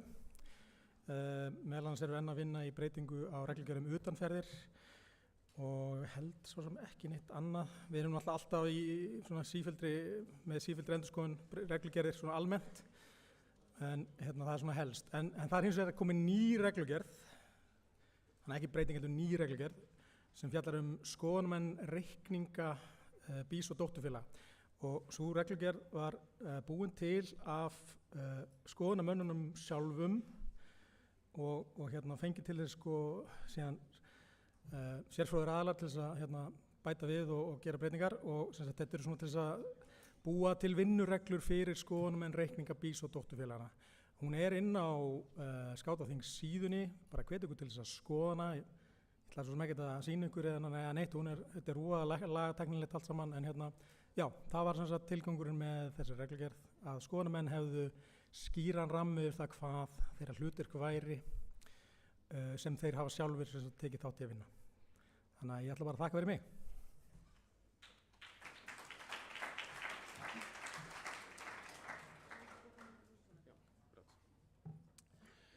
Þá er komið að liðnum önnur mál og nokkur mál hafa borist þinginu. Í fyrsta máli sem flokkast undir önnur mál er áskorun frá ungmennaþingi og megum við biðja ungmennaráðið að koma og kynna þessa áskorun.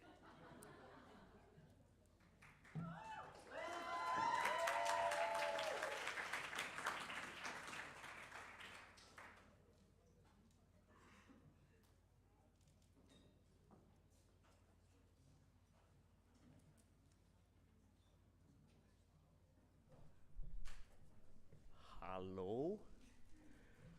Langt síðan senast. Á ungmennaþingi fengum við nokkrar áskoranir og þær eru númer 1 fengum við áskorun á að BÍS myndi halda 5 sameiginlega viðburði fyrir rekk og rófurskáta á ári og þetta er eitthvað sem það er svo mikið rekk og rófurskáta sem eru bara fastir í foringjastörfum. Fá ekki að upplýst eigið skátastarfs, bara að hafa gaman. Og útfærslan var að það hefði verið stofnaður hópur til að halda utan um þetta og passa þetta er gert. Önnur áskorun að BÍS myndi safna saman skátasöngum og búa til rafræna söngbók. Það er svo mikið af söngum sem bara koma nýir inn og bara aðrir fara og bara vantar að við getum haldið utan um þetta og séð allt. Og útfærslan var að það er safna saman fullt af söngum á svona gítarhljómum og búin til bók. Og sem fengum við áskorun að BÍS myndi halda minnst 2 viðburði á Vestur- eða Norðurlandi á hverju ári bara til að einfalda skátum bara út allt land til að geta komið og verið með sem bara við erum mjög sammála, bara líst mjög vel á það. Og tillagan var að það er haldið eitthvað á viðburðum og að strætó og að skátum myndum tala um strætó og reyna að fá eitthvað tilboð í strætóferðir skáta viðburði. Og fengum við líka mjög skemmtilega áskorun að búa til svona dökkbláan frakka, ótrúlega cool, sem verður svona borin yfir skátabúningum, ótrúlega hátíðlegt og flott Og bara takk fyrir okkur.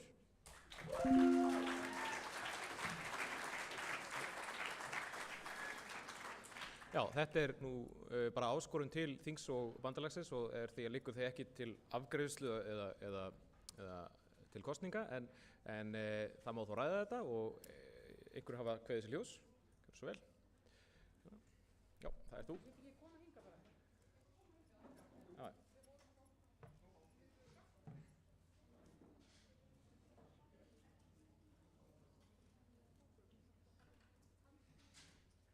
Já, bara byrjaði að þakka ungmennaþingi fyrir að koma með skýr skilaboð til Skátaþings. Samt smá svona hömbulbraki í því að þurfa jakka til að setja heiðursmerkin sín á, en ok, við tökum því. Mér langar að beina þess til stjórnar BÍS að kannski á næsta skátaþingi þá verði umfjöllun það hvernig maður brugðist við þessum áskorunum. Hvort það ætti kannski heima sem kafli í ársskýrslu stjórnar eða eitthvað svoleiðis. Þannig að við sjáum hvernig hreyfingin vinnur úr þessum tilmælum og áskorunum ungmennaþingsins.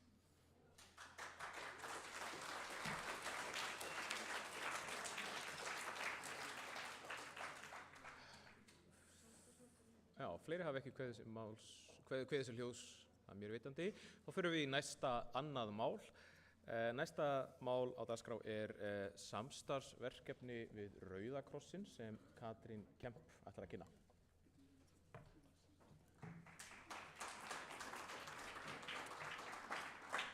Sæl, herrum, langar kannski að biðja Jón Grétar, félagsforingja Landnema, að koma hérna og vera með mér.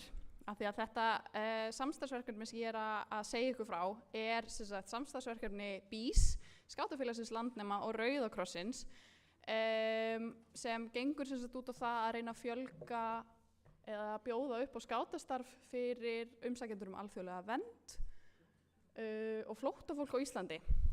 Vilt þú segja frá deginum? Já. Þetta var eiginlega bara svona bland af fjölskyldu, dreka og fálkaskátadegi fyrir þetta fólk og hvað voru þetta margir? Þetta voru eitthvað 60 mann sem komu held ég, foreldrar og börn. Þetta var rosalega gaman og það var alveg svakalega mikið af brosi og hlátri og þannig að þetta var mjög gefandi dagur og ég mæli með að þau félög sem hafa áhuga endilega gera þetta. Þetta var bara mjög skemmtileg upplifun. Það má til gamans geta að hluti þáttakenda hefur þegar skilað sér inn í skátastarf hjá Landnemum og eru þáttakendur á vikulegum fundum þar. Þannig að það hefur gefið vel af sér. En ég vildi líka nýta tækifæri ekki bara til að segja eitthvað frá þessu, heldur líka bara það að hvetja önnur félög ef að þið hafið hugmyndir af einhverjum svona umbótaverkefnum að leita til okkar í skátamiðstöðinni, sem vissulega það sem Landnemar gerðu, sem var til þess að við fengum styrkur æskulýðssjóð til þess að halda þennan dag og ætlum að halda annan núna á haustun. Þannig að ef einhver vill taka þátt í þessu verkefni þá megið endilega heyra í okkur. Já, einmitt. Þannig að endilega bara komið og tala við okkur og horfið í kringum okkur og leitið leiða til þess að vinna að kúl umbótaverkefnum í skátastarfi.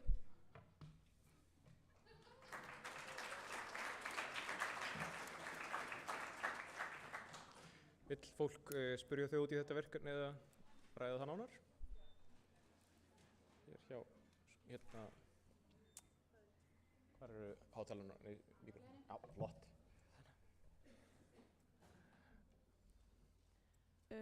Hæ, Sunna á Skjöldugum. Ég held að það gæti líka verið skemmtilegt verkefni að vinna með að í raun og veru þjálfa foringja hvernig á að styðja við þessi börn og sem best í raun og veru því þetta er kannski svolítið nýtt mál sem ekki búið að vera að tala nógu mikið og sérstaklega fyrir þá sem í hættu að vera reknir úr landi. Þannig að foringjar geti skilið börnin með sem jákvæðasta minningu af þessu og styðja við þau. Katrín og Jón Grétar hafa beðið að svara þessu. Já, takk fyrir það. Ég náttúrulega glemdi að nefna það að sjálfboðaliðar sem tóku þátt í þessu verkefni með okkur fengu námskeið á vegum Rauða krossins sem heitir sjálffélagslegur stuðningur við flóttafólk og gafst vel, en svo vil ég líka nýta tækifæri og minna á það að æskulýðsvettvangurinn heldur námskeið inngildingu og fjölmenningu í æskulýðsstarfi sem ég hvet ykkur öll til þess að sækja. Upplýsingar á heimasíðu æskulýðsvettvangsins.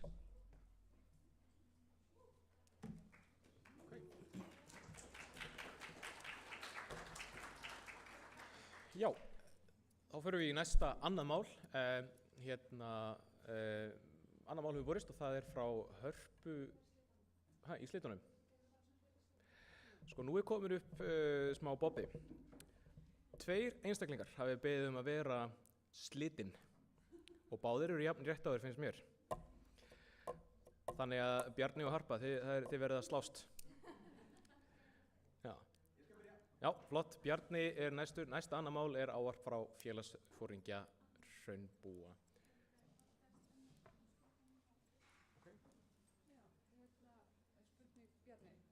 Bjarni, ég var að hlaupa ungumönnunum að fyrst og þeir segja? Nei, við vissum ekki á það. Getið þið sagt okkur aðeins hvað...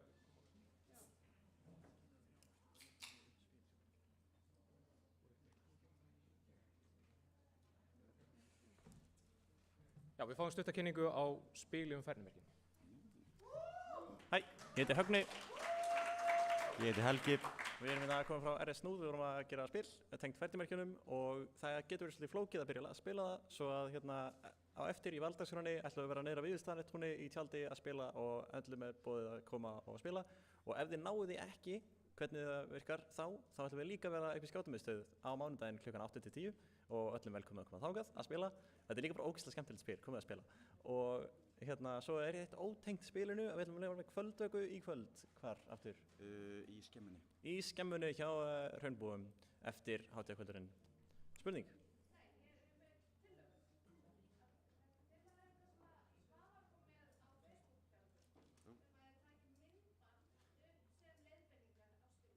Við skulum reyna okkur besta, en það er mikil vinna. Já, endilega komið að spila á eftir og á mánudaginn. Takk fyrir. Já, og þetta verður líka eitthvað aðeins í færnimerkja vinnustofu. Já, takk fyrir.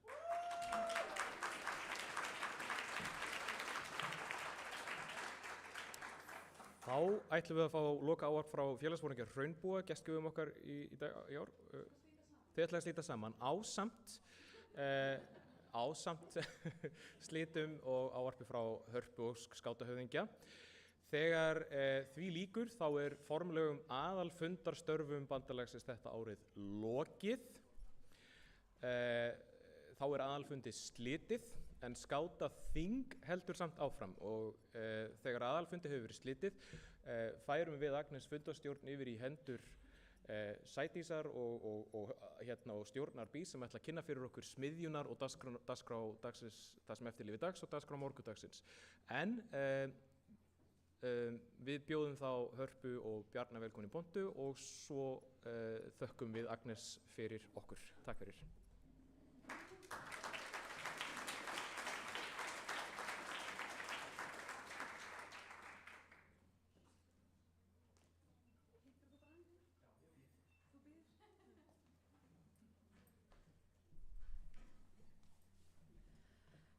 Okkur Ladda láðist ein heiðursmerkja umsókn sem við ætlum að fá að nota örfár mínútur í að uppfylla. Mér til mikillar ánægju hérna, Laddi, þú ætlar að lesa upp fyrir okkur.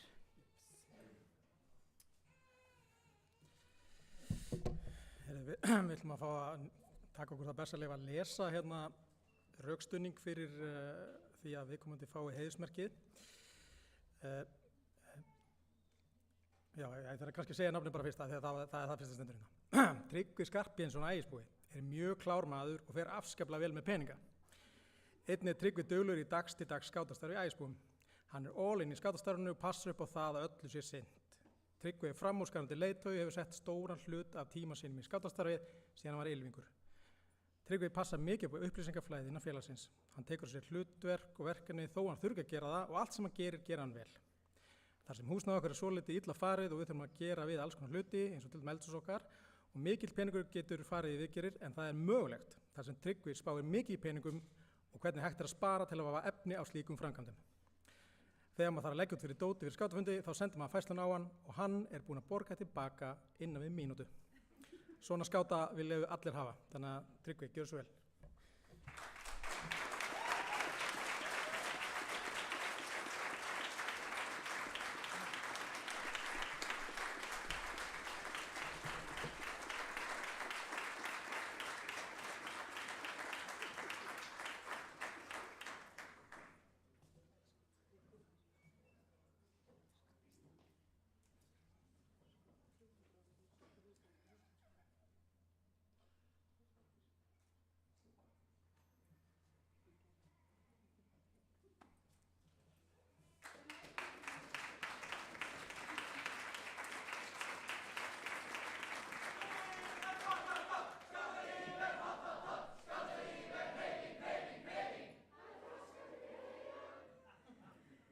Þá er komið tími til þess að þakka fyrir aðalfundastörfin.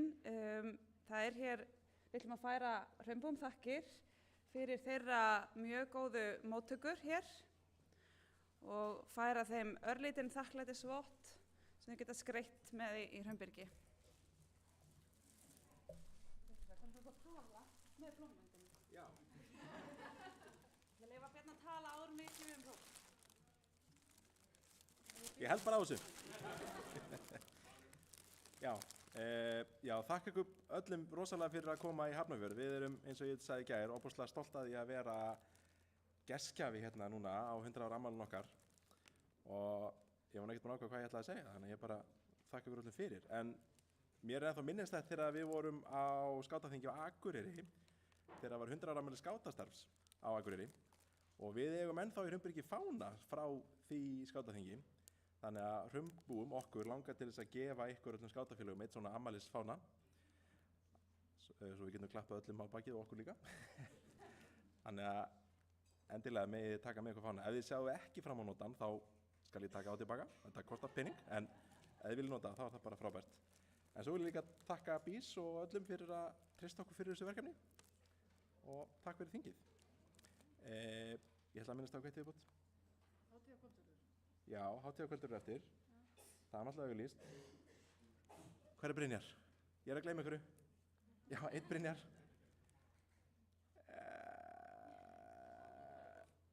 Sendi tölvupóst? Nei, þetta var áríðandi. Ekki meira áríðandi en þetta. Jú, hraunmólarnir sem eru hérna, ekki nammið, heldur A4-blöðin sem eru hangandi út um allt. Það eru þessar 20 sturlaða staðreyndir úr Hraunbúa sem hanga hérna í salnum. Þetta gæti verið nýtilegt í kvöldverðinum í kvöld. Takk fyrir mig og okkur.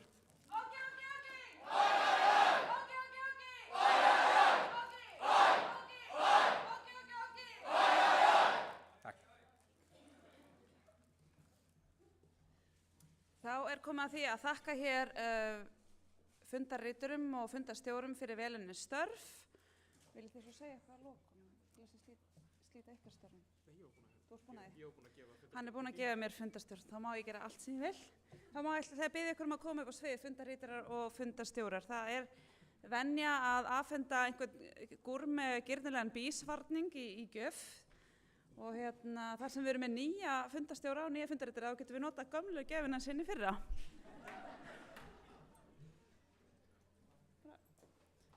Davíð ætlar að afhenda hér glæsilegar Asevík töskur.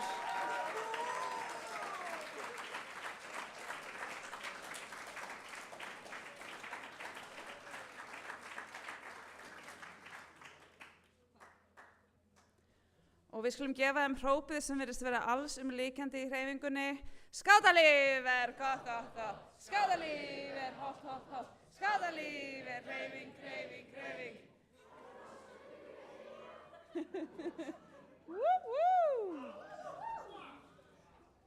Þá ætla ég að bjóða mínar kæru vinkonur að koma hérna og segja hvað gerist næst.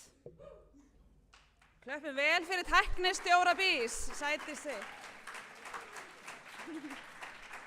Bæti því kannski við að ég vil að sjálfsögðu færa mínar bestu þakkir til starfsfólk Hraunbæs 123 og starfsfólk og sjálfboðaliða Úlfarsvatns sem að hafa haldið hérna utanum tæknimál og annað. Gefum þeim gott klapp.